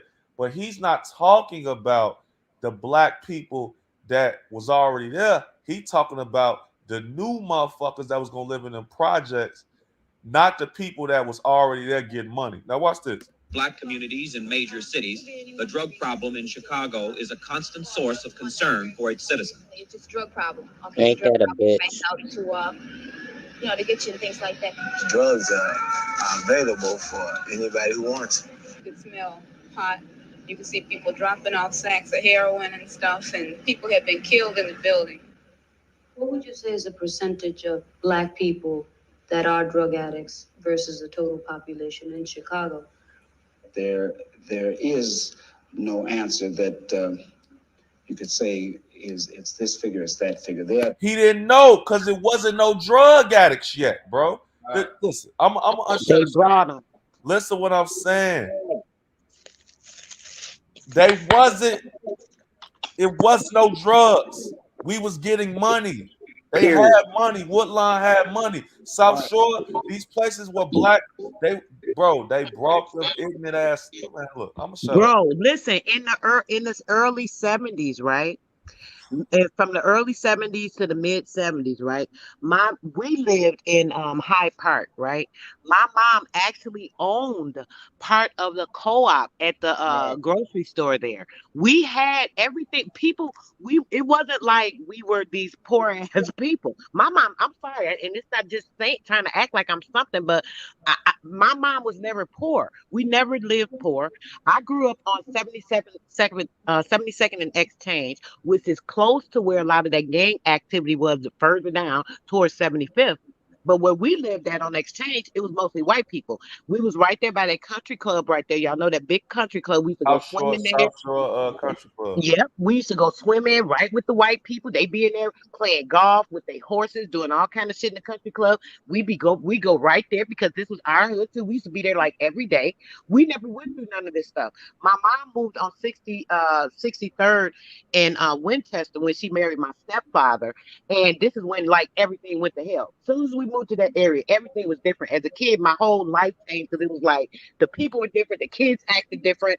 They were I can't even get into it, but it was so much that was different. All the gang stuff, we never experienced really all that gang stuff, even though we weren't too far from it in that time when I was younger. We never went that way. So we Man, never experienced none of hey, that stuff. sister, Go ahead. I'm sorry, bro. it's so crazy because I was born in '92, so I'm just a researcher. So I'm seeing, man, what the brother said is so powerful because when he's saying, "Nigga, my family," not nigga, I apologize, but my family didn't come from that stuff, and when he's saying and making them statements, a lot of people don't remember 10 years ago, let alone 20, saying, like the young kids, especially, we drugged out. So it's hard to to know, hey, grandma had this, granddaddy had that. People is dying, we abandoning our elders, and you losing that rich family history, and then they mind fucking you and telling you, oh yeah, black folks was picking cotton in Alabama, and you wondering like, what the hell? Right. You going down looking for some shit that don't even got nothing, bro. That Right. shit. We getting Vic on a major level when we wanna. I even talked to FBG bro. What's his name? FBG Duck little brother on the interview, and asked him, can we incorporate this into the music instead of the killing? Because they robbing us, and you want to make excuse for some black gang banging, and I'm like, they literally robbing us for our land, brother. Why not have the movement and the music and the attitude, towards these people that we know robbing? I just don't get it because I See, thought and I'm gonna gangsters tell was you niggas, why. Because right? them Rich niggas young, is too, them yes, kids is too stupid to do that. I love them to death. I know all these niggas personally. The FBG Duck last record he did, I produced. He was a dear friend of mine, just like Lil Durk. All these niggas is my homie. I'm one of them niggas that's in the industry, but I'm smart too, so I don't give a fuck. I'm the dangerous kind. I don't care. right. I'm not fake in it. Like right now, there's no bigger dude in hip hop production than me. You could Google this right now. I'm finna Juice check World. it out. I discovered Juice World. I did like so. I'm as industry as it could be, but I don't give a fuck because this shit is real. Because when I'm seeing it's like, yo, the drill music which I helped create, and when I say help create it, the sound for it, it's being used as a propaganda tool to get these young blacks to leave the area once and for all because they never could truly get us out. In the 90s, some people left, went to Atlanta. That propaganda was there for niggas to leave this area. A lot of people didn't go. Now they saying, okay, we gonna make it, we gonna tighten it up. So, they put certain things in play. They really trying to really grab the air. Like right now, I live I live in the Gold Coast. Like I'm in the Gold Coast right now. So, I do business with an Italian.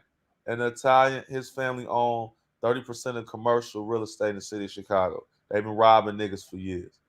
His granddaddy come from Italy, a great granddaddy from Italy. How did he come over here and own 30% of Chicago?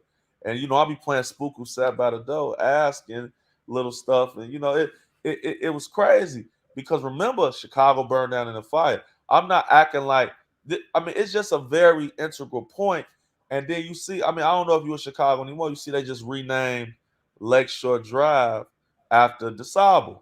So now it's called DeSable Lakeshore DeSable Drive, something That's like that. love. That's love So right the DeSable thing is the Pan African part that they had to bring it to Chicago because he was the African, French African, his and all Nah, his he was a brothers and Moor. sisters. Nah, that's a Moor.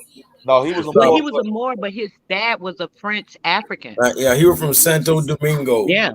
He was or from so Haiti. called. He was really from Haiti. He But was I from can show Haiti. you that now. They just renamed it, so when you get on Lakeshore Mm. Drive, it's gonna say DeSable Drive. It already say it. Wow. I could go right now in my car and pull over there and say DeSable Drive.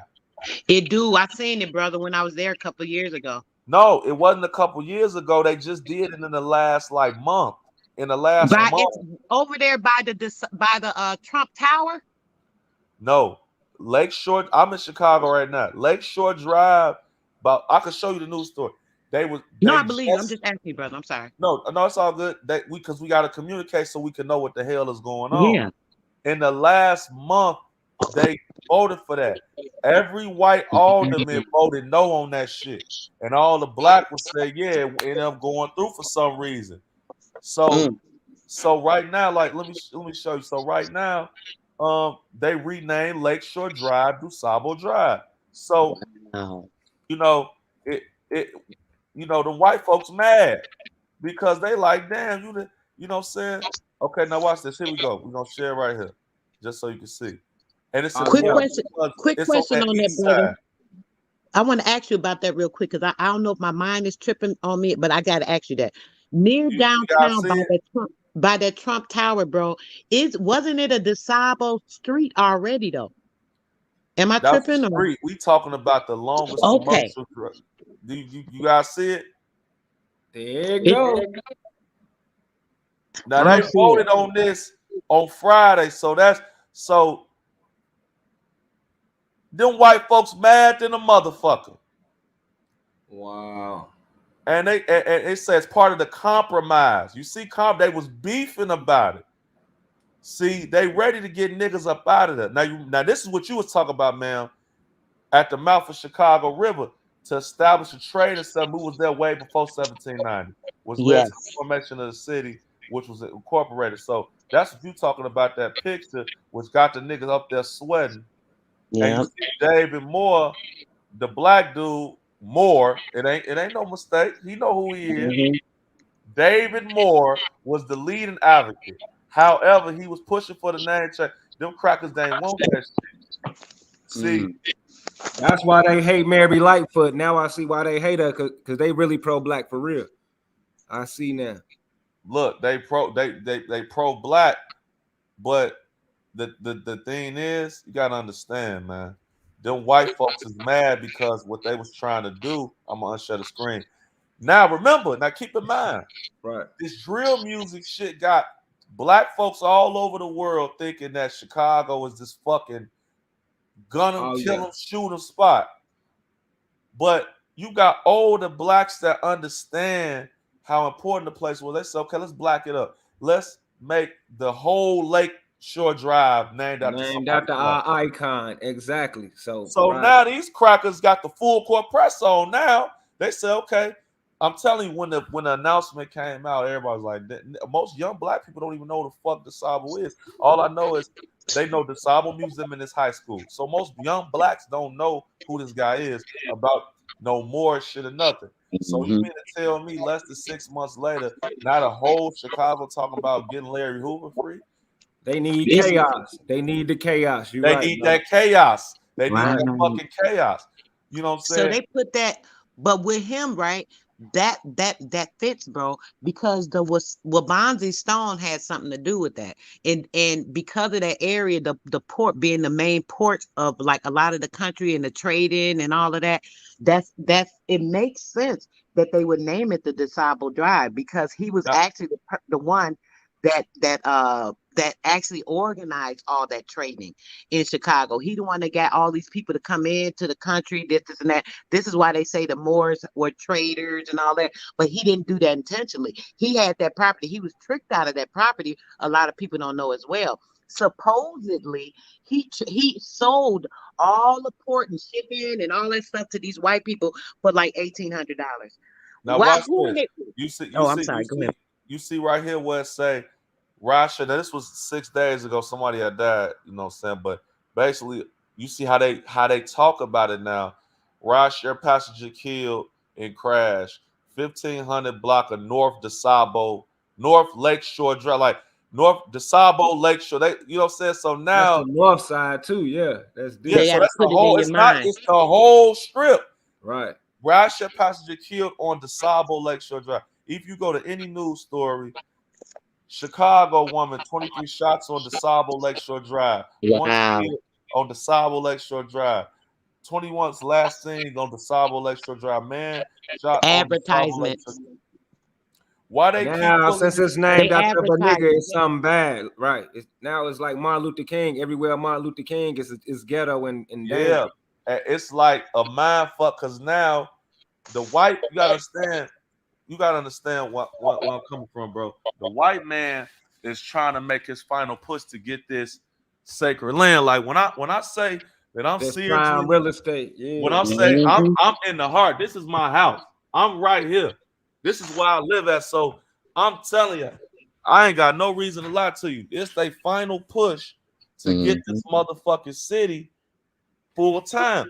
Even if I show you some of these videos where they talk about Streeterville, like Streeterville, Edward Street, these motherfuckers was niggas that was living in huts and shit right here, squatting on the land. Right. And now a whole neighborhood named after this man. You know what I'm saying? Because the story I was told is they was always telling us is, yeah, when black folks got to Chicago, then they only could stay in Bronzeville because they couldn't go nowhere else. That's not true, brother. Mayor Daley and them, why was it a riot? Why was it a riot? Because them crackers was running from their neighborhood when they was immigrating in from Ireland and all that and trying to come in our shit. That's what the fuck really was happening, bro. Right. Them places was never originally white like they told us, because the story they told us is whites was here and niggas came in and we left. No, blacks was always here. You niggas came in, we was skirmishing with you. We ran a lot of you niggas up out of there. We ran a lot of them white folks up out of there, had to settle on the outside. A lot of them white folks never lived in Chicago. And that's why that's why they had to tear the projects down after they got all those people there and move all the people out into the suburbs. So now you got to be traveling from 200 and something street if you want to go downtown.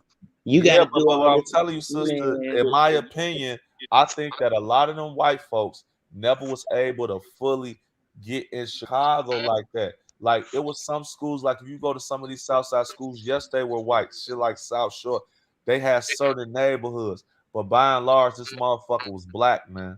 It was Do you black. know in the 80s they still had the separation? In the 80s, my sister went to Gage Park, right? The white people went in one side of the building and the blacks went in on the other side. Now this was in the 80s. Yeah, because look what Gage Park is at. If you from Chicago, Yeah. and they think every black person is GD.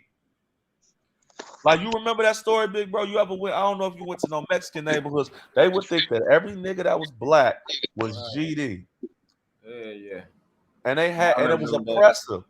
It was oppressive, bro. And I remember it was a running joke between all my homies. Like, yeah, if you go around the Mexicans, act like you one of the black peace stones, so they don't fucking kill you because it Right. was so big. I'm not trying to get sidetracked or dominate. It's just crazy for me, just being young and understanding that that East Side is important because that was our Harlem.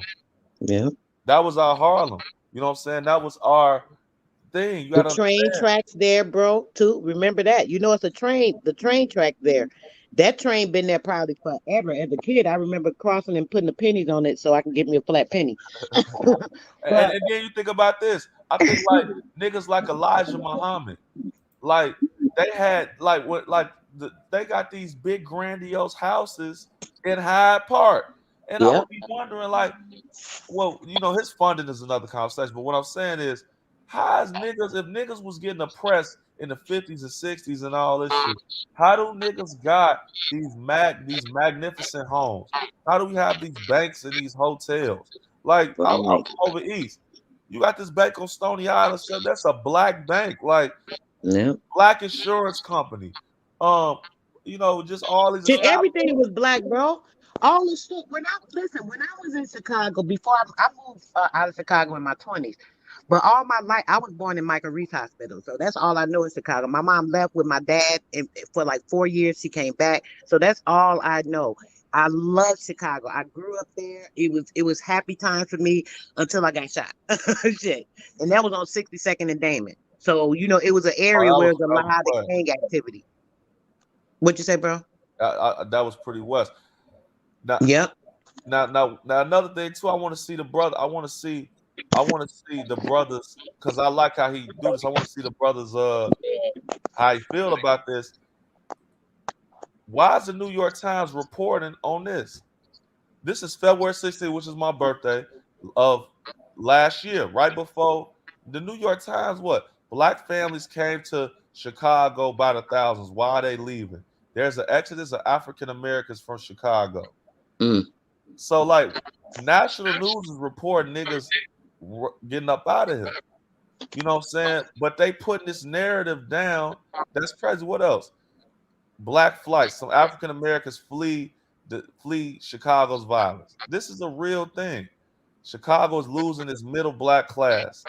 Affordable high. The Chicago's legacy of segregation was causing a reverse great migration. It's like the things that what we dealing with, and I'm gonna tell you, this Larry Hoover thing is only going to make this shit go up even larger, bro. Look at this. Right. The road O'Hare Zone. It's named for Betsy Coleman, who 100 years ago became the first woman pilot in America. So they're saying that they're trying to rename O'Hare Airport after Betsy Coleman. Mm. See, who is pushing these doctors? Look what this is saying. They trying to name O'Hare. Look, they So trying to are they name trying to act like they're doing some type of charity shit to make up for any of the things they did, bringing some type of significance to notoriety of these people? Is it some kind of oh look, we're bro. giving I'm you gonna this, be which is honest. not much, but Hey, it's something sister, that act. Oh, I'm sorry. they giving the niggas some. They so wicked. They say, man, we got you niggas in so much of a hell. We gonna give you niggas your credit. Ain't nothing you can This is do what about I'm it. looking at, bro. It's like because They like listen, we you know gonna what? name O'Hare after Betsy Coleman. Fuck you niggas. You niggas still don't own nothing. Right. That's what I'm saying. It's like That's it's crazy, throwing it man. in your face. It's Bro, playing with us. We're not O'Hare gonna get Airport, y'all keep asking for reparations. Y'all keep asking for this. Y'all want fair treatment. Y'all want that. Oh, look what we did. And We they did just this. giving Oh, us look what we names and did. shit. Right. Yeah. bro, they naming O'Hare. Listen, that's like me naming a Klan rally after Malcolm X. That's like Exactly. O'Hare is Wow. non-black. That's an Irish name. So you're gonna switch that name on their airport and put this black woman's name. Them like you understand. You know why they doing that? Because they finna flip it. You gotta think like we live like let's say I live like I might have a great grandmother or something that might have a home that she owns in Hedgewich. That's a name after them people that was there. They gonna flip it. You gonna have they gonna be so you know why they doing that? Cause they gonna push you niggas out of this. Let's say we originally from here, right? We running up out of here and they finna have it so wicked where it ain't gonna even be a black motherfucker or somebody's African American, which don't exist. And I want to get the correct terms. Somebody that's original driving on DeSable Lakeshore Drive. Yeah, nigga, we got this name after you, nigga. But you And ain't you ain't even allowed here. over here. Yeah. You ain't even here. And we gonna say, yeah, nigga, we took that shit. And if it is some niggas, it's gonna be some immigrant niggas Boom. enjoying this. Boom. Hey, because the shit is so wicked, bro. Cause like they really want to force niggas downstate. But then now you run into that because now Cairo is abandoned. Yep. All these places is abandoned. I think the work that this brother's doing is monumental, bro. I want to lock arms with you. I could talk on here for hours because when I do my research and when the brother said what he said about his dad, I think it's a personal thing. But let's be real, bro. Your dad was a person that was original, that was in that area, and he was in the way of the plan because he Right. was probably one of the people that could say, "Hey, no, I'm originally from this area. Yeah, we have fisticuffs, but I know the real story about this place. Right. We was really trying to uplift our people and go in these shops and say, hey, nigga, hey, white man, hey, Arab, you're not finna be coming in here selling our Right. people. You pay this money and we gonna get y'all ass up out of here. Right. That's how Chicago was. That's Exactly. how it was. Hey, Jeff Ford said, hey, man, you're not finna open up no deli shop and be fucking on our young black women over here, the young girls, and pushing that shit up in here, man. You gonna pay us a fee and we gonna get your ass up out of. That Exactly. was solidifying our community, no different than the Jews and Jewtown and the Irish and all of that. But what happened is you had sellout niggas like Larry Hoover who they sitting in front of that and say, we got you for this, we got you for this, we got you for this. You gonna go do all this motherfucking time, or you gonna work for us, and that's what they did. Do I think they knowingly wanted to do that? No.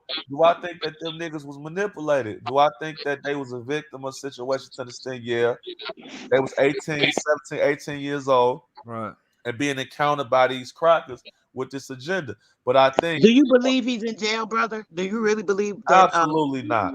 Okay, I was about to say because Listen what people I'm telling you. really. That man not in fucking jail, bro. What they doing it's is, a whole Yep, act, hey, right? they saying, it's hey, an act. Larry, put Yeah. your shoes on. Time to go back on Hmm. stage. Yep.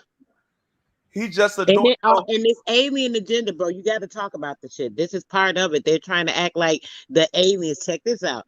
That might be the so-called reason. They're trying to say the aliens told him to be released and all that. Have you heard that story before, bro? I'm gonna be Nah. perfectly honest with you. You know, you got to understand. We got to deal with what's right and exact. I can't speculate. I won't think. I don't put nothing past nobody. But I'm gonna tell you what I do truly believe. I believe that Larry Hoover was a part of the young men that wasn't from this area, that was an opportunist, like this brother said, was able to slip into an organization that had poor leadership, that was able to be bought out to try to co-opt and undermine the efforts of brothers like this brother's father and Yeah. Jeff Ford, Jeff Ford.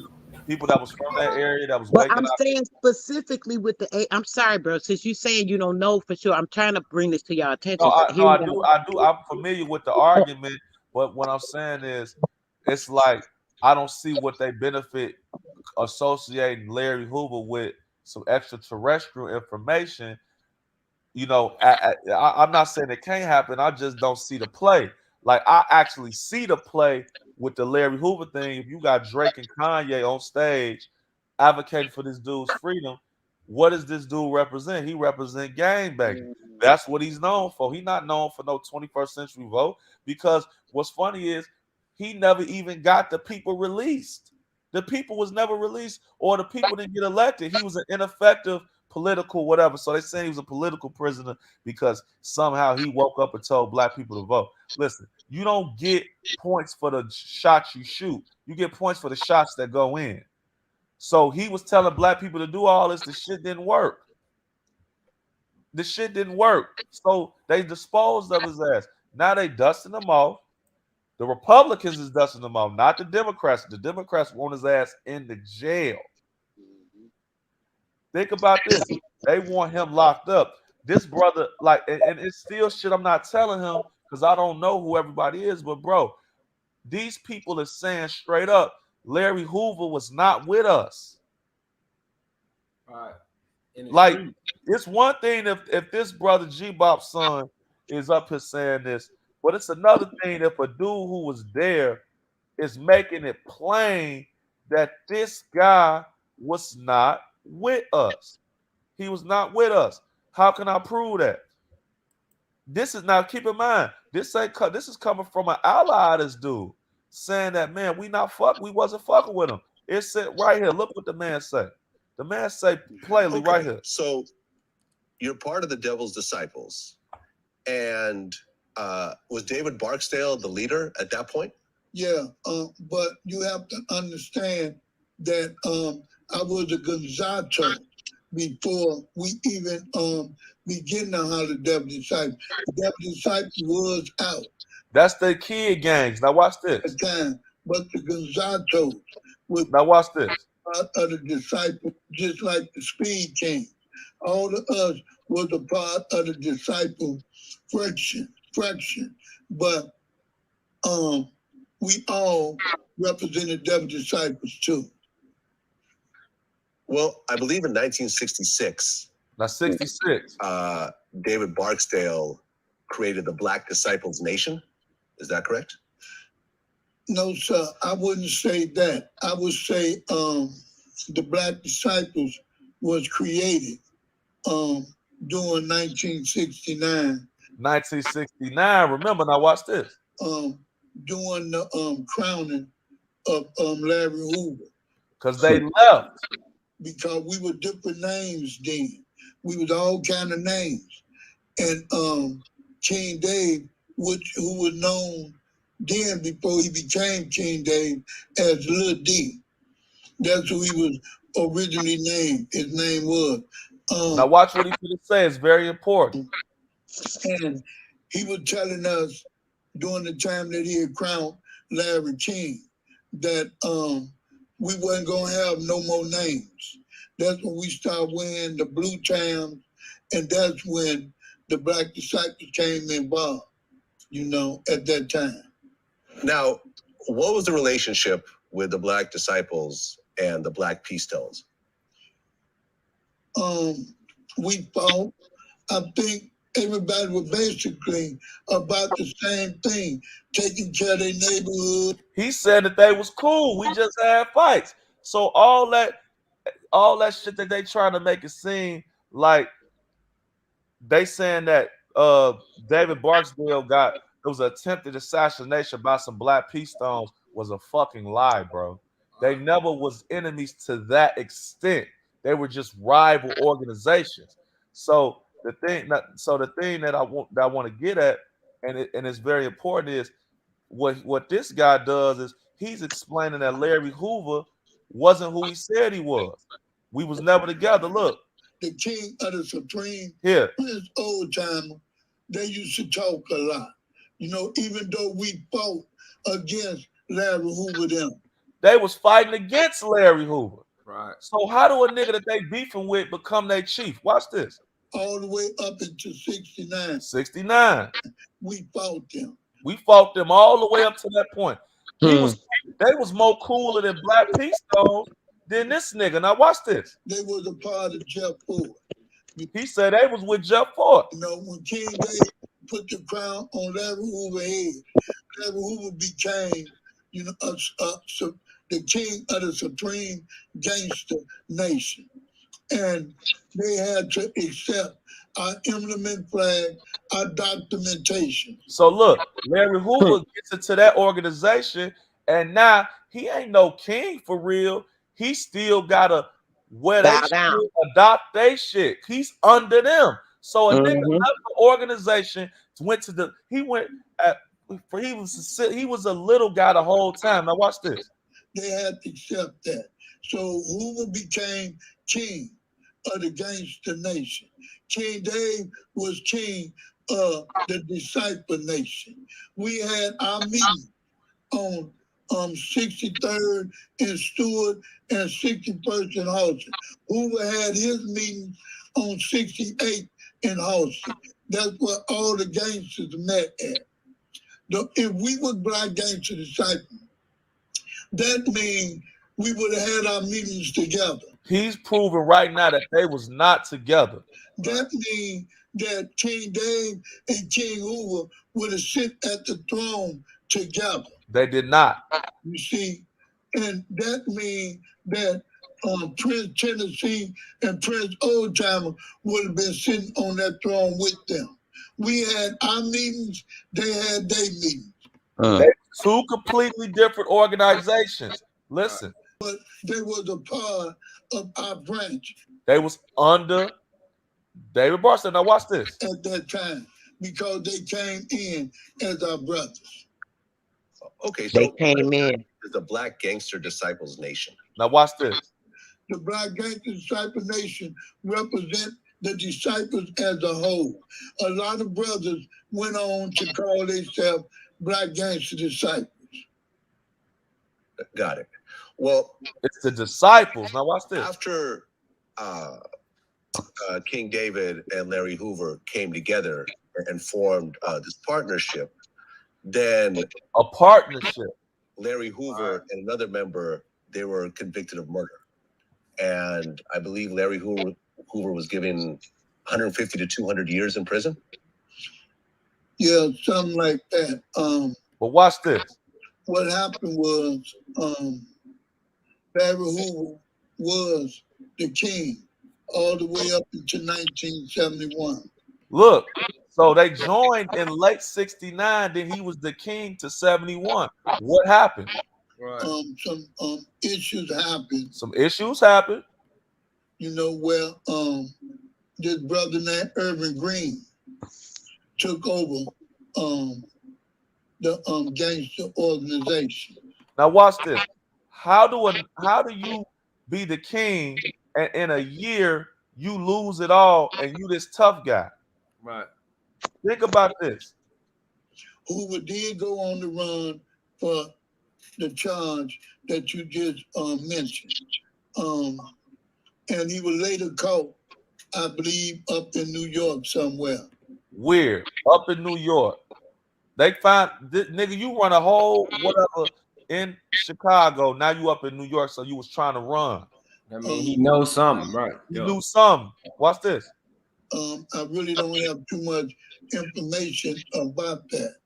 But what I do know is that he was no longer the king of the gangster nation. He was no longer the king because it was real people that was probably saying, man, who the fuck is this guy, man? We don't know this nigga. They Man. catching on. You own something. You done done it, boy. Somebody noted probably that he was somebody some type knew of he was agent. an agent. Somebody knew he was agent. That's what I was about Watch to say. this. Hold on. That he was no longer Now watch this. Don Durkee younger than all of them. Now watch this. The king of the gangster nation. He was no longer the king. Irvin Green was, which Irvin Green lost his life in 1972. So now mysteriously the nigga that took the crown from you by force is dead? A little weird to me. After that, because he wasn't a part of the program. Watch this. Hoover went on to go to the penitentiary. So now they kill the other guy because the other guy can reveal, man, y'all took it because dude ass was an agent, whatever. Woo, woo, woo. Mm-hmm. Now they sent Larry Hoover to jail. They fully expected this nigga to die. Watch this. We all met in Stateville Penitentiary. When we met in Stateville Penitentiary, some brothers tried to have him hit. You know, they put some lies out on him. But maybe they put the truth out on him. Right. About something about King Dave supposed to told him that if he died, he was supposed to took over. Which we know wasn't the truth. You didn't know that wasn't the truth. See, what's happened is this. Larry Hoover ended up, the chips fell how they made. He got that power.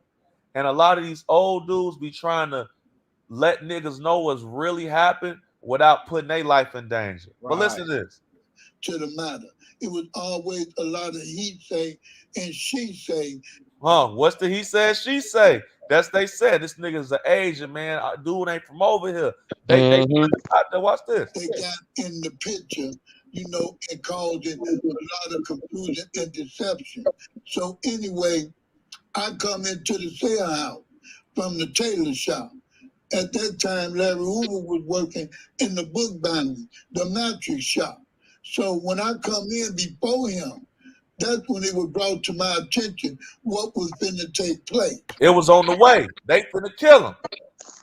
And when I went to certain people to require up on it, and they told me, I told them, hell no. Why? Why you know why he say hell no? Either one or two things. Either he was too stupid, he was an agent, or he believed that dude was official like that. How do I know that that's what really happened? Watch what he finna say. And the person that was supposed to took the hit out, I told him to stand down. Now, at that time, I wasn't the chief. Now, look, he's saying that, and he didn't even have no position in it, but they liked him because he was rolling with David Barksdale. Watch this. Stateville. We had an honorable chief. It was a whole other nigga that ran the whole shit that knew the truth. That was calling all shots, that respected me and my brother and knowing how close me and King Dave were. That's how he got validity, because he was real. Now watch what happened. This how you know dude was a fraud. At this time, King Dave had just died. Now this 1974 when this happened. So all this shit that happened, they see everybody down. Larry Hoover is in here. Jeff Ford is in jail. Bobby Gore is in jail. Fred Hampton is dead. And now you talk about you got power. They finna get him up out of here too. And they in jail. Now watch this. You know, so they finna pull it. They finna kill him.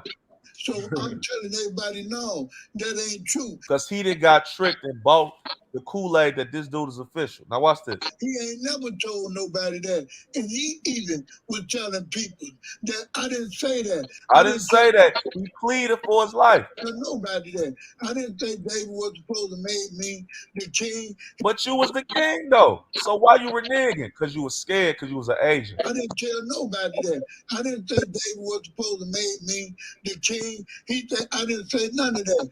And then he also said, I'm not even the chief no more. He walked away from it all. I don't have nothing to do with that no more. Damn. So in 3 years, you went from gangbanger king to I'm not none of this shit no more. Now watch this. And so I said, wait a minute. Wait a minute. These brothers over here believe in you. Woo! Listen what he said. And so I'm backing you. These brothers over here believe in you. He a young nigga like, dude, you Larry who? What the fuck is you talking about? You ain't no chief. Right. You did. And when we asked them and they said, yeah, I said, then you still they king. Wow. Like that. You see, and I went against, you did, my branch, my people, and half of them on the street right now can verify anything I'm saying. And when I stood up for that brother, he became the king again over them. And that was in Stateville Penitentiary, D-House. Listen. We finna go to war. We was finna go. Watch this. In Stateville Penitentiary, D-House. We were finna go to war with each other about this man rights. Boom. What am I saying? Larry Hoover. Now this is how Larry Hoover got power. So now he like, damn, these people really think I'm gangster for real. They think I'm a fucking savage. They believe this. They believing in the lie. Shit, the niggas that put me on is dead. So niggas like Shorty Freeman. Remember, look at this brother video when what's the guy named when he was talking about your dad? He said G-Bop was supposed to have the city, but then he said that's why Shorty wasn't going for it, because Shorty knew that dude wasn't right. He walked away. He said, man, I'm gone. We doing something else, bro. Because y'all fucking with this nigga. That's what happened, bro. Straight sellout shit, bro. But the man, but what's so crazy is like we could go. I got so many others I could dig in, and the brother saying it was another interview. He was like, man, King David told us, hey, accept Larry Hoover now. We're all friends, and people walked away. Like he got another video where he's saying people was like, bro, what are you doing, David? Who is this guy from? He's not from Inglewood. And David's like, shut up. We're going to respect him now. Like it's like a parent having two kids. Like, okay, you and Timmy are going to play now, and you're like, they looking like, dude, what the fuck? It was fishy. It was fucking fishy. And then the way that these niggas started dying was weird. But watch this. If you look at the FBI documents, Larry Hoover up there, basically, it's a memo where Larry Hoover's alleging that Jeff Fort was an agent and created Black Peace Stone to destabilize the Black community. Wow, that's just don't sound right, because Jeff Fort and them kept cracking heroin out the neighborhood. So that don't even sound right. Bingo. Listen what I'm telling you. If you look at the shit is so crazy.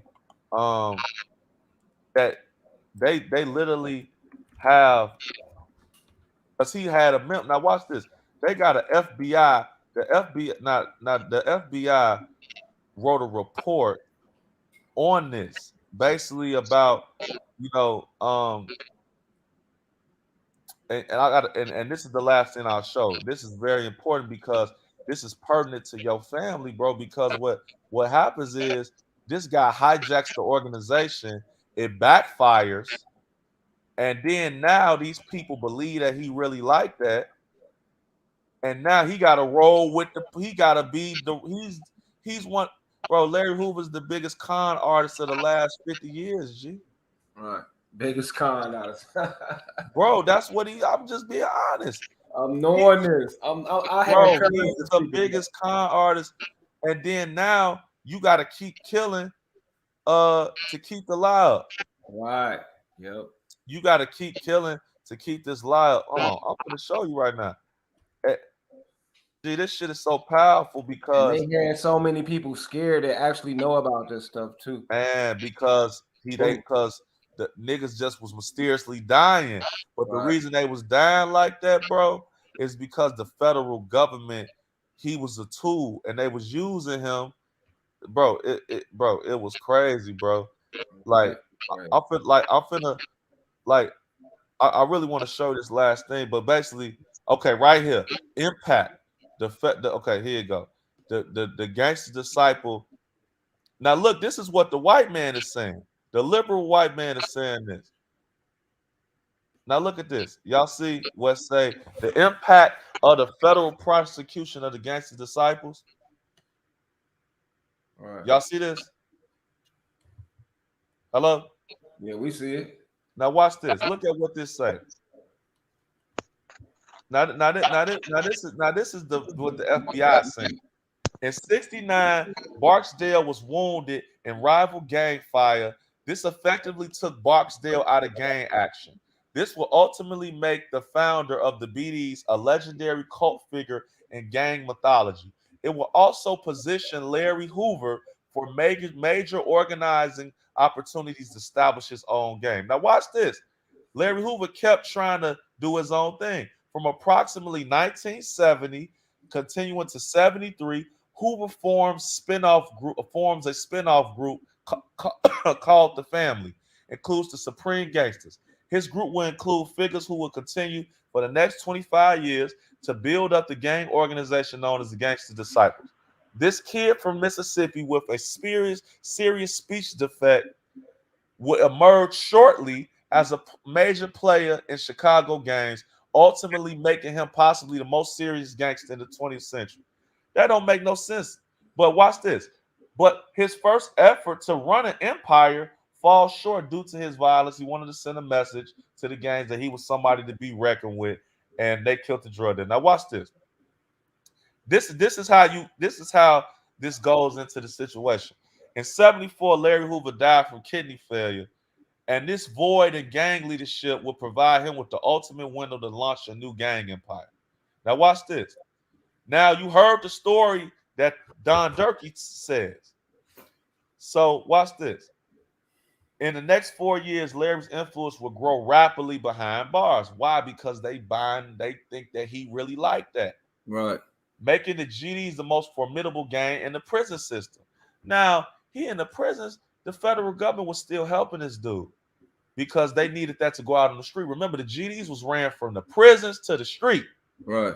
It always been like that. Right. Yeah. In 78, the major prison riot and the GDs was involved. Some say Larry Hoover even masterminded the whole riot. Now watch this. The one and only assassination attempt, which they know about, was made against Larry Hoover in 79. So they tried to kill him. So remember, you said your dad got killed in 79. Right. Wow. Our gang member Nissan, he was a black gangster. The attempt to kill Larry Hoover involved they basically tried to get dude out of there. Now watch this. This is how I know that this shit got weird after that. Now your dad dies. Other people that could tell that story. Now it's nobody left to tell the story. In the 1980s will be owned by Larry Hoover. Due to his enhanced ability, because these niggas is dead, to administer the gang by being eventually transferred to a minimum security facility where he would get constant access to visitors and phones, enabling his communication with his underlings and other institutions and on the streets. It was in the early 1980s, watch this, that Larry Hoover's official title expanded. Now he was chairman of the board. Yeah, because G-Bop, all of the real niggas is gone now. Right. While we doubt that he actually drafted the memo, as our information indicates, these materials were crafted by the quote-unquote Minister of Information for the GDs. That was the federal government, who is a quote-unquote highly educated GD member and who was not prosecuted in the federal case against Larry Hoover. So you mean to tell me this shit that this watch this. it is clear that Larry was eager to take the intellectual credit for these missives, orders, and He's a send off. He's a goofy. He's a issue goofy. routinely to the troops. No, he was getting fed that script by the government, and he was saying he wrote this shit. And when they end up getting indicted in '96, why is the person that wrote this not locked up too? Because nigga was never a person. They was saying, "Hey, look, dude, get us to your truth. This is what we pushing." Now watch this. This is how they get in our community. Now watch this. Watch this. This is how it was crazy. Once Hoover quote unquote approved, perhaps editing here and there to a limited extent, these memos became law for his gang.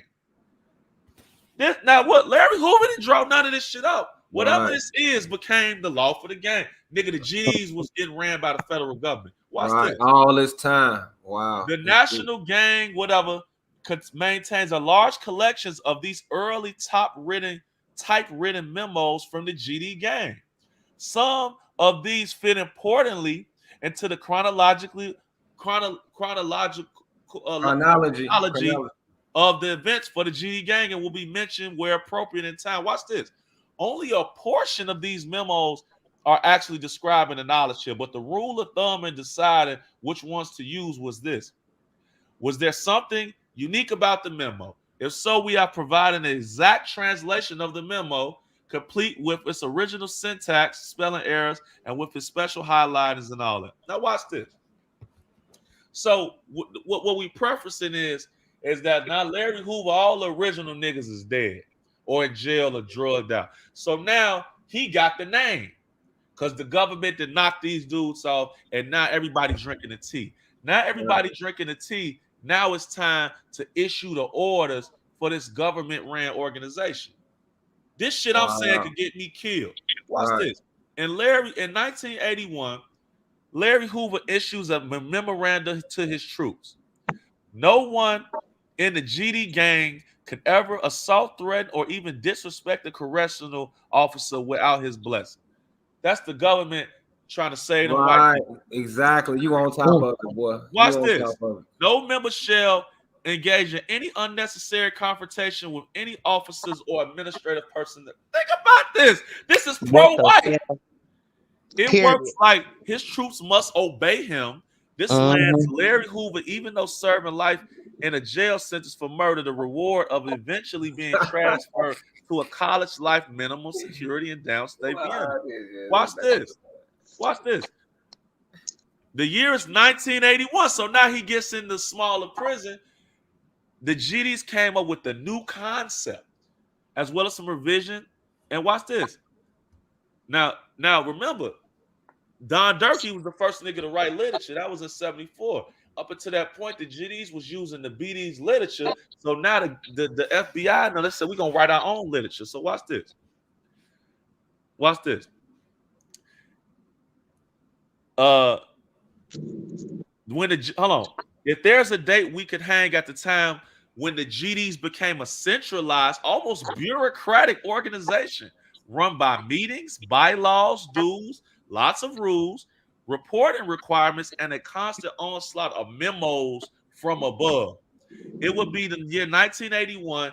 GD gang members would get these memos after they have been Xeroxed again and again and read to them and studied to them as their internal gang literature. Eventually there would be training sessions for some members who might be in the reluctant reader category. What does that mean? You got a bunch of ignorant street niggas from the ghetto in jail and can't read, but now they got to learn this.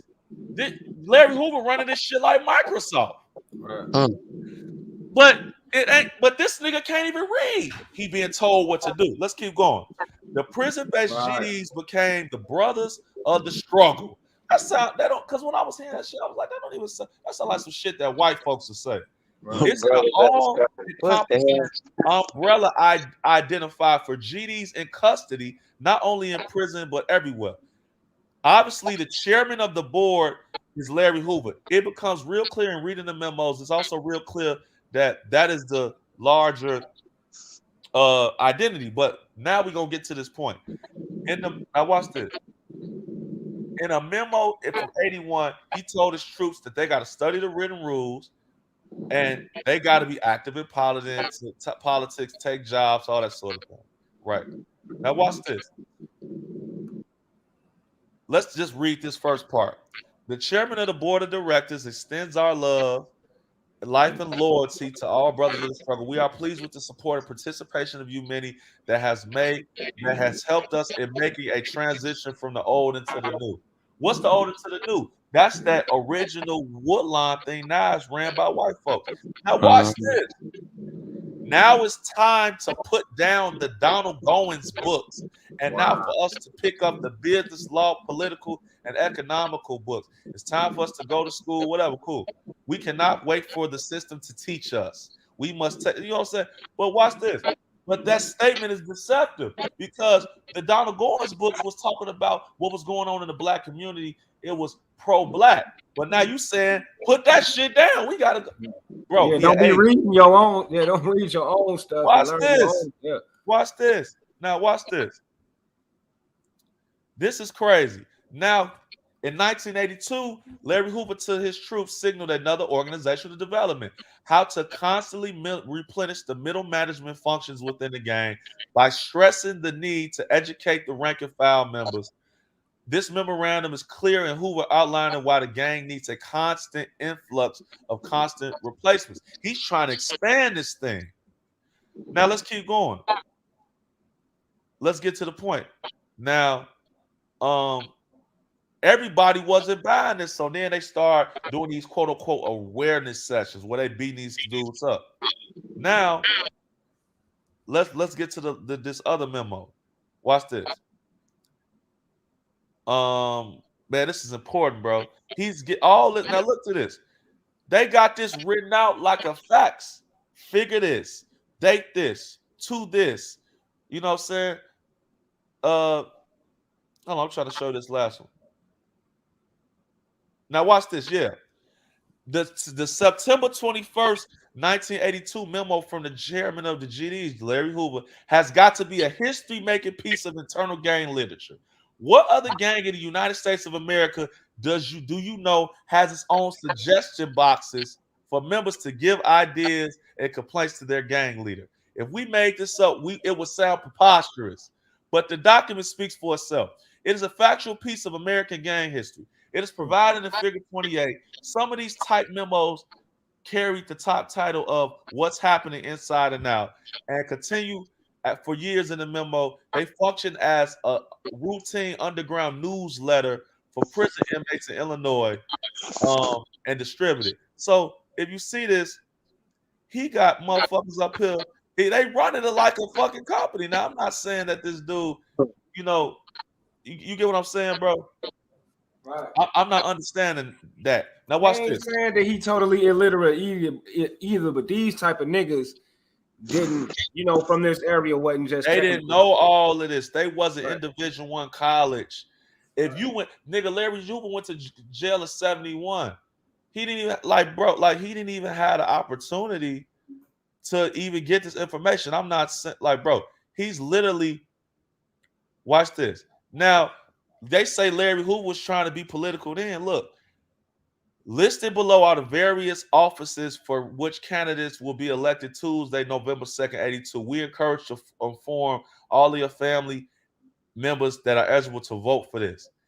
To vote for Thompson, to stop Thompson in this life or death situation. Because he was trying to get out. Now he was telling all of them to vote for now watch this. In a 1982 memo from Chairman Larry Hoover, he instructs all gang members to mobilize their families to vote against Republican incumbent Illinois Governor Jim Thompson. How the fuck if he in jail for 10 years, what is his point of trying to get them to vote for this guy? It uses the cunning and guile cult-like language of how to cultivate youth on the street by feeding them the quote-unquote new concept. Now, let's get to the last thing in the meat and potatoes. A fascinating memo dated October 28, 1982, from Chairman Larry Hoover to his troops reveals how he saw gangs in Chicago, such as Jeff Fort's Black Peace Stone Nation, as experiments on the Black community carried out by a government counterintelligence program. Like, he the nigga that rocked the bed. Like, look, he doing it. Look, think about this. On the Black community as a government counterintelligence program. Presumably, he was referring to the FBI's Operation COINTELPRO. Basically, the memo suggests that the gangs disorganized the Black community. How the GD members could read this and not think that they were not a part of the same other type of grand experiment of some sort is bizarre, but it is gang history. While in October 28, 1982, the memo tends to be a put down on the Black Peace Stone Nation. And they say, but look, this is the actual memo. Now watch this. This documentation is not merely about or on the BPSN, but a well-conceived plan of manipulation and infiltration inside our community. The main objective of this so-called experiment was to create gangs and to keep us away from the concept of organization, because we are consolidated, unified, and being a power to reckon with. Their main goal was to disorganize the ranks of our people. Right. But nigga, Larry, but Jeff Ford was up there telling Black folks, don't let these crackers in your community. He was keeping crack out. All that. So now you telling these Black folks that do one shit. Watch this. Watch this. Becoming aware of this document will enable us to be more knowledgeable and alert in this giant arena we're in. Awareness will help us to attain an amount of understanding. He talking with big language, but watch this. We courageously and wisely step out into the oceans where control, technology, that's Nation of Islam talk over there, but you dissing the Islamic dude. And power is that. Then we should begin to think back. I don't even gotta look. Disorganizers and organizers. Watch this. He's disrespecting Jeff Fort. So it's more. I'll give y'all the document to read on your own. But what I'm saying, put them in the back, bro, please. Look, but what I'm explaining to you is that Larry Hoover, bro, was an agent, and he had, and you got to think, in 1982, you got to think, that's when that GD shit started really blowing, because now they got a lit and they running a gang, and now they got white organizational tools to run the game. Think about on the street, you had board members, coordinators, regents, governors. This is all white European business structure. Can I bring something to your attention? I digress. Okay, everything you just said, right? Now, remember earlier I was asking you about the Lakeshore Drive and what was going on with the Dearborn because of Trump Tower. Do you remember they brought Trump Tower? Do you remember what year they brought the Trump Tower there? Or no? Anybody know? No, I don't really remember. It was around not too long after that. Do y'all also remember Bobby Brown? When Bobby Brown came out with that movie that was on the Ghostbusters. Do y'all remember the Ghostbusters movie? Yeah, I remember that time. Yeah. Okay, do you remember when Bobby Brown came out with that movie On Our Own? And he had Trump in the beginning of the not movie, I'm sorry, the video for the on My Own, because with the Ghostbusters, Trump was coming out of the building that was at the beginning of his video. Do y'all remember that video? I kind of remember it, but now that I think about it, I'm trying to bring y'all in on some shit. Now check this out. You remember? Think about it, bro. What you got to say on that? I'm finna. You finna bring it up? I want you. Y'all about to really be tripping. I'm telling you, this shit is crazy. It's such a playbook of bullshit. And I get so tired of these people playing with us and manipulating people's mind with this nonsense and the stuff that they do. Now, they brought Trump in with bringing him out around this time. Everybody started hearing about Trump. There's plenty of millionaires all over the world.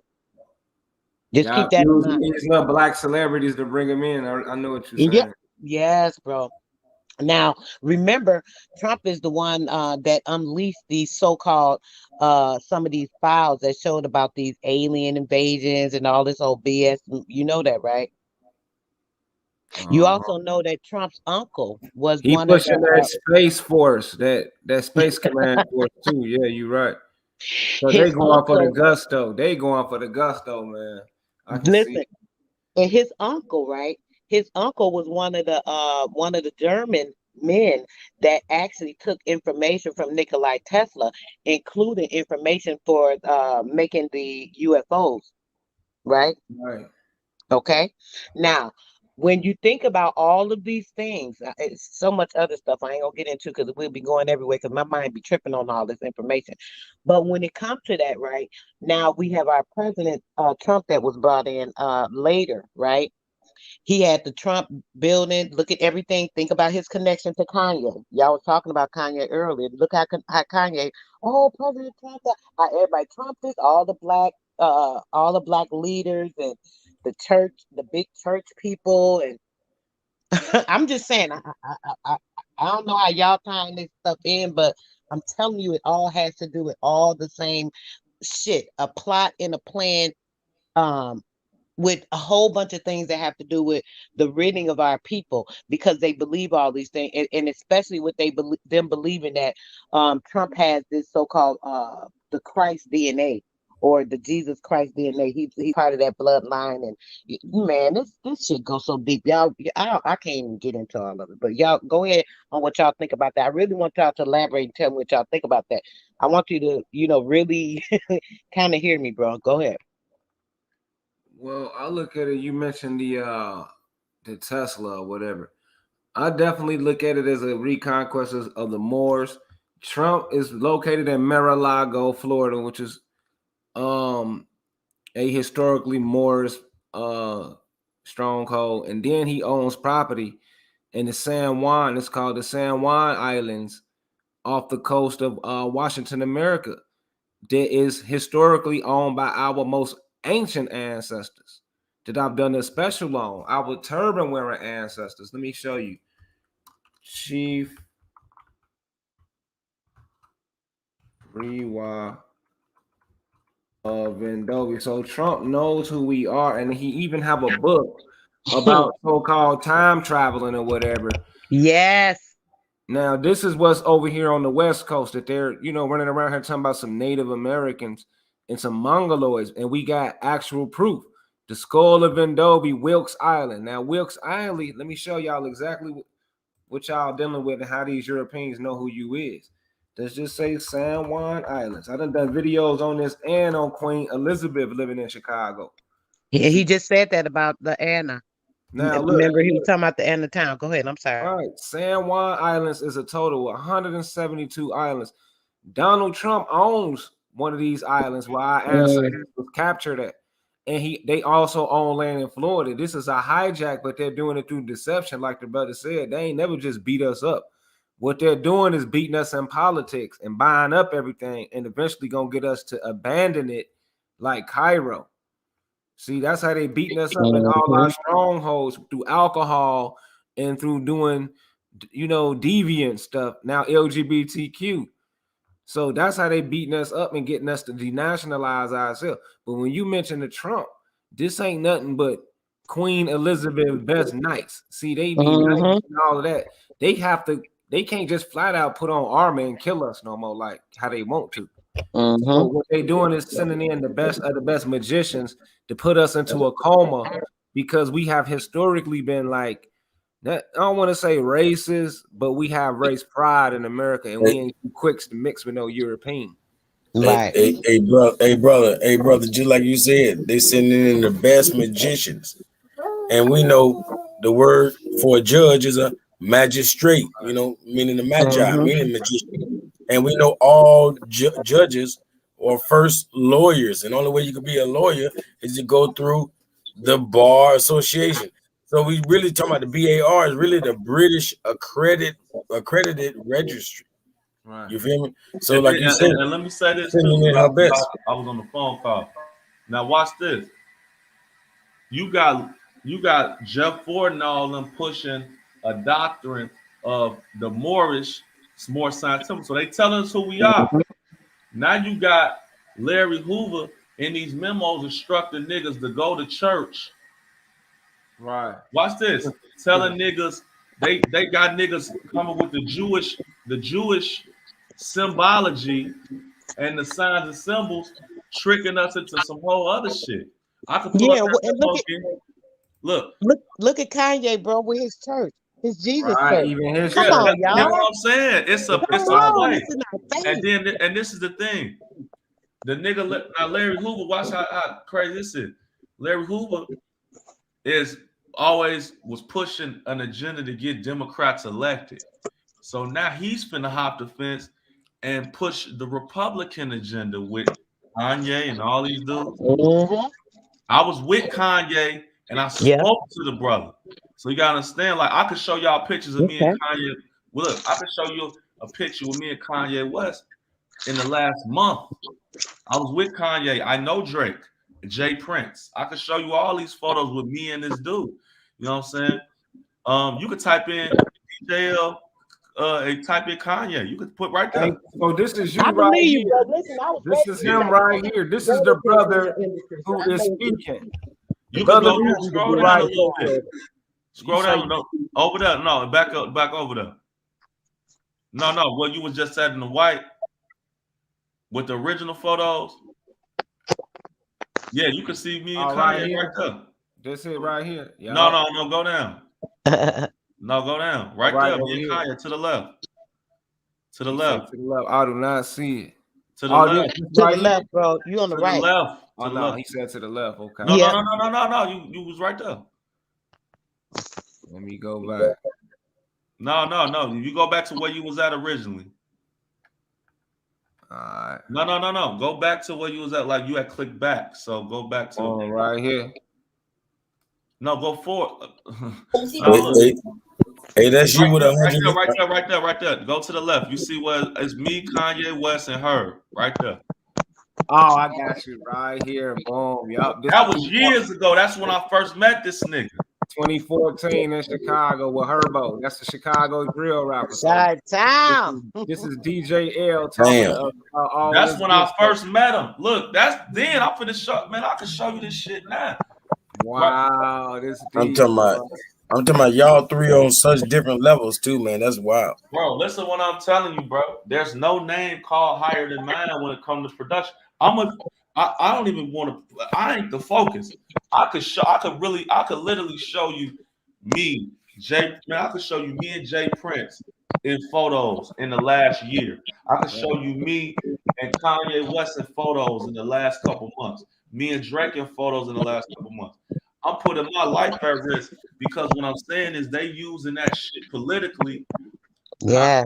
Listen, the establishment here in Chicago know what that nigga did. Yes. And they didn't want him out. Now the Republicans definitely didn't want him out, but now the Republican Party's biggest lobbyist is Kanye West, bro. Right, magic. Yes. And He their biggest lobbyist. He the biggest Republican pro-Trump nigga, G. Listen, he's one of the biggest agents, bro. Do you know y'all from Chicago? Now y'all gotta hey, tell Biden worse now. Come on now, Biden worse. No. It's not necessarily you missing the point. It's not an anti-Kanye thing. What it is the Republicans are striking back. Right, they trying to get back in power. They don't It's give a power play. It's these two white organizations, criminal organizations that stole the land from us. It's competing. This is another civil war. Thank you. That's what this is about. It's another civil war going on right now. It's another civil war. And the civil war is over our stuff. The civil war is over our stuff, people. So they finna lay up there and do a concert. Listen, I'm gonna show y'all. See, I could do this all night, but I got Joe Budden. That's my homie. He's one of the biggest podcasters. He's one of the biggest podcasters in the business. Right. He got the biggest podcast in music. Look what he's saying. Look what he's saying. What he's saying about the situation is so profound. Joe Budden talking about it? Listen what I'm telling you, man. This Oh, shit. come on, man. Everybody know about Joe Booty. I mean, button. Buddy, It ain't even about disrespecting the brother. Look what he's saying. Look what he's saying. What he's saying is powerful. Look at this. Look, Cloud. you hear what he's saying? There's so much going on out there I can't talk to y'all about. There's so much going on out there I can't talk to y'all about. Yeah. I can't tell you any of it. Just what? Can't dissect. Shout out to Jay Prince. Prayers, love, thoughts, condolences, shouts. They saying they know the fix is in. It's bigger than everybody. It's over people's pay grade. Big ups, yeah, all that. Big ups, props. That too. What else happened? Cloud. And listen, you guys.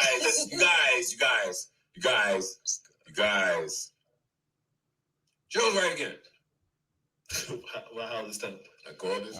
Here you go. Look what he's gonna say. I said that this is exactly what we were gonna see, and here we are singing. Oh, at the fight, I'm treading lightly. We saw him hanging. He said, I'm treading lightly because this is a very look what he finna say.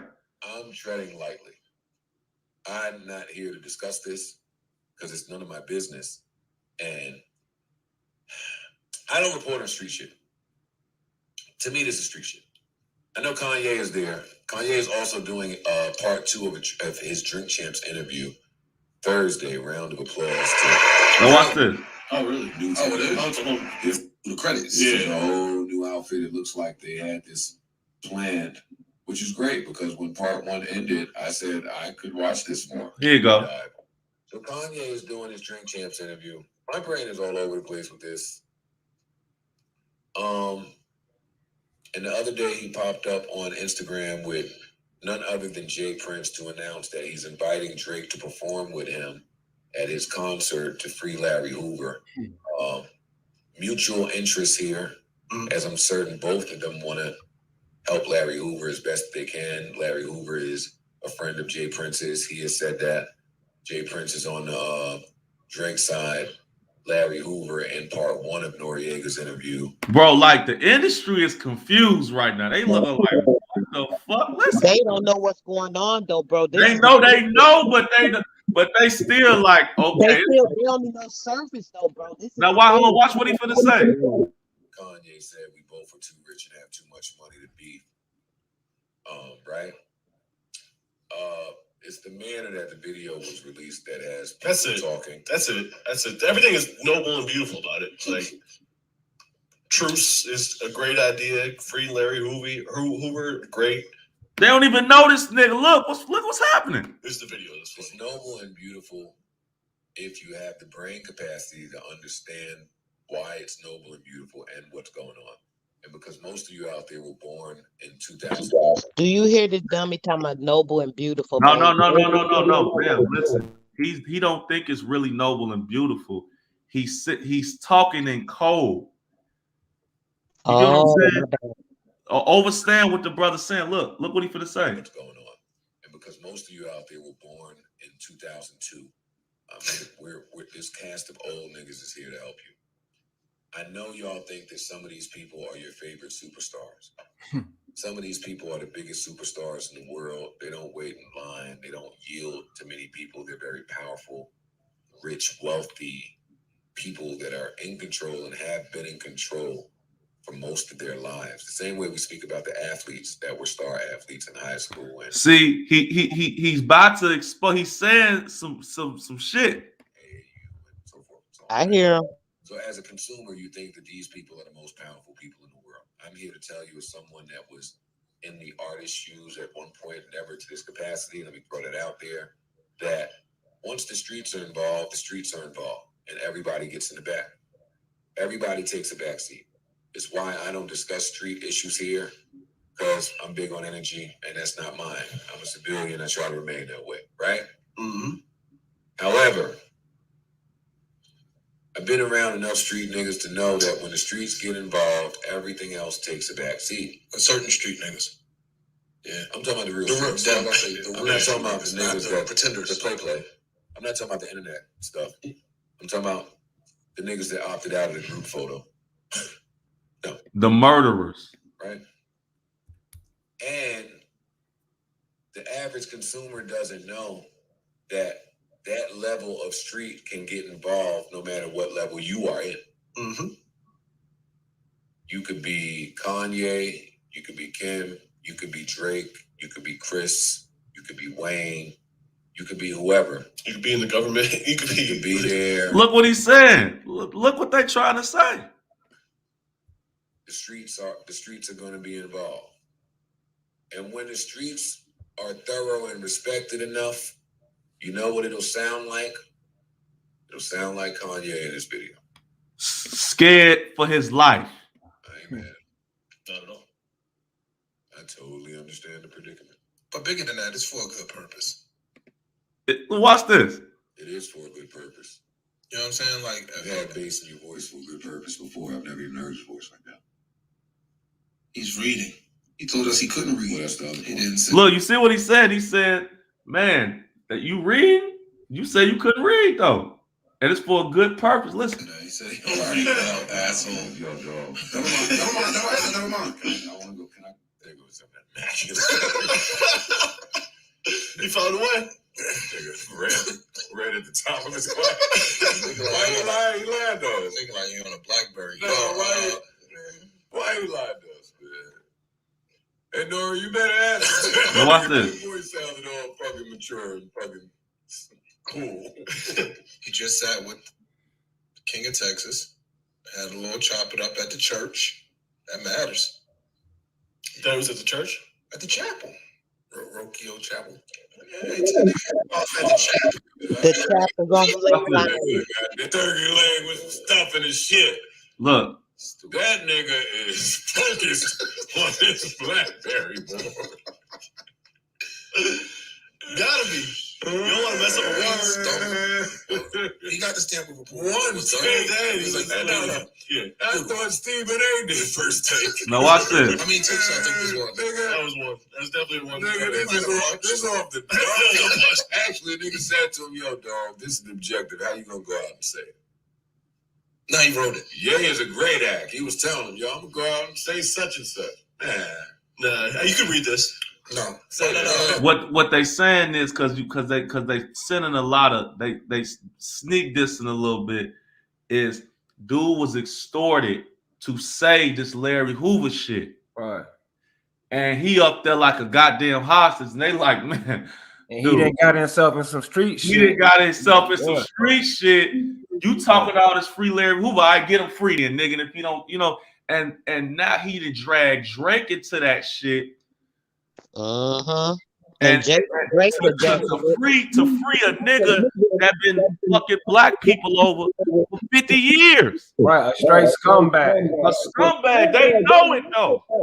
But Jay Prince want to do it because he a tyrant. Right. They trying to run a big extortion gang because the GDs is Jay Prince army, bro. Right. I'm telling you, I was down there. I'm saying could get my ass killed. I'm telling you, they trying to trick black folks back into this Jesus shit, back into this Jewish energy, and they gonna use dude and the people that's really in the industry with a voice, like niggas that's really outspoken, like Joe Budden. They doing up front. They like, man, there's so much I can't talk about right now. They like, man. They like shit. It's for a good cause. They know that shit ain't no good cause. But it's kind of long when I listen for hours to this stuff. I just call it. They up there like, man, how the fuck is you gonna do this? After you just was a part of a content that killed all them white kids, got $2 billion. Sister Soul, you got to mute your mic, sister. Huh? I was telling the sister she had to mute her mic. It was I mean, it's a crazy situation. I mean, we living in this is it. This is the final battle. They finna end the year out with the two biggest albums of the year for a concert to free an agent. You know, it's important, bro. You know what I'm saying? That Gangsta Nation was hijacked and turned into a real Gestapo mafia, bro. You know what I'm saying? To That was terrorize the inflicting indigenous pain on people. black folks. Them Yep. GDs was making $100 million a year in drugs. Yep. Listen what I'm telling you, bro. This is a real big play. And what's going to happen is that Larry Hoover never traditionally supported Republicans. Now, they finna use the Republican thing to get him out. And you know the Republicans have a reason to want him out because they want to say that these Democratic cities ain't shit. And now look at this. This been in the making. The psyop's been in the making because you know he freed Lil Wayne, he freed Kodak Black. So they're letting us know, like, you see, we let these scumbags out, so you know we'll let Larry out. Go on and vote Trump. You know, and that's going to put the Europeans back in our Not business. even Trump. No, not even Trump. Vote Republican. Vote Republican, period. Now watch this. Right. Watch this. Now the black folks being pushed Republican. Now I'm gonna tell you what's gonna happen. Larry Hoover gonna get out of jail because Larry Hoover, remember, he got to run with this name that he done built through a lot of people getting knocked off, just a lot of shit. It's a big script. So now everybody thinking it's like the Wizard of Oz. Remember, you off to see the wizard, you go behind that motherfucker was I'm melting. You motherfucker was behind that bitch was the size of a damn bottle cap. It was all a trick.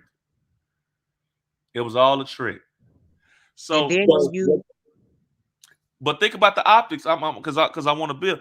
You tell me you finna have a free Larry Hoover concert in the biggest stadium in LA, and they're gonna promote that and sell merch for that, and every celebrity gonna be there because now let's take the Larry Hoover part away. You essentially got a joint concert with the two biggest rappers on planet Earth in LA. Who ain't going to that? What nigga you know not going to that event? I'm during COVID, especially during COVID. I'm just saying, like, that's gonna be hot. That's gonna be hot. I'm just saying, like, right now, if I'm a regular nigga and I hear, oh damn, Larry Drake and Kanye having a concert, I'm finna go to the concert. But now the concert. So you mean to tell me it's gonna be on every streaming platform in the world because it's the two biggest artists in the world. It's gonna be in the top news headlines in the world.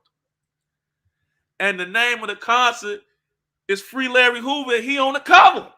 So now that's gonna make white folks who don't know this, man, be like, who the fuck is Larry Hoover? Man, you finna see all type of shit, bro, come out on Larry Hoover. You might have a WikiLeaks, so he might have said nigga. I mean, it's finna come out.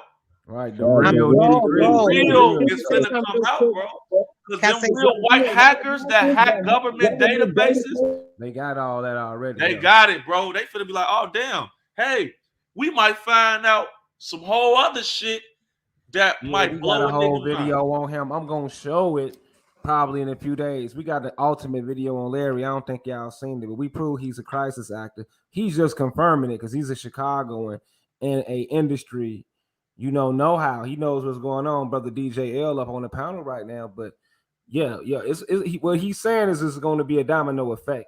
But bro, the shit, because this is what I was thinking. Because I was in the studio talking to my homie. Bro, real quick, so y'all get off it. I'm trying to bring y'all back to this thing I was saying with the Trump and Kanye and all them. It's a little bit more to that.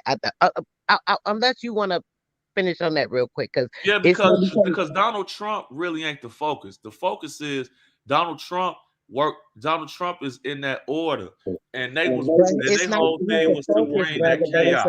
Part of all of it is a whole part of a bigger plan. I hear what you're saying. The Jesuit order.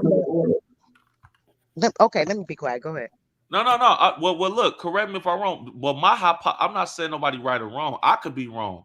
It's not that you're wrong, brother. I'm just trying to elaborate because you're sticking on one point of it, but it's more than that, is all I'm saying. And it's like when you look at the other stuff too, it's a lot more that ties into this stuff. And if you're not looking at, like you say, oh, Donald Trump, that's not a focus. It is a focus because it's a part of all of this. This is what I'm trying to tie it into. No. I wasn't saying it wasn't the focus. You got to think the Republicans was lit before, dude. You know what I'm saying? I'm not saying he's not important. I'm just saying like the greater play, in my opinion, is it's a civil war between these two organizations. Remember, Donald Trump is not traditionally American. He's German. It's the Jesuits and the Zionists. Yeah, you're right. You're right. So they got this is a centuries old war, and this is just the new faces on it. And now, Right. And that's what I'm saying, brother. All of this is tying into more than just what you're saying. And that's why I was bringing up the Trump, and that's why I was bringing up the Kanye West. I'm trying to show y'all how this is not this more recent thing. A lot of this has been planned out, just like how you see all this Larry Hoover stuff. This was way back then, and you're seeing it now, right?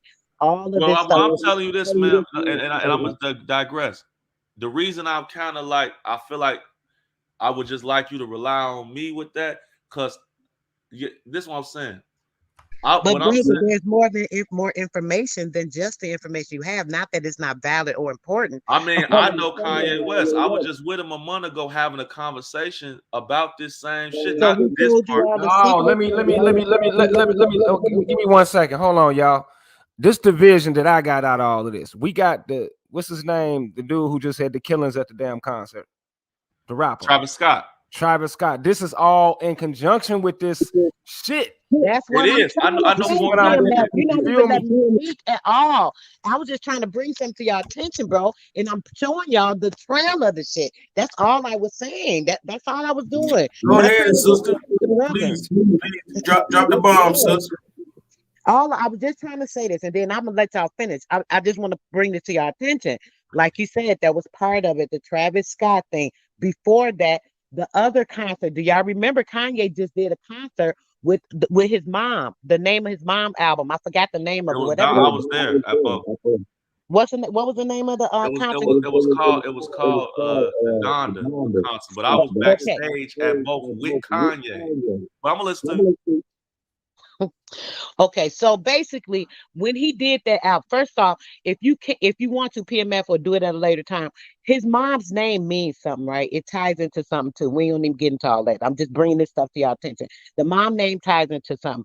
If y'all can remember, a whole lot of changes came over when Kanye's mom was so-called deceased or whatever. When all this happened with his mom, and everybody, oh, he sacrificed his mom, this, and that.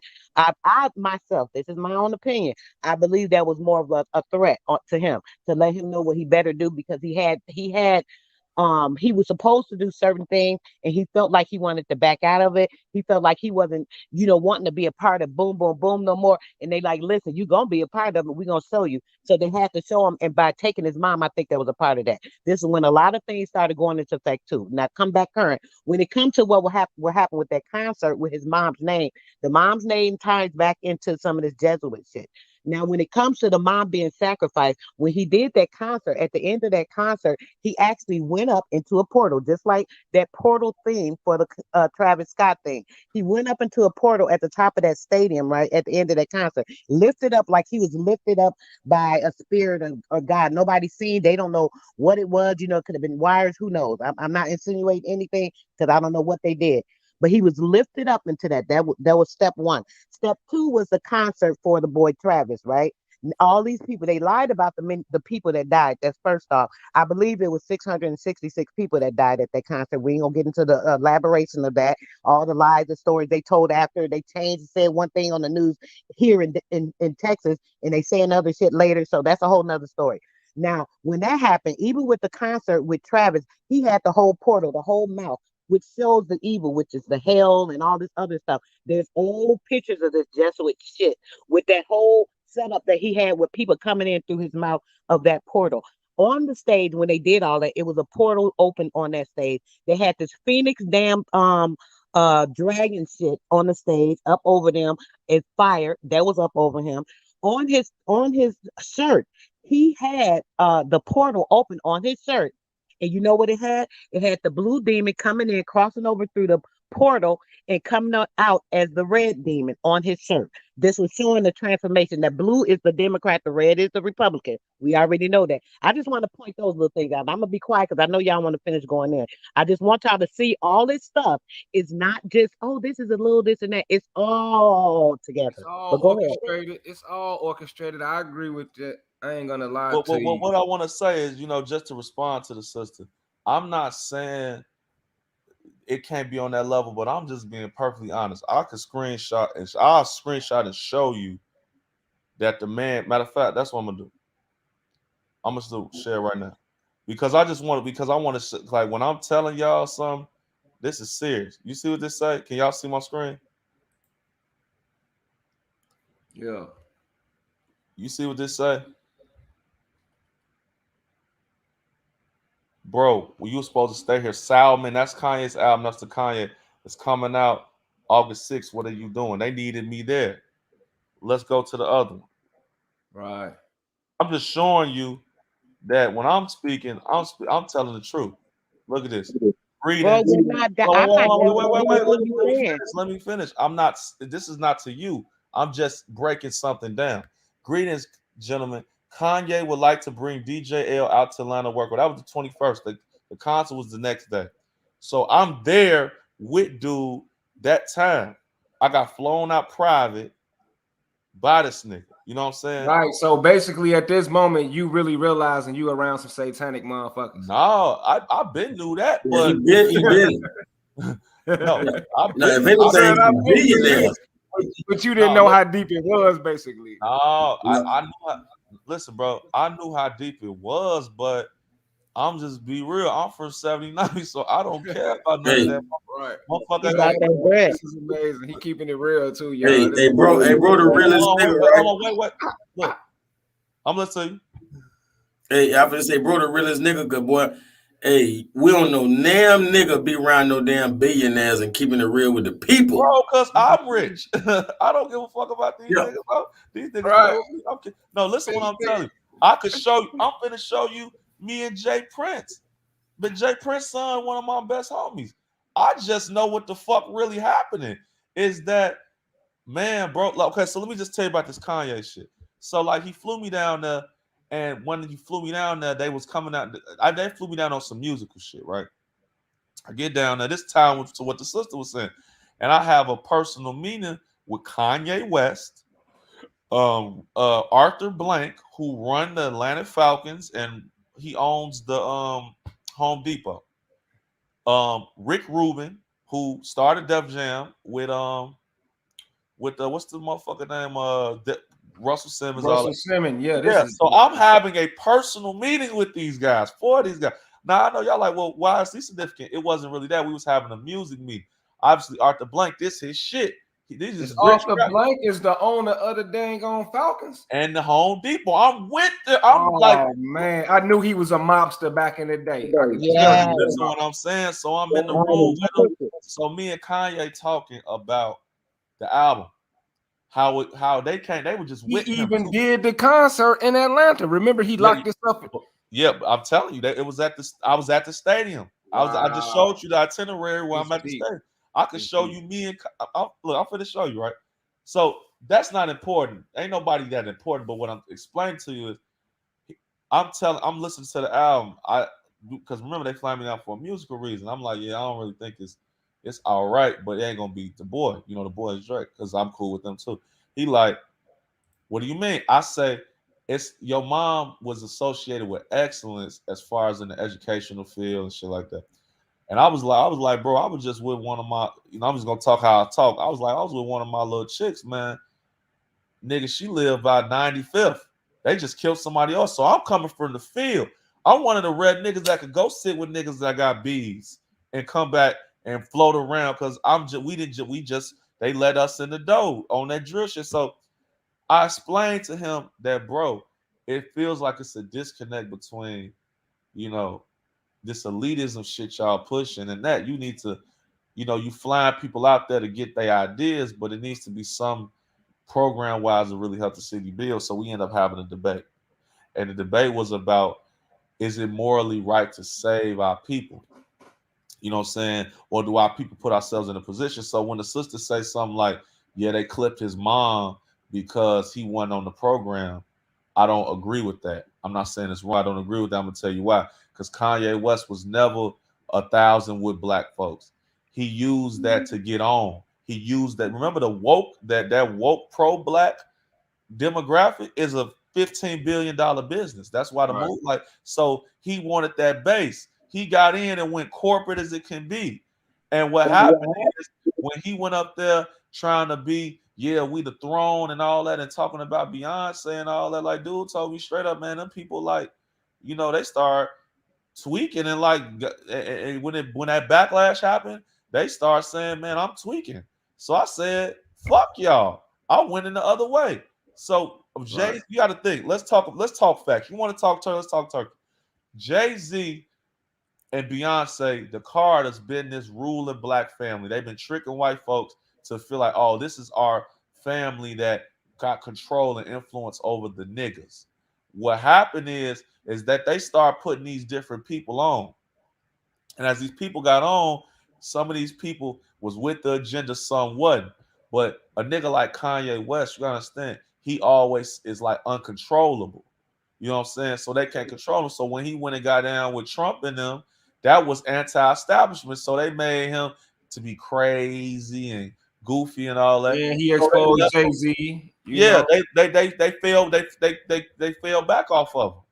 So what ended up happening is he say, "Fuck y'all, I'm rolling with the red team," and then white folks ended up laying up there supporting him, and they support him. And then what he did is he said, "You know what? I'm finna push the evangelical white shit on you niggas too." He went down to Joel Osteen Church and all that. So he never really was support. He just knew I need a way to get some money. So then them shoes start popping in the white community because he was safe to white families because it's like, yo, okay, Right. my 15-year-old son in Winnetka or in Dallas, Texas, or whatever, or in these white suburbs could wear Kanye West shoes because he support white folks. Like that's his thing. But Kanye he didn't moneyed up now. So now he got some money. He like, man, I'm finna air all these niggas up. So yeah, dude up there, he think he a god and all that shit. Yeah, that nigga, dude, is he worshiping the devil and all that shit? Hell no. He got white daddies just like anybody else. You know what? I really remember when I was sitting right next to him, the CEO of the Gap called his phone. He was like, "Yeah, I'm with DJ L stuff." The CEO of the Gap tell him, "Hey man, you got to put this album out." He like, "My album ain't done." White man like, "Man, put that shit out because it's affecting our sales." Like so, they all got handlers, and I'm right there telling you. But you gotta understand, for him, he wasn't preaching that Larry Hoover shit no more. He was saying that to get black people to fuck with him, but he Right. stopped. Remember, he stopped. He did that shit 2 years ago with Donald Trump in the White House. So now Ruger come with the GDs and the Doe record, and all them old niggas that's around Kanye see that, and it's like, damn, GDs and the Doe. Now he just keeps popping out and saying it. But people who really want Larry Hoover free, they like, man, nigga, you use his name, your nigga, we finna get him out for real. So Right. that's what happened. So Kanye West kept saying Larry Hoover, this and that, and then Jay Prince and them got up with him and made him. Right. Right. Now, watch this. I was with Jay Prince summer of 2020. I had real intense I had real intense negotiations to sign with Jay Prince. I could show you the texts on that. Jay Prince is trying to do a deal with me. Last year, I went down to Houston for a weekend and all that, and I went to his home and all that. And basically, um, it didn't pan out. But what I saw is that Jay Prince, like right now, look at this. I'm for the screenshot. I just want to prove my theory, so I'm showing you that what I'm saying is right and exact because I'm coming out because this brother, that's G-Bop's son, he's speaking about stolen legacy. This Right. man, his brother legacy. So you see right here, September 5th, 2020. Also, I meet with Jay Prince and Drake in Houston Monday, Tuesday, and Thursday. If you got the video, whatever. This is September 5th of 2020. What are you telling them, London? Don't mention about anything about Jay Prince. London, Jay Prince did give you the money for the rooms until Saturday. Right. Like that. So, nigga, I'm telling you, I know I'm with these niggas. You see this? This is last year. This ain't no lies. So when I'm telling you all this, I ain't doing no speculation. I'm Quick speaking hard question. and I'm for 79. Let me ask you something, bro. So what you saying, I just want to verify.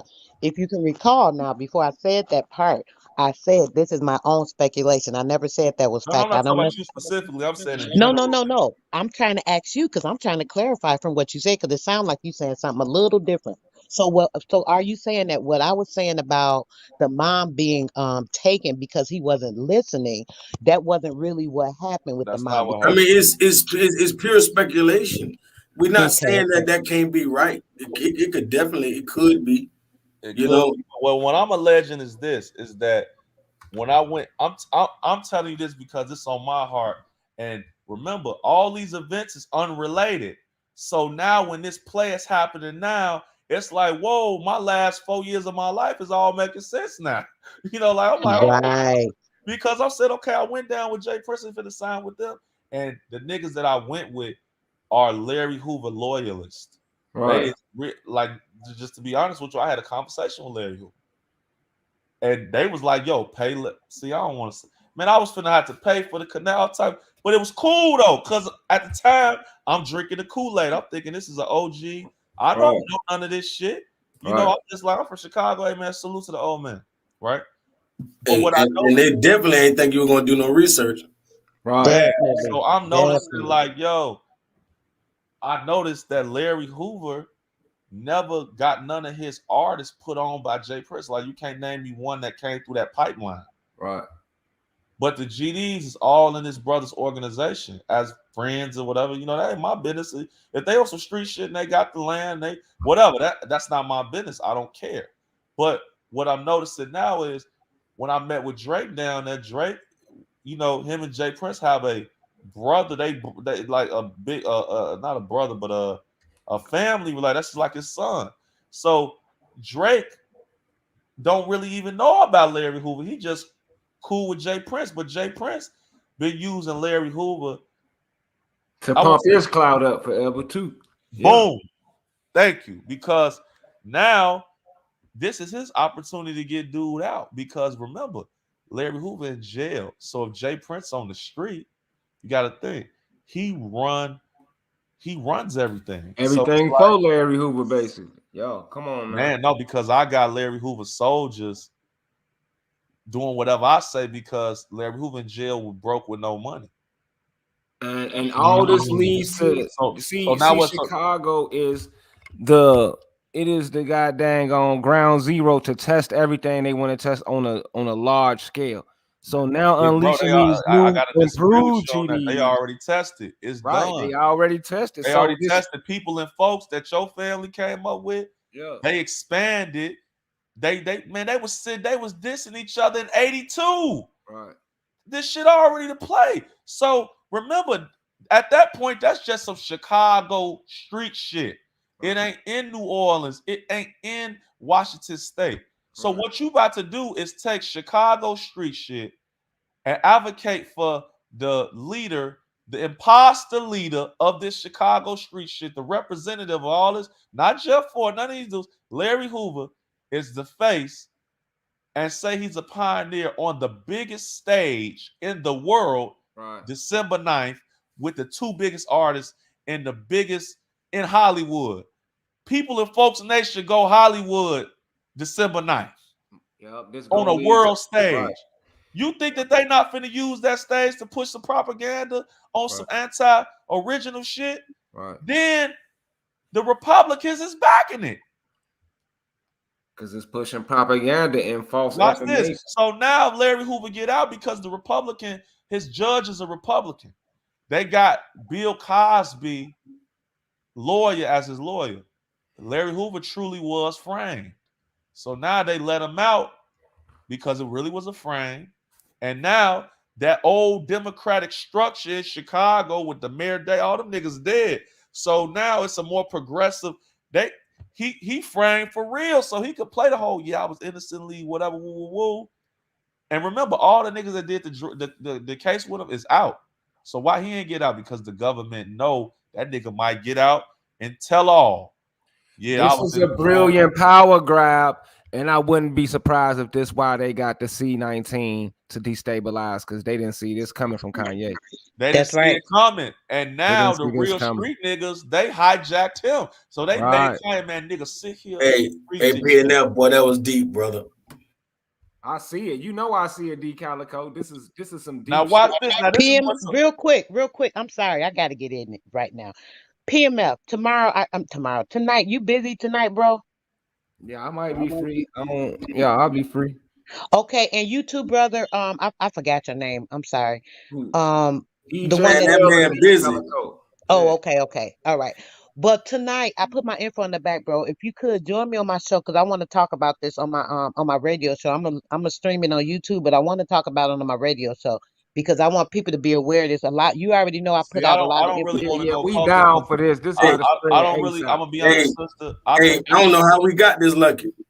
I'm gonna be honest, because I was researching, but I'm not gonna go public because I don't want to die. Like this That's ain't the Yeah, fine. yeah, reason. we That's fine. appreciate you, bro. We But I'm gonna appreciate Yeah. you. be We gonna honest, take it like the only around with it. reason I'm even reaching out because I'm rich already. So I ride Rolls Royce. I live downtown. So I could really sit back and watch the play and be like, man, shit, them niggas gonna get it bad. I didn't skate. But I'm a real, I'm a good nigga. So I'm like, damn, Yo, you they did finna. your thing for Chicago and Woodline and my Fact. family, man. Man, I'm but glad. bro, no, Like, because look, yo, it's bigger than that. Because I'm peeping like you notice all the traditional anti-GD rappers. Think about this. They not saying fuck Larry Hoover. Like they not saying no G. They standing down. And I'm wondering, like, why is everybody standing the fuck down on this? It's a play. So when I'm saying it's like, I'm like, okay. I'm just asking a bunch of questions, like, okay, why would okay, so I know these niggas and I'm seeing who involved. So I'm calling a lot of the, you know, niggas that I consider like big GDs. Like I'm young, but like, you know, since we got the rap thing, they check in with us, but they really them dudes. And I'm noticing it's niggas out here with the real story, but they either on drugs or hypes or whatever, you know what I'm saying? So I'm wondering what the fuck is going on. And I'm wondering, like, yo, remember the Zionists run Chicago. right. So you know, if you got niggas up here, you say, man, you niggas better put this 6-point star and this cross back up. Like if you look at Kanye West merch, like, I want to show you this one last thing because the brother talked about signs and symbols. You know what I'm saying? Look at the merch for Donda. This is official merch that Kanye was selling. And look at this. Look at the signs they trying to push on our people. Right here. You see this? This on StockX. This is one of the biggest. You see what this say? I see it. Wow.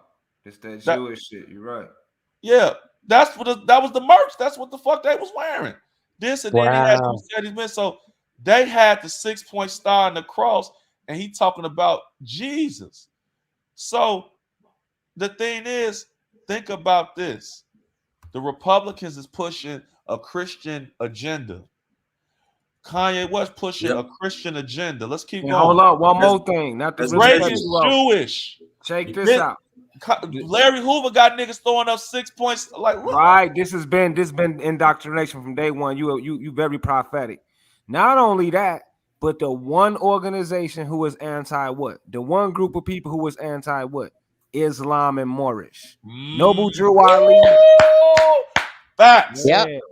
And they Yeah. finna get the world stage to push that shit on people. And Yep. they using the and look, cause now look, they anti-Islamic. Now watch this. Right. Now they got the Nation of Islam up there drinking the Kool-Aid too. That's a whole nother conversation. What am I telling you? Is that now they finna use think about the mind fuck that's going on. Yeah, They finna exactly, dude. they finna Exactly. use Drake, Kanye West. You're gonna have all the other stars in the building, Larry Hoover, and probably Donald Trump or some other Republicans, and they using all of this star power in LA, Tinseltown, to pull off the biggest act ever. Drake is what? An actor. Kanye what is an artist. And what? An actor. Motherfucking Larry Hoover is a con artist and an actor. Ooh. Donald Trump is an actor. You Actor. bro, hey, look, bro. Same thing with Malcolm X and Red Fox. And have they Facts. brought them in and Malcolm Hey, X into the thing? That's why I was telling y'all that And we earlier. figuring I'm it out. telling you this shit We go, figuring it man. out. I'm telling you, bro, this been bugging me for the longest. Hey, bro, because hey, Malcolm, look, all of them pretty much mixed breeds too. That's why we saying about the original people. They're against that. Right. man, bro. And what's so crazy, like I said, man, I promise you, Because because I'm gonna ask these real questions. So I called my LA homies. I'm like, man, how y'all niggas feel about that? Y'all know y'all got the Crip car out there.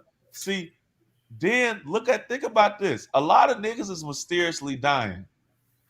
So now think about this. You got a nigga like T. Rogers in LA. He dead all of a sudden. Right. That did the blood thing. I'm saying, like, no, it's relevant because he just died recently too. Hey, Big L.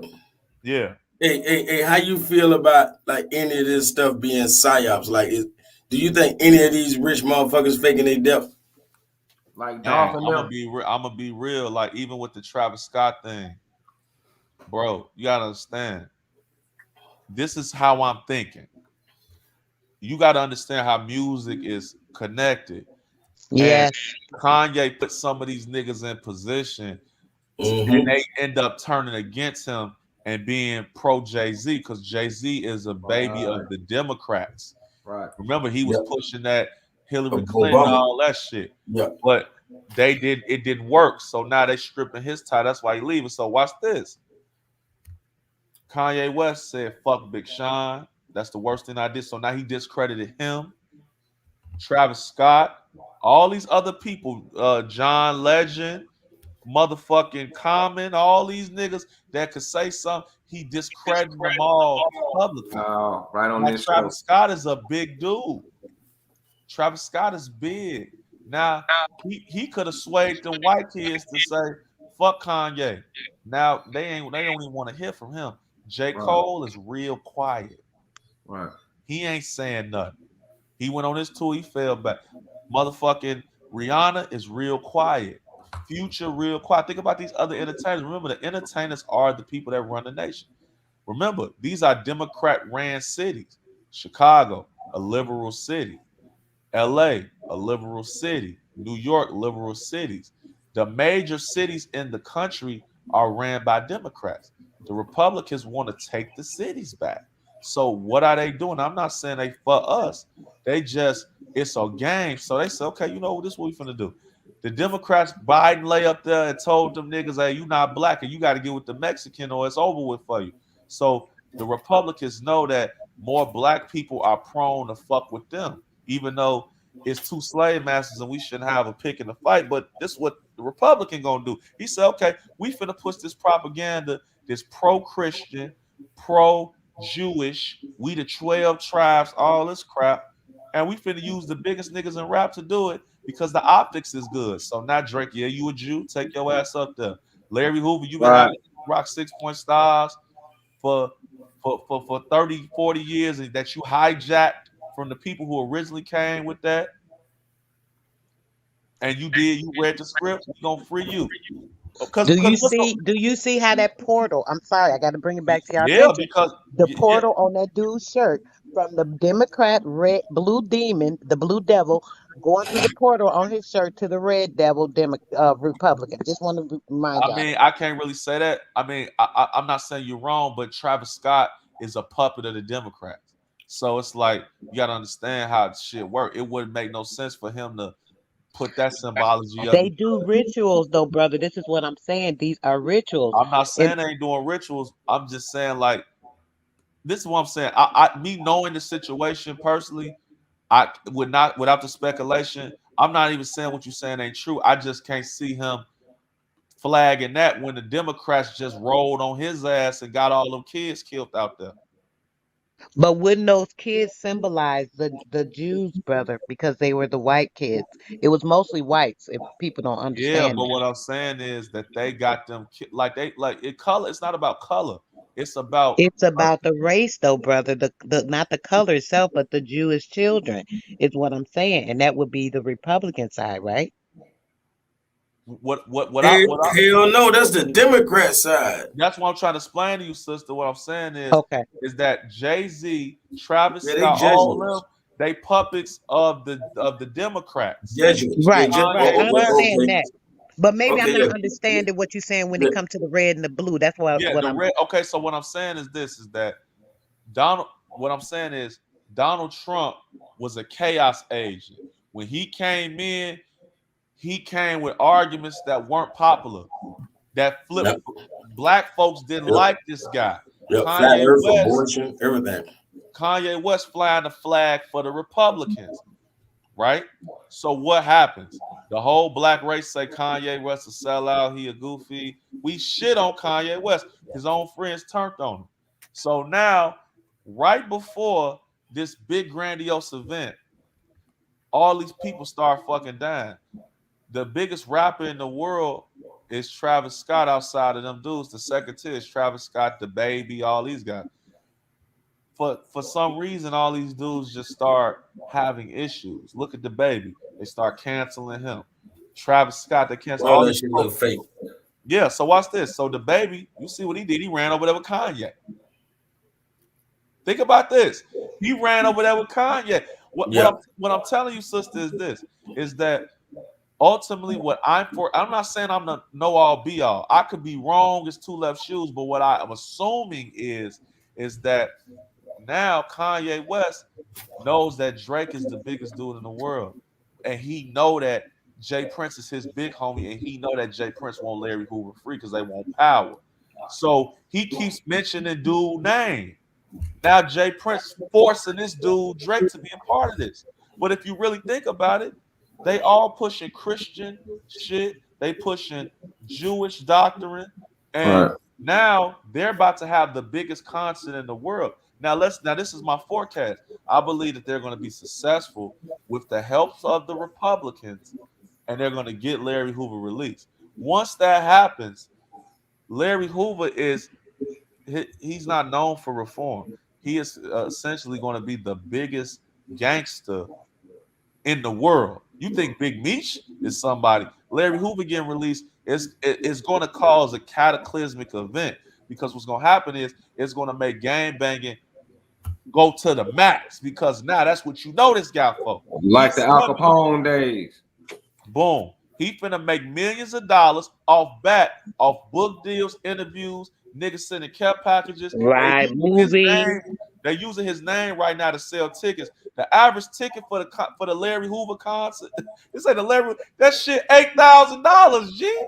Wow. $8,000-$9,000 right now. If I pull that up, man, them tickets is $8,000-$9,000, bro. And people is paying it because this is a once in a lifetime event. Because you're gonna see Kanye West and Drake on stage for the first time in 6-7 years, and everybody gonna go. Now watch this. He gonna get let out. What's gonna happen is these kids gonna want to be gang chiefs again. See, the plan that they use Larry Hoover for to destabilize the U.S.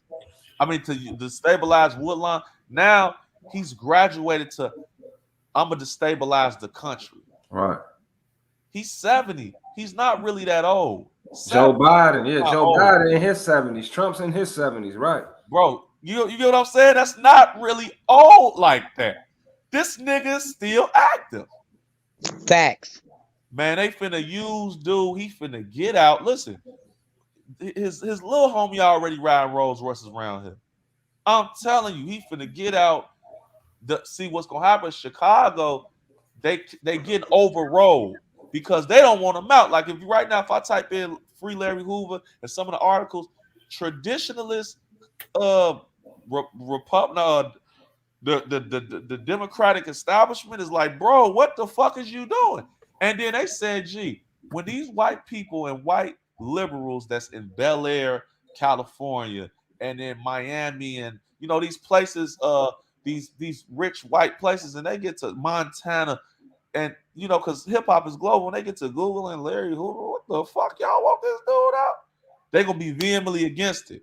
But the Republicans got the people in play to get him let out without the support, because they're gonna say, hey man, get him out. Woo, now you give us this black vote, month. This the game that the GDs been playing this whole time. So Right. they finna say, hey, look, man, we finna roll with y'all, which is gangster in itself, because now the city where this dude supposed to be the biggest guy at is Democrat ran.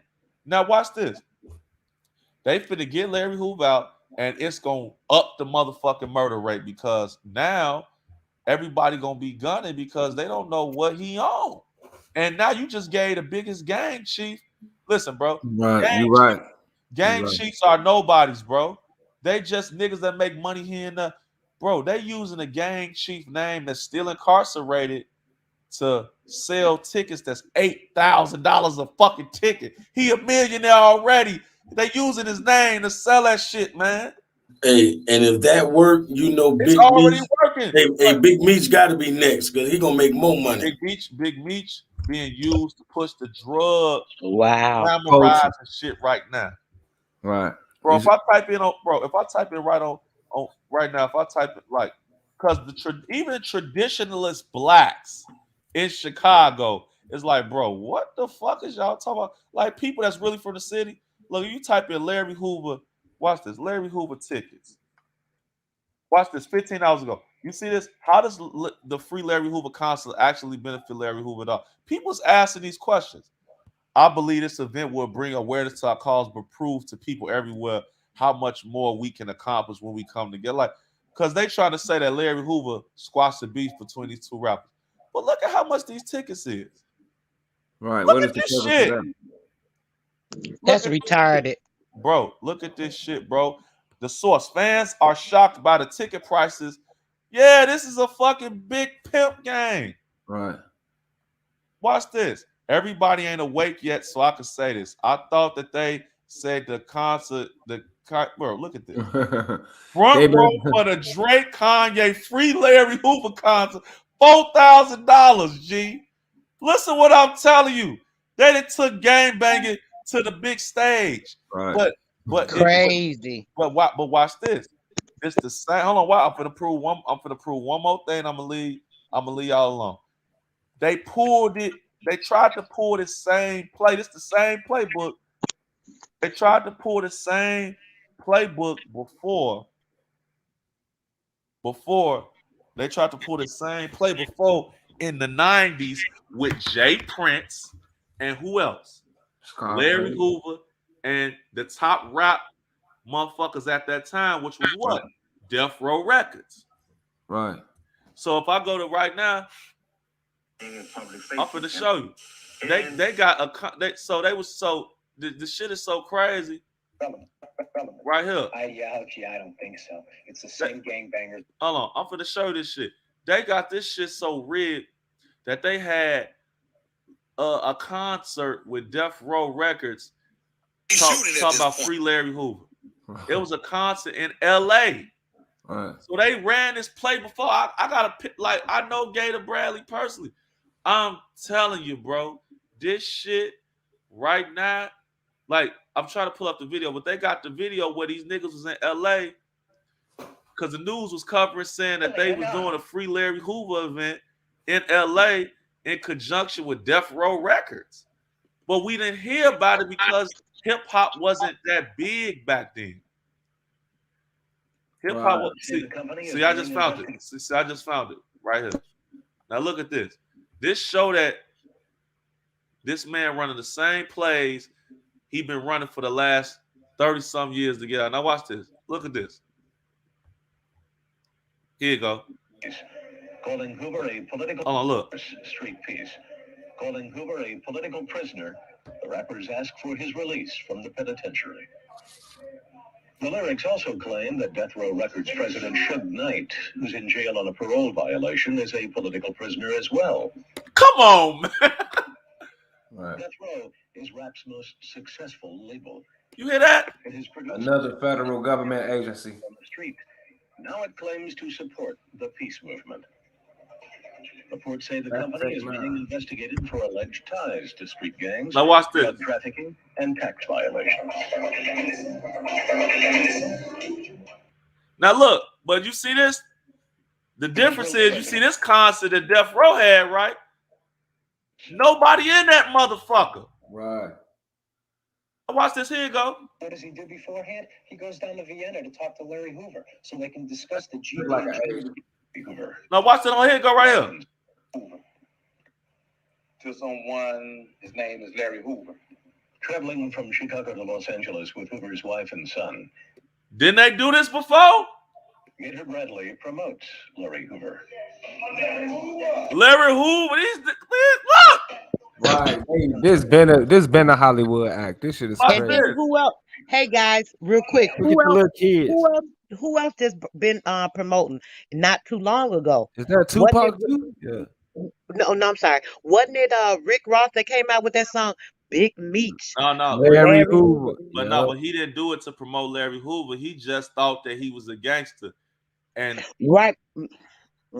Okay. no, he's not a part of the plan. What I'm telling I'm you saying is, that song was a prelude, is what we're saying. That's oh, right. no, oh yeah, I get, yeah, that was the prelude. Right, yo, that was See, that warming was us their up to first. all of Damn, this. okay, Hey, And hey, do go y'all watch. remember? Look at his name. His name is Rick Ross. Right. And listen, I'm sorry, real quick on that, bro. And on top of that, right, look at it. Do y'all remember the controversy with Rick Ross? Taking Rick Ross' name because he was a supposedly he was a correctional officer. Y'all don't remember? That was a big thing. Hey, I you just want right. to The bring Everybody that real up. should have paid to get his Noriega. name Hey, back. the real Noriega. He owed me 100 favors because Hmm. he used to run Oh, trades you for the right, you nigga right, and shit like you that. right, Queen. You are right about that. Remember that? Yep. But see, this the thing. See, I'm finna get y'all the sauce. Now listen to this. His rap concert in the summer of 1997 was That's in '97. Larry, look at this. co-sponsored Nobody's in this motherfucker. by Death Row. And they got a news conference. Look, Summer of 1997 because they was trying to use Death Row name to get him out. Look, was co-sponsored. they had a concert in '97 that was co-sponsored with Death Row. His rap concert in the summer of 1997 was co-sponsored by Death Row Records to endorse. They know that shit weak. It's some local Chicago shit. Now watch this. How do I know all this stuff? Can y'all see this? This is me and Gator in my house. That's the same nigga running that play. Yep. I know this shit, G. Facts, Come on, bro. come on, That bro. shit I'm cray telling you. cray. But I didn't know it was this serious because I'm like, It was so tied I'm in. thinking like, damn, Gator, they been running like I'm with Gator in my house because I'm that nigga. So I'm like, man, bro, listen what I'm telling you. I'm see the kids research, and that's why I love this brother because his platform is based on research. They've been trying to run the same fucking play, but now this is the biggest con ever. They didn't got it. Now Ever. they got the two biggest rappers in the world finna push for this shit. They got the Republicans behind them. They got the money, but man, look, dog. It ain't finna be no ragtag Larry Hoover. Man, they finna have the eyes of the world on them. And they finna put on Right. the biggest show ever. This is crazy. And I keep telling you, this whole everything is a book. It's a played out book. And Man, these this is a people have movie. been planning this forever. Even when it comes to especially when it comes to the Trump, because he was the whole bring in of everything to bust out a whole bunch of shit. It's just Yep. sad, man. Hey. Bro, they up here calling niggas political prisoners. And you know, they not even lying. You know why? They are political prisoners. You know why they political prisoners? Because they working for different white organizations and they Yep. prisoners. They are. Larry Hoover is a fucking political prisoner. With a life sentence. I can With see life. the whole vision. I can see Yeah. everything you presented, but I'm gonna have to process it. But I can really see now. It's crazy though. Yeah. But your dad, see, why your dad was important because he was one of them last people that could say, hey, I was here. This man ain't who he say he is. Right. He one of them witnesses. Exactly. He one of the witnesses. Mhm. He one of the witnesses, your mom. This guy's not who he say he is. So if you got, this the thing, if I kill somebody and I got 15 witnesses to get away with it, I gotta kill them too. Because they That's right. witnessed the theft. They witnessed me rob a motherfucker. They're gonna be like, no, that ain't what happened. Now you get all these assassinations. Think about this, bro. Larry, every nigga that came at Larry Hoover died. Yeah. I don't know nobody lucked that good. The guy Urban Green that took the mob from him, he died. The guy in front of him, that could have killed him, he went to jail. Jeff Ford. These other dudes, David Barksdale died. These other niggas get on drugs. Shorty Freeman, he goes missing for a bunch of years. All them niggas, the other niggas went out west to the west side.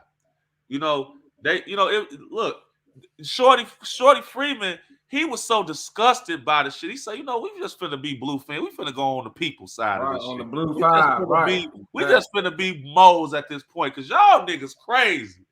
Blue fin. I was hearing that shit as a kid. Bro, it's up, bro. My whole 29 years of existence going to private school, going to public school in Chicago, all culminating to this date. Because it's all making sense. And the real niggas that's out here that know these stories is either drug addicts, homeless. You give a nigga. If I go right now and find one of these hypes out here, or destructive souls, and give them $2,000-$3,000, and they gonna sit there, and you clean them up, and they gonna tell you the real fucking story of what real really raw happened. deal. Yeah. You can give them $1 in there and tell you. But I'm telling you, it's niggas like that because they feel like they ain't gonna have no voice. Oh, it's so many of them niggas, y'all. He ain't lying. Who was witnesses, but they really don't even know. And what then when they try to say, no, don't say nothing, because it was a pimp gang, and you know why it was that culture of silence? Because they knew, man, you talk too much, them government people gonna come and hit you. Yep, they knew it because they had them informants. Remember that FBI headquarters is on the west side. Right. They right there. Not the national headquarters, but the Chicago one. Name me another city where the FBI headquarters is in the city. Right, and then they got the DEA located in Blue Island for people who didn't know that. DEA offices in Blue Island, so they've been circling around us. So the thing is, brother, is what's so scary about the situation is the teachers of Vanoba Drew Ali, the teachers of that Jeff Fort brought down, and Mickey Cogwell, these dudes. Because you gotta understand, the BDs, young BDs, like I knew King Von, I know that they never really knew why they didn't like GDs. They never knew. It just was that BD GD beef came out of nowhere. That shit was crazy. But even bigger than that, they didn't really know. Like if I go to some of the old block B, like I say, man, why you hate GDs? Other than the ops and all that, and they didn't know, man. My big homies just told me, we ain't fucking with them niggas. But notice this And though. Notice But how you know what? They was never even when I was a kid and I wasn't even in the hood like that, but my cousin and my brother, when they was in their teens, they was mannish as hell and they was a part of this stuff. But when I was young, it was never no BGD, all of that stuff. It was just GDs, period. Gangster Disciple, you either Gangster Disciple, then it was Vice Lords. They had these little other gangs that came out, the El Rookins and all this, but it was never none of that BGD. Either you're a gangster disciple or you something else. All that separation with the GDs, that was I never And you heard know none what, of that. sister? You just said something very important, because what you're alleging is something big. The BDs, when King Short, because remember, because when you study why the BDs broke off, that tell the story of a G-Bop. That tell the story because these dudes was running with David Barksdale, right? So think about this. Imagine if I see all my homies falling, I don't know how this shit is happening. It's bigger than some street beef. And I break off because I just want to get away from this police ass shit that's going on. And I turn to a small organization. The GD's expansion is, so when you hear that, it's like GD, you know what I'm saying? Then it's like, damn, okay, well, we rolling with that. Same thing with the Vice Lords. They were so expansionist. You had 15, 16 different branches of this thing. There was the two biggest. So what I'm saying is, what happens is that over time, people want to ask, well, ain't the BDs and the G's the same thing? And people just ultimately say no. What am I saying? That at a certain point, this is how karma works. The BDs got popular through rap music. Right. In 2010, when you had Chief Keef saying, fuck the GDs, GDK, everybody was GDK all of a sudden. Yep. It was kind of ironic because at that point, the GDs had so much sway, and then it just stopped, and every kid wanted to be something else. And it's important to highlight that because the BD thing became mainstream. Right. Not just Mm-hmm. things. So the GD's luck just keep running out. So damn, not only is niggas saying Larry Hoover trying to get out of jail, now every baby, every little kid out here is saying King Dave on King Shorty. The niggas that didn't like you. These niggas hated Right. this That's a guy. slap in the face. Right. So that's fake. That's Wow. karma. That's God. That's God is exposing a plan. Exactly, man. You on point, man. Not only Yes. is you successful, Because but now you the trying. richest rappers, now look, it seemed like they the villains, but they really wasn't. It seemed like damn, Chief Keef and them is the villains. No, they They honor was the Robin Hoods in the hood. Right. because you got to think. Now I'm from 79, so I come down the street and I get with Herb and them. Now they renegade Blackstones. So we was able to come in because man, them beat. Listen, man, I'm saying some controversial shit. Them BDs had it so locked up in that music shit, and they was freezing them GDs out, man. They was like, look, man, you not coming in because the directors from the top of BD hierarchy was saying, ain't no GDs get no tick in this rap game. And if you Mm.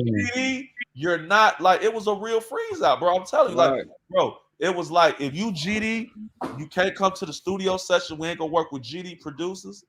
Right. And I was fucking with GDs, like my big homies and all that. So it was kind of like, bro, they had a little. It was like a ban on GDs. Now, what am I explaining?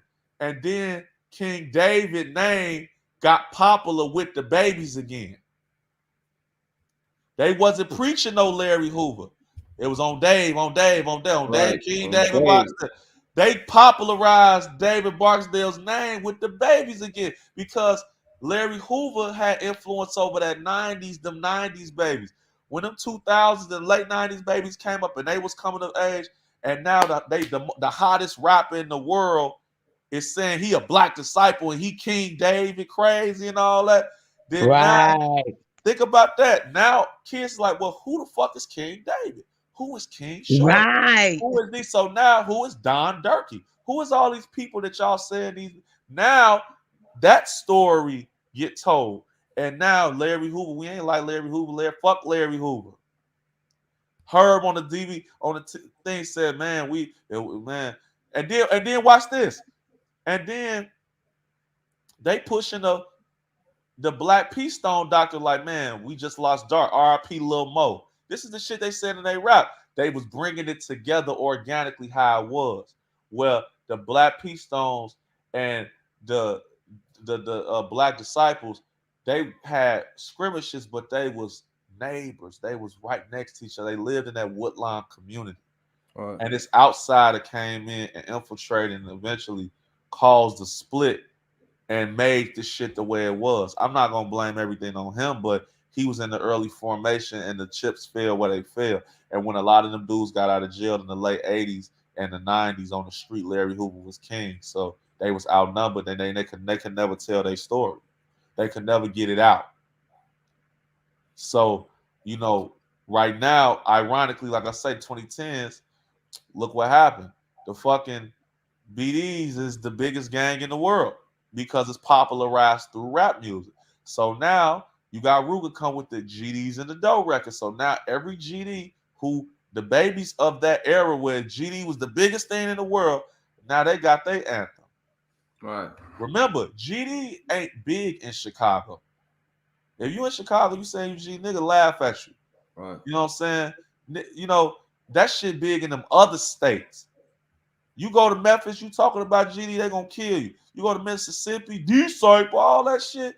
So they buy into the Kool-Aid where they don't. Bro, listen, bro, niggas care more about GD out of Chicago than in it. So Right. when you got Larry Hoover, they believe that this nigga's like a god, and now it's on the biggest stage in the world, bro. Just gonna reinvigorate It's some gonna shit. get it re-cracking because And they didn't even used to. I'm sorry, bro. When you was saying that, just rung in my mind. They didn't even used to say GD, GDD. They never used to say that. When I was young, they used to be like folks. the They used to be folk, like that's folk, them that's the folks. folks That's on folks. G. Period. It's folks. You All that right. GD, BDD. I didn't hear that till way later. I just want to Man, throw that hey in there. sister, what you saying right now is so important because everything is context. Because you Yeah. gotta understand now the reason why they used to talk like that and not say that is because they was trying to hide in plain sight until Larry Hoover could get that power. Remember, they didn't start busting that GD shit. He really never even wanted to say GD. He immediately turned Right. to corporate development because that GD implies that you're a disciple. So that disciple history got to come into play. But remember, think about this. The gangster disciples have to acknowledge King David, but they make Larry Hoover the figurehead. You know what I'm saying? Mm-hmm. But in all other organizations got to honor David Barksdale. But watch this. David Barksdale is an unworthy king. Hey, David Barksdale, all them little boys around there at that time, the fucking gold standard, the LeBron James of that shit was Jeff Ford. He had the template. But then you have brothers like this brother's father, G-Bop, and his mom, who had that ideology, and they would have eventually got in power, and then they would have had that same energy. You would have had two black organizations in the area pushing progressive power, pushing intellectual, not pushing our true culture. Remember, he said his dad converted to Islam too late. It was too late. But imagine you would have had two Muslim organizations. Right. Man, pushing that at the same time, they would have united under the flag of Moorish American nationality and sovereignty at some point. When Jeff Ford, now this is what make the other question. So I said, okay, well, if Jeff Ford knew this guy was a poser, when he got out, why he ain't say nothing? You know why he ain't say nothing? Because at the end of the day, he had been co-opted too because he took that money from them crackers. And then he said, you know what? This shit is bigger than me. So what he did is he said, you know what? Fuck Black P Stone. Y'all can have that. We gonna be El Rukins. We gonna make our shit religious. Y'all can have it. I remember hearing stories from my auntie that Jeff Ford went up to the school at South Shore and told all them, hey, bro, don't none of y'all say y'all Black P Stone, or if y'all say that, y'all ain't affiliated with me. Y'all can hide that shit. Because he already knew what was coming down the pipeline. He wanted to be an Islamic organization, El Rukins. So that was more discipline. And what happened? That they baited him into a trap on about that damn law rocket that he didn't have nothing to do with, and they jammed him up. But you see the moles out here, ain't nobody out here saying free Jeff Ford. They getting smoked out. The biggest Black P Stone rapper, who? G Herbo? I brought G Herbo in the game. He up here, he don't say nothing about Jeff Ford. Nigga, fuck the moles. We EBK. Give me Jeff Ford and Dr. Malachi. Shit.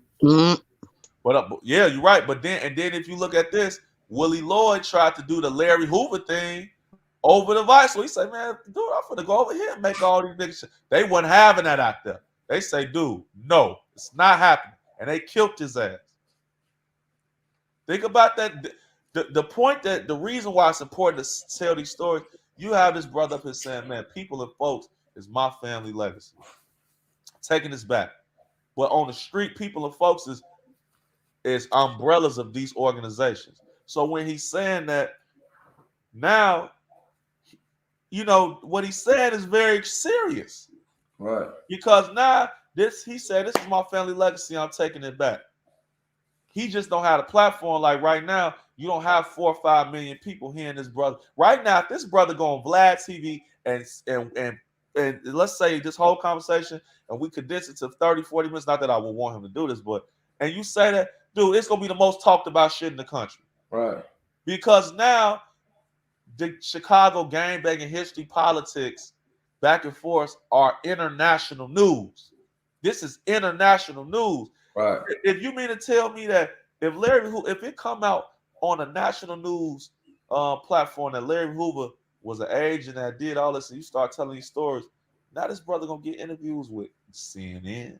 This brother gonna get interviews with the Washington Post, fucking the fucking Baltimore Courier, fucking BBC, and he could possibly go up here and say, "Hey man, bro, our people originally from here."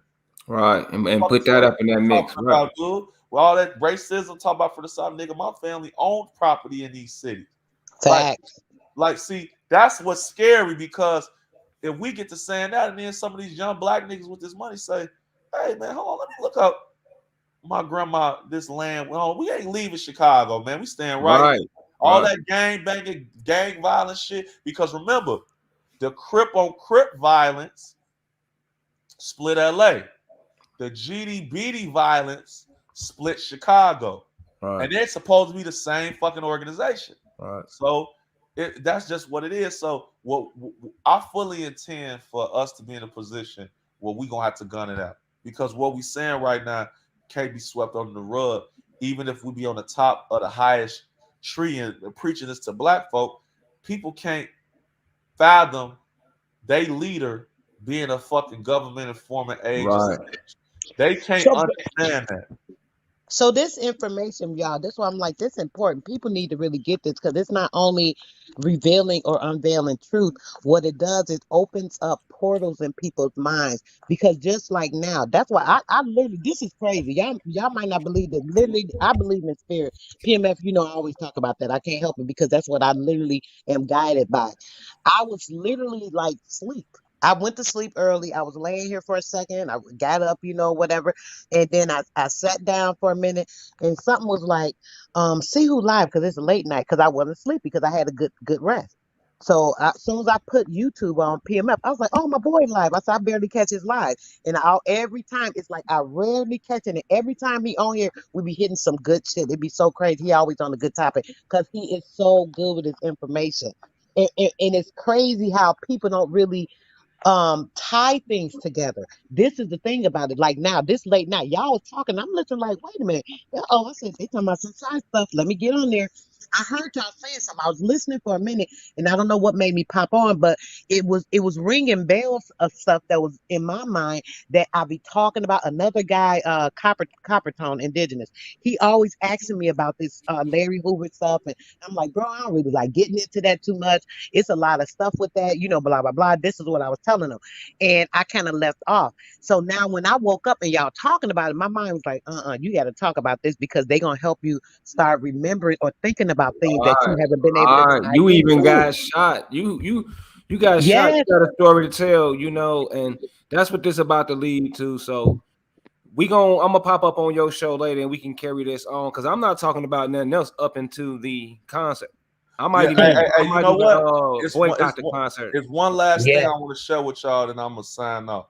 And this was the most important of all this shit. When you go back to that FBI document, they had in to say the summary of the downfall of the Gangster Disciples gang. And what's important is, listen to this. I'm not gonna read it all, but the main thing he say, this was a gang that was effective in manipulating politicians and undertaking their own political initiative. This was a gang that relished in the opportunity to talk to news reporters, for they thought that they had the ability to manipulate mass media. And to some extent they did. But more often than not, every time the gang made itself available to reporters, some more damaging insight would appear, and a growing scandal of how a gang leader can operate his gang with impunity from behind the walls of a prison. Basically saying, how you got this much power, dude? And extend the gang influence into the outside communities. This was a gang that wanted to be a form of organized crime, but still function as a bunch of streetwise thugs wearing white hats when they tried to con the mass media. The GDs, once they started dealing with the media, made the fatal mistake of trying to spin their image into being something other than a gang, laying claim to being about growth and development for the community. The persons who spoke for the G's, including Larry Hoover himself, were simply not gifted spin masters. They tried to live two lives in the same shadow, being a gang criminal enterprise and claiming to be a bunch of do-gooders. It was inevitable that the gang would attract some hard-hitting journalists who would dig deeper for the real story about the GD gang, which is about to happen again.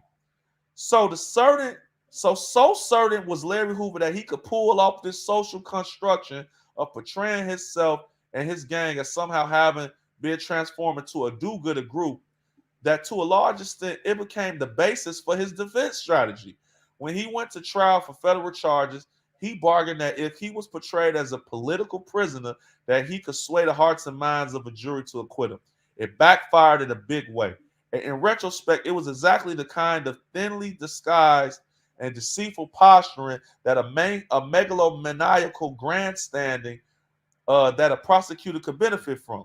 The idea, this is a thesis statement, the idea that Larry Hoover was being prosecuted because he had transformed his gang into a lawful and politically active community organization was the kind of sham and scam that any person with normal intelligence could quickly see through. Members of the jury simply did not buy the scam that Larry Hoover was being persecuted by the federal government because he was a major political figure in the African American community. It was bizarre and counterproductive to the defense, to the kind of criminal charges he was facing. Some legal scholars may eventually conclude it was the equivalent to having ineffective legal representation during trial. It was just bizarre. It was bizarre. So what's that saying is, hold on, I didn't even share the screen. I had it up there. I had it up there, but it's just playing out his appeal. It's going to work in his favor in his appeal on his propaganda of this gangster shit and them promoting it. So either way it go, they was planning for the future. Whoever these people is. I mean, it's even bigger than that, bro, because it's like the nigga, he kept trying this shit. It wasn't working. Now it's like it's the reason it's so near and dear to my heart, bro, because I'm from Chicago for real, as are you. I've never lived nowhere else. I lived anywhere else I've been at, I was there for music purposes, and I never lived there. And to see, to see this being manipulated to this extent is very frightening. The fact that I'm in the music industry, I'm seeing this shit, and even the white critics is like, they see this shit, and it's like, bro, like, it's no way to spin the fact that this nigga's a gang chief. Like, that's what basically we tell it in so many words. We're basically telling America, gee, yeah, dude, kill people, but let him out because we like him. All right, and right. This is the summary of all of this, and we gonna end the video. I appreciate this so much. So, if we remember the Prohibition era, Al Capone, who was the people getting all of the bread and the exploiters of all of this? What group? That got money for Prohibition? Yeah, who was running the whole gangster? The Jews. The Jews, exactly. Now, who's running this operation? The Jews. Islam. So okay. You see who was behind it and the signs and symbols behind every little aspect of this. Taking our land in Palestine and over here in Chicago, same or similar, doing our people all kind of ways and stealing their indigenous land. This is part of the conquest of the initial title of this video, and not only tying it into the historical robbing, but modern day robbing. And they using these idiots that I was talking about earlier as well. So check this out. I'm gonna have to end the video. Something so powerful about the Palestine shit. That's what they. Yeah, it's all tying in together. Trust me, it's all in there. I do my research. I'm a supreme researcher. I done been to school, temples. I know a lot of people as well. But I mean, this is scary stuff because you as an actual, you're a key figure in, in this community and culture, and you admitting it. You letting us know. Right. So this is like hearing it from the horse's mouth, basically, people. Because this is a Kanye affiliate / musical person from Chicago. Chicago niggas don't care. I'll be real with you. We make money at night. We'll let you know, nigga. Fuck you. So that's what he did tonight. And Chicago men don't cap. Believe that. We listen. I'm gonna speak up for my Chicago men. We don't cap. Chicago ain't gonna women too. You gonna say what it is, and it is what it is. Period. Exactly. If you ain't gonna speak it, you ain't gonna speak it. That's something about our character. Like no matter what level of life we in, we gonna speak our mind down there. But yo, I appreciate you so much. What I'm gonna do is, since we gave them so much, he sacrificed a lot, gave us hours. That's why I just kept letting them talk. For the sake of information and us compiling this. What I'm gonna do is I'm gonna do another video like this so y'all can absorb this because this is critical. We're not playing with this. I'm not playing, and maybe we can get the brother back, or what I'll do is gather information from him and come back with it That's what I myself. would prefer, bro, because the thing is, I would even want you to take this down. You know why? I just needed the opportunity to talk to you. Yeah, that's right. I You want right, to play. sir. I want to play spook who sat by the door. Like my thing is this. I want, like, if I could feed you the information, you know what I'm saying, and you could present it to the people, you know what I'm saying, because niggas don't know that I feel this way. I just was like, fuck it. I gotta tell this guy. You know what I'm saying? But in real life, I've been involved. I called a couple of my homies, and they was just like I'm talking about big GD dudes. Like they like, dude, man, we been knew dudes like that shit. We knew that when they was extorting folks and all type of shit. Now we just ain't saying it, shit, because people was drinking the fucking Kool-Aid, and he was in jail, and they was using dude name. It's like a preacher. Jesus gonna get you, like, nigga. Jesus ain't got nothing to do with that shit you doing. Right. They And got it's like these niggas so full, boy. yeah, they so fool that his name bigger than him. Like Right. so just the truth of the matter, bro. It's like we gotta get this out, bro, because what's gonna happen is that this shit is really gonna get a lot of more people murdered and killed because these Yeah, shorties. for the sake of power, bro, like the dope gang era, any other era when they was, even in a rap game, they killing each other. So this is another one of them cash grab, land grab, political frenzies that we can divert it, and on top of that, take our rightful place. Because I'm not losing this time. You see what I lost? The family. I lost 8 members to murder in Chicago. Family members. And you And know what, land and brother? That's houses, why I brother. support you, because when I heard how you spoke about that, I was like, man, if this brother knew what the fuck is going on, he know, but I know but I'm just saying, I was a not baby be though. I right really there. don't. Now listen, they didn't tell me. My aunt, my aunties wouldn't tell me they roles in it, and they was scared. So what got me was when I was a 16-year-old little boy getting arrested by the CIA. I didn't get that. We just doing joyriding, doing just basic stuff. It's like, why is they putting me in a car? And now I'm seeing that this is a big old event monitoring us, getting us to commit suicide and all time. But anyway, though, check this out, man. I got to ride, you people. So what I do is, anybody got some last little words, and we gonna come back. Y'all need to value this video and watch it.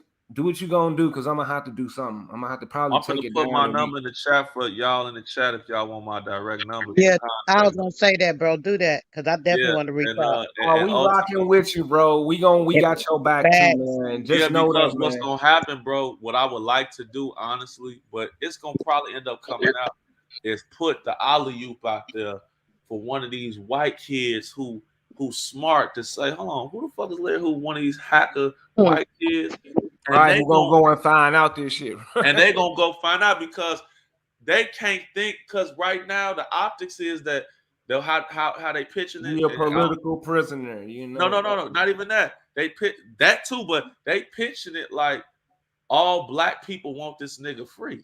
Right, exactly. They Like know. that's the they trying to Nelson Mandela it. Right, and he's a straight terrorist in some of our eyes. This nigga's a But no, but nobody. people really feel that way, and they ain't saying nothing though. Like I'll get look, it's niggas out here that really know dude and them ain't right, but they ain't saying nothing. Right, I'm And they talking letting that about. shit go down. I'm talking about GD niggas who know this Facts. nigga ain't saying nothing. They this is who we need to get to. I got a couple of my father friends and old niggas who will say something, but I'm talking about niggas who benefit right now. Now, this is a federal issue, a gang issue. A lot of niggas are scared. I understand that. Right. So a lot of niggas just don't want to say this nothing. is the kicker about it. He go over there. I see the video when he interviewing the dude in the yellow, and these house niggas over there talking about that. Man, I would have been like, man, dude, fuck what y'all talking about, man. Let that man speak. Right. What is y'all hiding? You hiding our lineage because you scared, because you don't want to get hit in the face. Right. Like these niggas playing a real game. And basically Kanye West and Drake is goofies. They just rich and powerful, but they really they some nerds. So you got the two nerds that they intimidate their ass, finna push this shit. And what's scary, and the scariest part about it is that once they got everybody behind this shit, remember the memos, dude was already talking this grandiose fuck the black power shit, go back into the society, they gonna use that nigga to push all type of agendas on our people, bro. And he a gang chief. Man, I don't know. I love y'all, man. It is what it is, man. I'm taking your Much number love, down, bro. bro, Peace. man. Hey, bro, check it out. But you even hang up.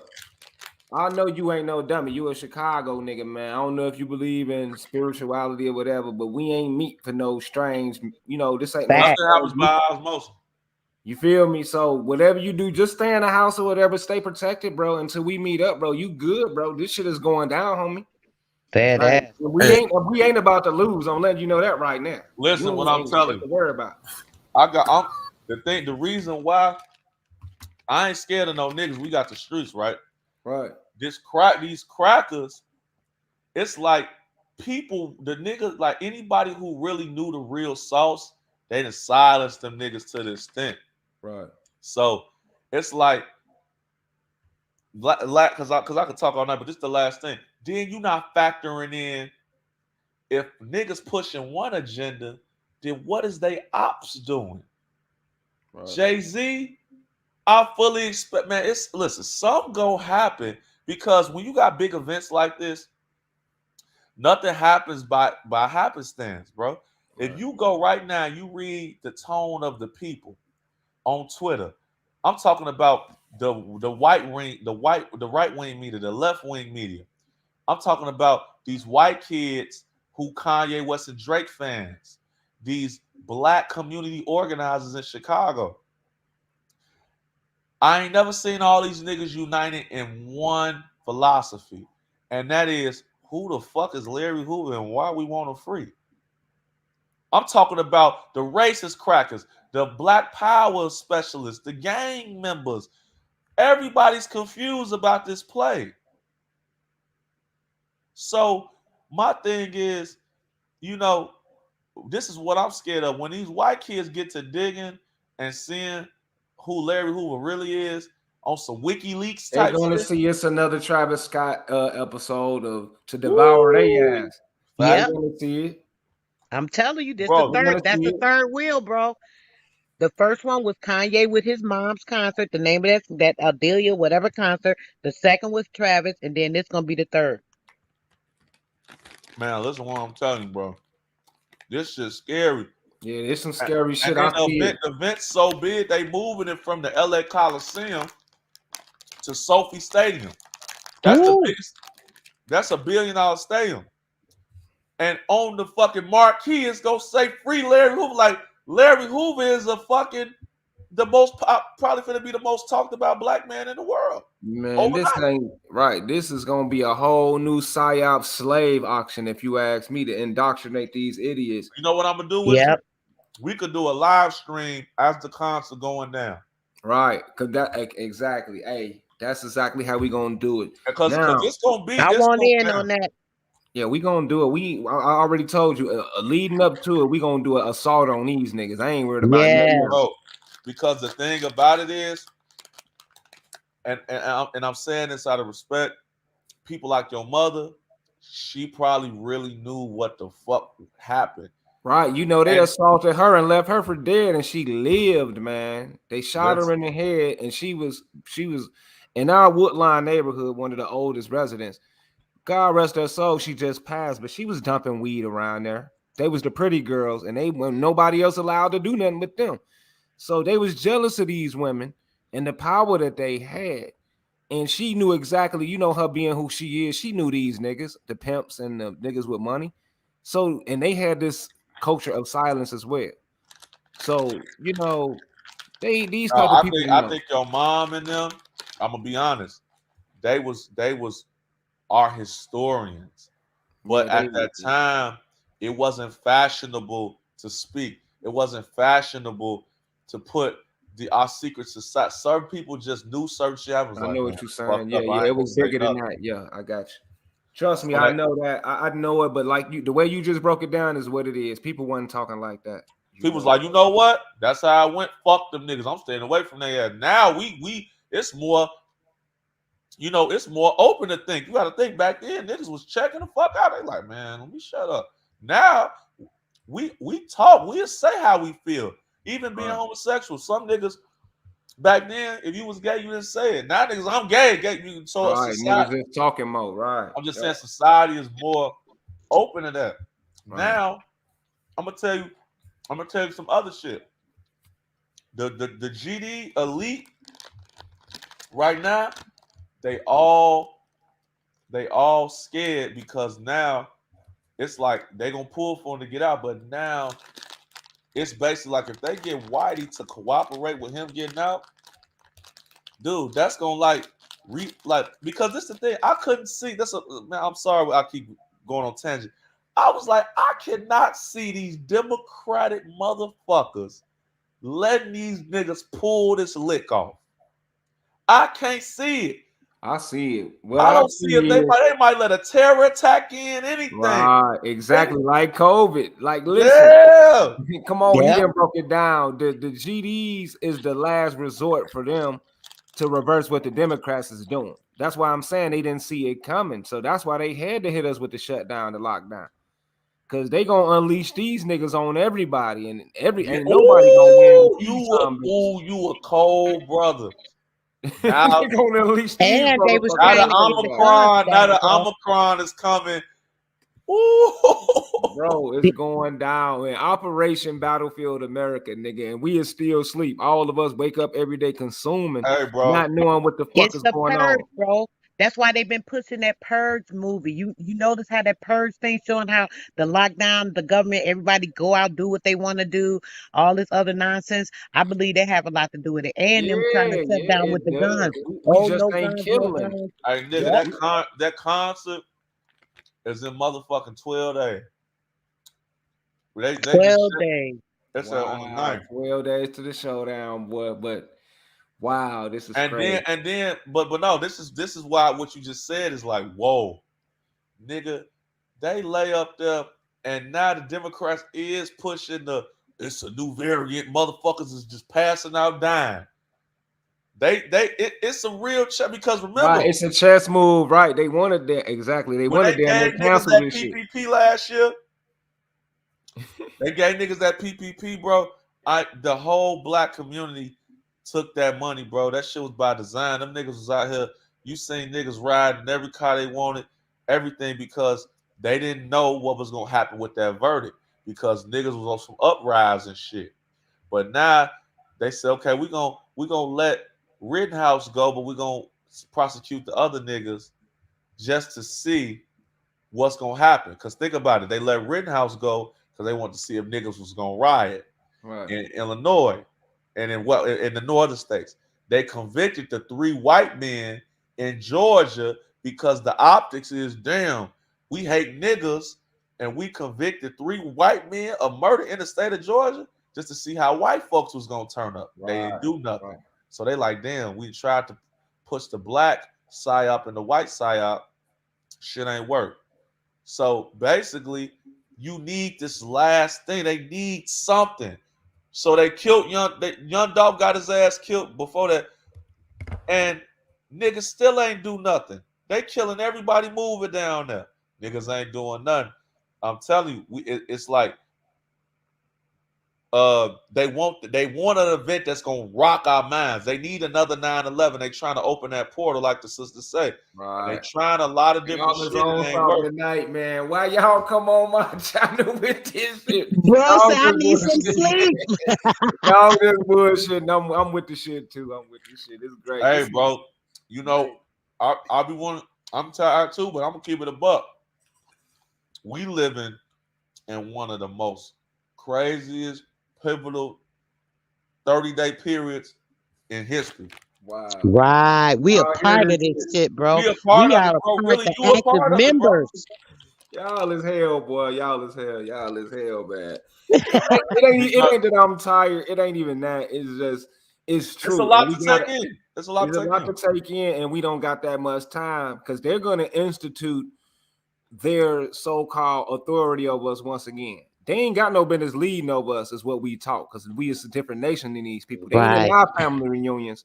I don't know no damn Jogalovskis and Drakowskis in my goddamn family reunion. I don't know these people. So they want to prove that they can have authority over us in our fucking land, which is slavery. So this shit is critical. We can wake up right now by defeating these fucking GDs. And I say, and I got GDs in my family. So no, we're not talking about the individual people. You're talking about the fucking the PSYOP-based PSYOP, exactly. organization. Right, exactly. That's Understand what I'm government saying.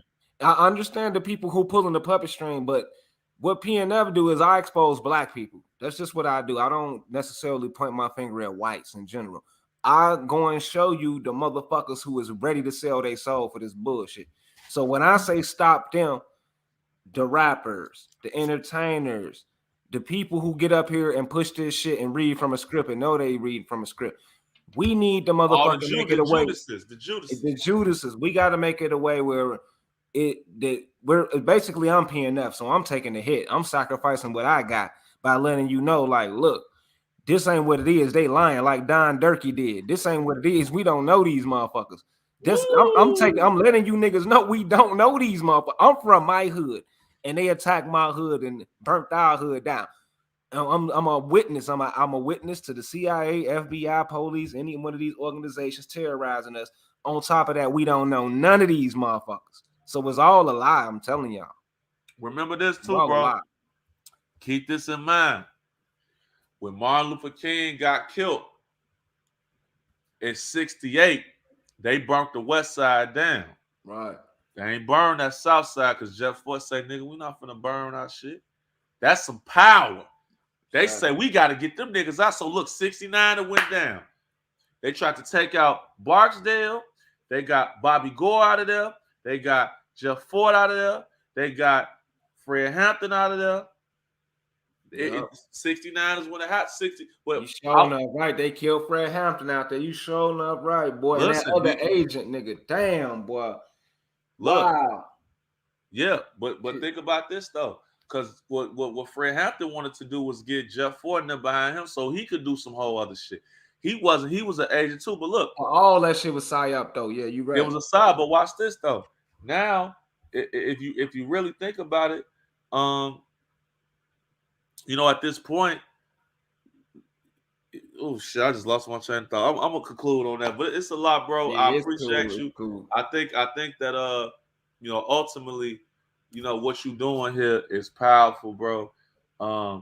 You know, we don't speak enough about the people, our people that was in that low end, that had that policy that was taking care of our people, sending them kids through school. You know what I'm saying? We had Chicago newspapers. I mean, you got to think 1955, maybe Till Mobley say we gonna show the world what they did when I sent my son back down there. I remember my thought. What I would like you to do, brother, and maybe we can do it in conjunction. I want to find out the Hoover connection. Maybe this might be some bullshit. It might not be. I want to see if Larry Hoover and this guy J. Edgar Hoover have any family history in the genealogy. He might be a descendant of their ass or something. We never know. I might have somebody who can get me up on this real quick, but I would like to know too. I wouldn't be surprised. Because if that come out, it could come out that Larry Hoover, let's say Larry Hoover is this dude's family member. You mean to tell me this nigga say, man, I gotta infiltrate the black community. Let me find a motherfucker on my family tree that I can flip and go in there and promise that because he gonna feel like he related to me. Like Barack Obama ass was, like a puppet born in, like all type of shit. You never know. Larry Hoover was light skinned and a motherfucker. I'm just saying. And he looked like a goddamn agent. Wow, man, but I wouldn't be surprised. That could happen. It could be, you know, but you know, I wouldn't be surprised, man. And they hit us with the Hoover Crips. Then we got this other sucker named Jay Hoover in New York. Oh, and you know they still in their old dirty bastards land. He's a Native American from the Shinnecock. So this is a big old scam to straight rob us. And remember with the Hoover Crips, let's put this in perspective. Because I used to think, what was the significance? The significance, remember, Hoovers are the most hated Crips out there. They kick off all the war. They are the hated ones. If you Google, why does everybody hate Hoover Crips? They said, what about that dude, Nipsey Hussle? What type of Crip is he? He was a rolling 60s. Okay. See, you got to understand the history. Now, let me give you this last thing, man. See, it's in 69. Remember, hold on. Man, I love this research. See, I want to show you, hold on, split up. It's two things, and this proves my theory about the government was working in both areas. Right here. Here you go. All right, here we go, right here. Listen to this. 69. This is when they say the seed was born. Now listen to this. What was that like to actually go through that, and why do you think that never got fixed? So here you go. Of that whole beef, you know, like you always hear about the war with the A-Tray that goes back like 30 years. Right. And I read about the origins of that whole beef, and I guess a fight happened, someone got killed, and the other side wanted payback, and that didn't happen. And then 30s or 40 years now that's been happening. Now listen to what he's gonna say. Yeah. This is Big U. Now, Big U is known as the legendary Crip. But Big U is from Chicago. Wow. And went out to LA and took over the Crips. And he controlled Nipsey Hussle's neighborhood. Now look what he's gonna say.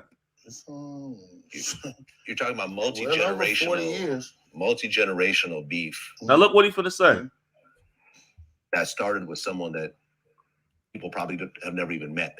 You know, didn't even know. These days, have no idea who that is. A multi-generation beef over somebody that people didn't know. Now watch this. And so forth. You're living in the middle of all this, and with this kind of mentality where there's at any point you don't know who you're going to run into.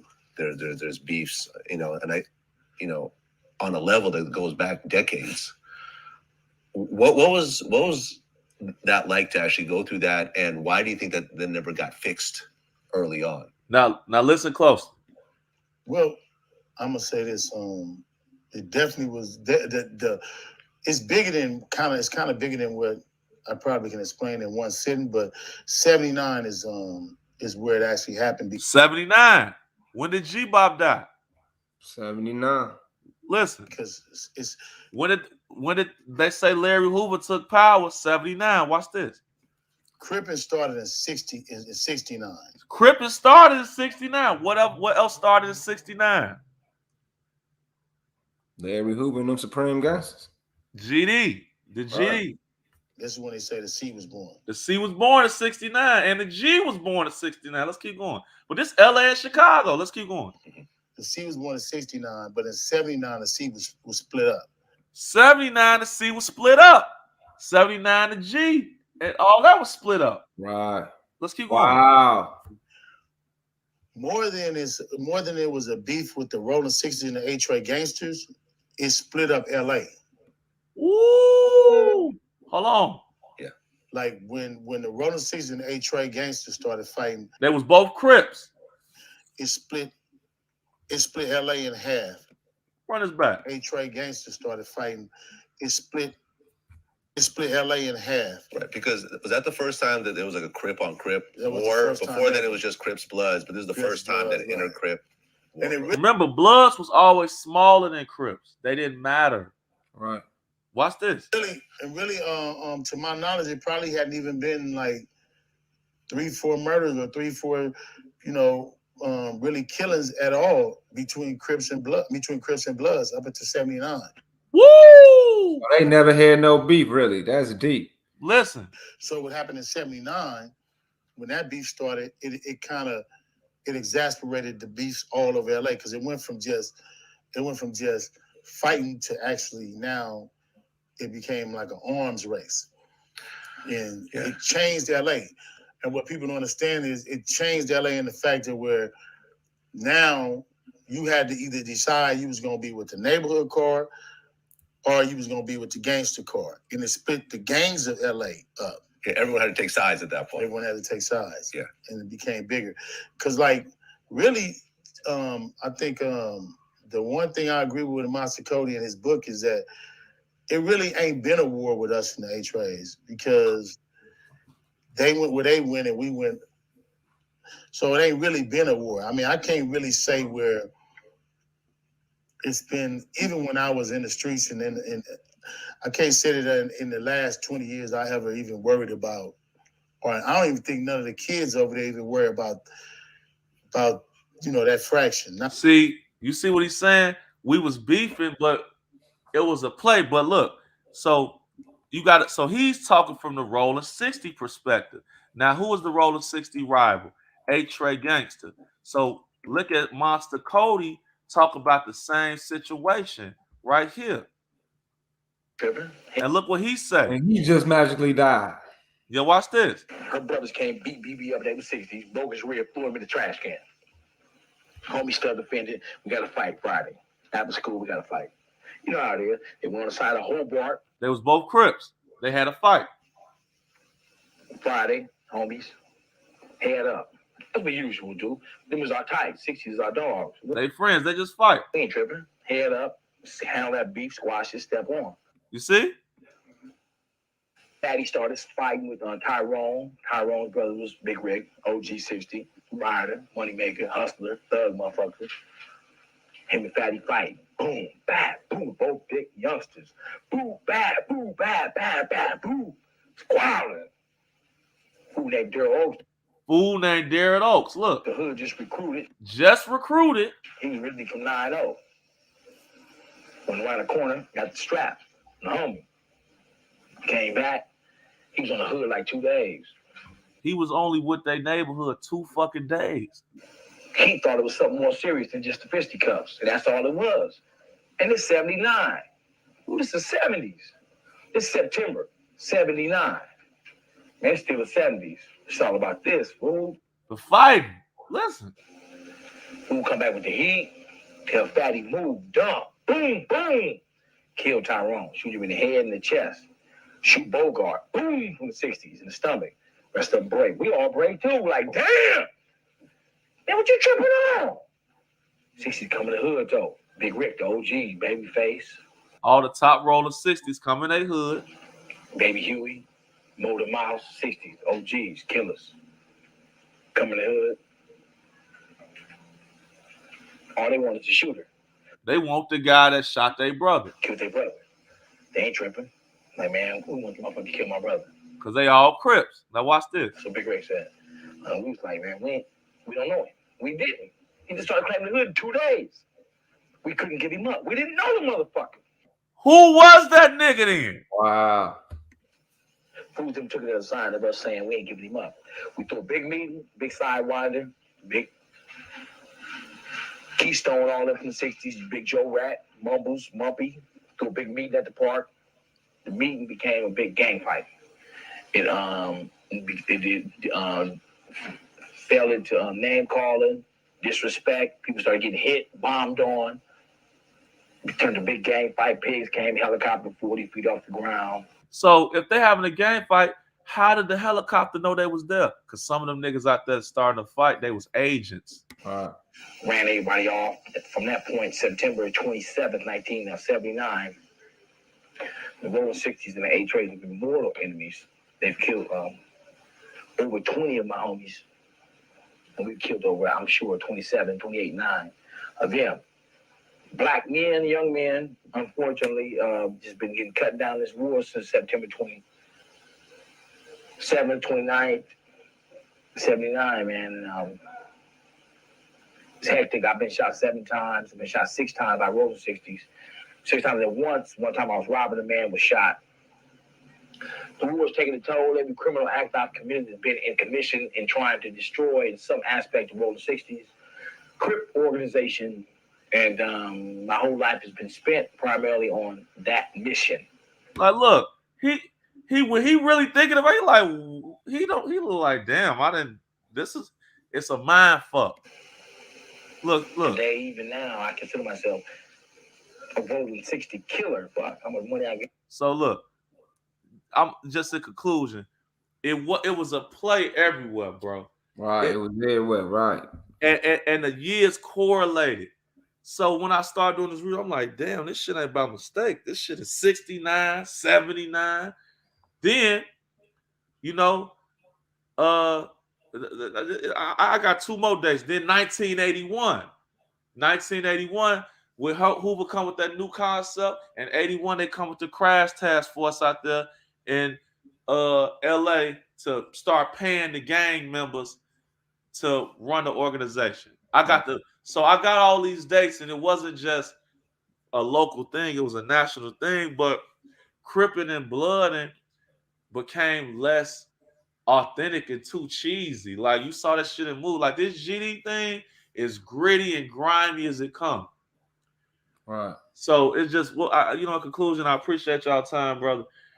It's a lot of more information when you start comparing this shit. It's like, wow, I ain't think of it like that, and it's so much. And ultimately, by this knife, man, I pray that, I pray we get in a position where we could get some of our fucking land back.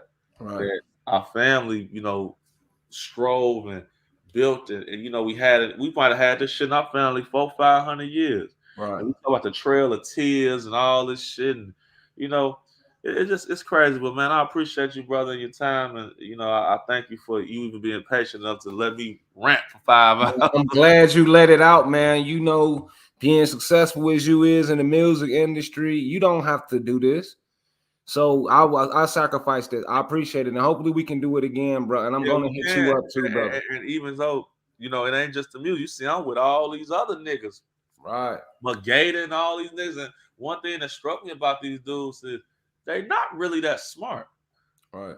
They not really that smart. They just survive. It's like your dad figured it out, and he was next in line. He had already converted to Islam, brother. That's what you told. You said like, he was. So right, he had changed his name to Abdullah. My auntie was Islamic. Her husband was Islam. Everybody, they whole crew went from GD to Islam, so they was waking up. They woke up. They woke up, but they still who they was.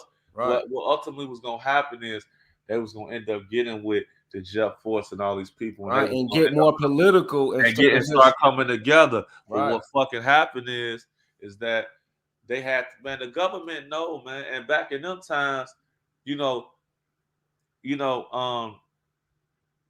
it's so much I want to, man, it's too late, but it's because as I'm thinking, it's something else. Like the white folks really felt in that time that we was gonna get down on them. Right, they was scared. They was really scared back. They was really scared. Like I could play this video, I ain't gonna do it, but it's a thing where this radio host is asking Malcolm X, man, bro, you talking about killing white folks? Like, what's up? Are you serious? Right. So at that moment, they like, okay, y'all niggas coming like that. We finna get y'all up out of here. I mean, you mind if I share that with you, or you gotta go, bro? Nah, yeah, we got to get out of here. We gonna say that. All right, cool. But yeah, more content, the better for the future. But yo, I'm gonna holler at you, and I ain't even gonna keep the video going. I was gonna talk about something else, but we gonna end it because this is something to ponder on. If anybody's still up here, if y'all still woke, y'all can give me the last remarks for everybody else up here, and I'll do the closing statement. So anybody on here? They logged. Yeah, man. They probably didn't. It's all good, man. I'll holler at y'all later too. D Calico, Yesenia, Sister Soul. I'm gonna hit you up. I got your number. I think he put his number up here for all you Chicagoans up in here. And you know, it's in the private chat. Yeah, it's in the private. Yeah, y'all look at it, but they ain't saying nothing, so they must be out of here. I'm gonna get up with you, bro. When I wake up, I'm gonna hit your line and we can build and then set something up, bro. But I sure appreciate you, man. Absolutely, brother. Peace, and just call me when you get the chance. Yeah, and I got something to say. Okay, well, I'm listening. In the house. Wow. That's it. Why she said? long as it. A matter of fact, this is what I want to do for you, real quick, bro. And this shit just came out 8 hours ago. You see the link in the private chat? Hold on. I'm okay. Do it say something about NGRC? Oh no, that was the Larry Hoover shit, and then to correlate, I just typed in. I just sent to you. So that's YouTube watch. Okay. Yeah, and that's 19. So that's 1979 history of gang events in LA, and basically, you could watch that because you could tie it all in together because 79 was a conflict year here and it was a conflict year. Yeah, let me give you the other one. Let me give you the 1981 one, just because I know you a master researcher. Yeah. So, um, just so because I don't want you to get because I know when you end this, and then you could just watch this on your own when you get the chance. Okay, Yeah, so I'm already looking at this. This ain't nothing but genocide. This crazy. oh yeah, for sure it is. But I'll give you this right here too. So yeah, so you got all of them, and you'll be able to tap in and really see what's going on. But man, I appreciate you, brother. You're a positive dude, and whatever you need from me, I have no problem providing, man. Just so we can move in and you know, build, man. I really appreciate you, bro, for real, because I think that you opened my mind to really understanding, you know what I'm saying, what the fuck really was going on out here, you know what I'm saying, with your family. And you provided another thought process that nobody was thinking about, or if they do know it, they not saying shit Right. because they scared for their lives. So you know, you are a very courageous dude, man. Yep. I So, did that for one person. oh, so you got the final video on us. So yeah, we all good, brother. And these are 3 links, and that's just for the LA side of things. So now you can correlate it with the Chicago, and some of them dates might ring a bell when it comes to your family history. Some of that shit was ritual killings, bro. You know what Yeah, I'm saying? exactly. I know it was. And that's what we trying to prove. All right, say no more, brother. Peace to you. All right, peace out, man. Wow, this was something else, y'all. I had to let this video prolong like this for those of y'all who is tired and woe out. Apologies, but this is historical. If y'all don't know what's going on, I'm gonna rewind the video. We had DJ L come in here after I did my presentation on the who built the pyramids. I didn't actually get to the material and why, but I'm gonna come back on that because this was important. DJ L, a buddy of the brother Little Herbo, G Herbo from the east side of Chicago. All right. He came up here and gave it all to us on why Kanye West is trying to free Larry Hoover. This is this brother right here who was just up here, famous DJ up out Chicago. No Kanye West, no Herbo and all them little baby now. He didn't have to do that. Told us the truth on the big move to take over our culture, to brainwash our children and even the white people and even the white children, and the war for American politics. All plays into affecting all of us. So who is this conspiracy talking about? Type in Sandy D and Draco Benz. I want to do better. All right, I'll play your song. I'll check it out for you, bro. But I'm about to get up out of here. Appreciate you, Yasini. I think I sent you over there with D Calico. I've been watching y'all channel. Appreciate you, D Calico. Shout out to Sister Soul and brother DJ L who came up here. I'm gonna have to hit that brother up. Definitely. Okay. Yeah.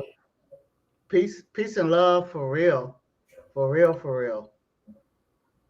Yeah, man. I've had my mind blown tonight. Yeah, me too. Cause I'm from this area, and you know he taught me some stuff that's really putting it together on why we. You know, if you grew up in Chicago, it was a great place, and the terror just came out of nowhere. Terror, it just hit It us. did. And in 1973, my family was trying to get the fuck out of there. Like I'm only like 9 years old, and I'm wondering like, what's the big deal? I'm seeing things changing. I'm not even supposed to be that advanced in what the fuck is going on, but Chicago, uh, uh, this Lori Lightfoot thing. I'm like, what the fuck has happened to Chicago? What happened to Chicago? Hey, I liked it when I was there. I moved along, kept watching the progress of it, or non-progress of it, and was thinking like, why? I was thinking like, why did my family even come here? Really?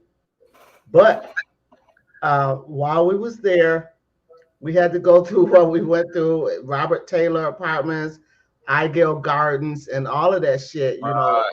Halstead, and going downtown. It was crazy, but it was a part of my life, and I loved it. I loved it, but now I'm wondering what the fuck happened. And you guys filled in a whole bunch of shit. I'm like, shit. Yeah, Y'all filled in a lot of shit. Y'all filled in a lot of shit. Yeah, he filtered in. I mean, I knew it. Like I said, I knew it was something. Far as the violence and some outside black hand that affected us all. Now I know the motive, and I'm gonna expose it in one video. Y'all gonna be so shocked. I want to do it tomorrow. I'm gonna come since I got to get some rest. Talk about Roseland. Talk about the gardens. We're gonna talk about all of that. We're gonna Robert Taylor's, all of that shit. We're gonna tie all together, and the reason why they did it. That's what I want to do, because of course he mentioned the drug and the gang, but it go even further back to the 1918. It does. Like why was people even coming from the South to settle there? Right, exactly. In particular, that's what I'm thinking. So our people. My other family went to Milwaukee, Indiana, and other places, but my dad was focused on Chicago, and it wasn't a good time. And I'm telling you specifically, in the 70s, early 70s, it wasn't a good time for Robert Taylor, for religion, for crime. Like, what the fuck? Who knew all of this shit was going on with Larry Hoover now? While I was like 8, 9 years old in Chicago. Right. I'll have to go back and look at my roots now. That's just like, y'all done brought up a whole bunch of shit in me tonight. For real. Yeah, I didn't think, like, why did my father move us from Chicago to Michigan or Indiana? And it's like, why did y'all even come from Arkansas to Chicago? Really? Why did y'all go to the city? That's all the shit I'm wondering about tonight, with all of this shit going on that I've been hearing tonight. Like, all of this was going on when I was like, 10, 9, whatever. But it gives me some shit to go back and think about. It does. And you know what? I really am in my life now. I really don't even like to think about Chicago as part of my past, unless people ask me where you're from, and then I'll say, okay, Cook County, goddamn. But it wasn't like it today. I don't like Chicago. I don't like Illinois. I drive straight past on 94 through it, but I don't like to stop in there. However, that is my roots, and I've been wondering why do we hate Chicago shit? So, but there were some other things that happened in Chicago while we were there, but I'm like, shit. I'm gonna have to go back and look at my roots again and get over that. I'm gonna have to get over that. I got real hang-ups about that era. Real hang-ups. So I don't know if we were still live or not, but I was just talking to you guys. Like, I got real issues with Chicago. Yeah, we still live. I'm finna play this video. Damn, I didn't know that, bro. Yeah, we still live. I'm finna end it in a minute.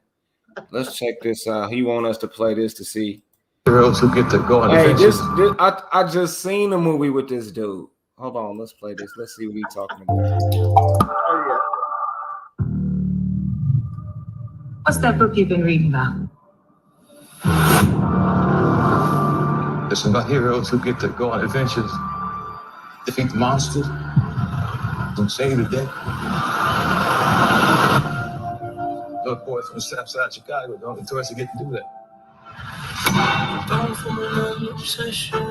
This story is about my father and the secret birthright that's been kept from us. You going after it. We're gonna need a car. Who's gonna stand there, Jake? This is family business. And families stay together. Scared for myself. Just because they don't want you here doesn't mean you're not supposed to be. Gotta get away. This is an invitation to unmitigated hell. What in the hell did I go wrong with you, boy? I told you to stay away from that damn place. There's something here. It's trying to get out. Everything is where and as it should be. From God to man to creature.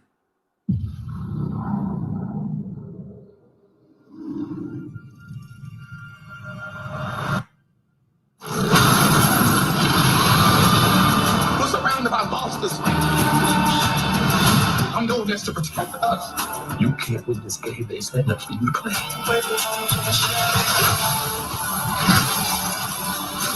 This legacy belongs to our family. We gotta face this new world. Instinct no claiming it.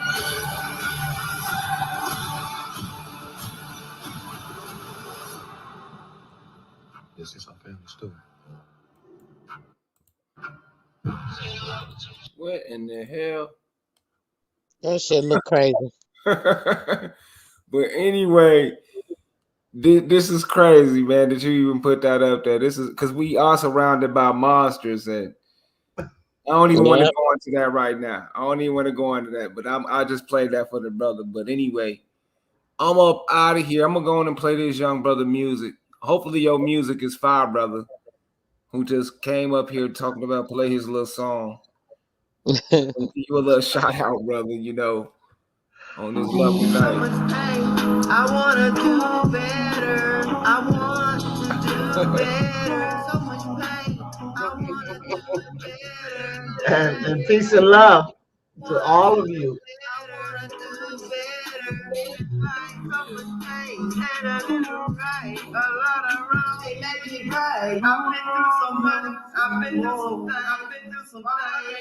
I can't hide this pain no more. Yeah. I can't hide this pain no more. Oh, yeah. I can't hide this pain no more. Yeah. I can't hide this pain no more. Yeah. I feel so uncomfortable. I like it so much. Hey, man, shout out to you, man, for trying, man. I'm gonna give you that much, bro. You know, I played your song for you, man. Okay. Hey, bro, I just played your song. We got a DJ up in here, an international DJ. He just called your shit trash, bro. So get back in the lab, Draco Benz. See, this is your chance where a DJ could have just been like, hey, this kid is fine. So I ain't gonna hurt you. Get in the lab, young brother, because you just ruined your opportunity. But anyway, it's always next time. I'm up out of here. Peace, bro. Bro, I start at 6 Central Time. So, you know, I'll have 6 p.m., right? You talking about tonight, 6 p.m.? Yeah. Hit me All so right. I can send you the link. All right, I got you. All right. Peace. All right. Peace out, Mr. Cindy, D. Colin Cole. Shout out to DJ L. I'm up out of here. Catch y'all later. Peace out. Peace and love.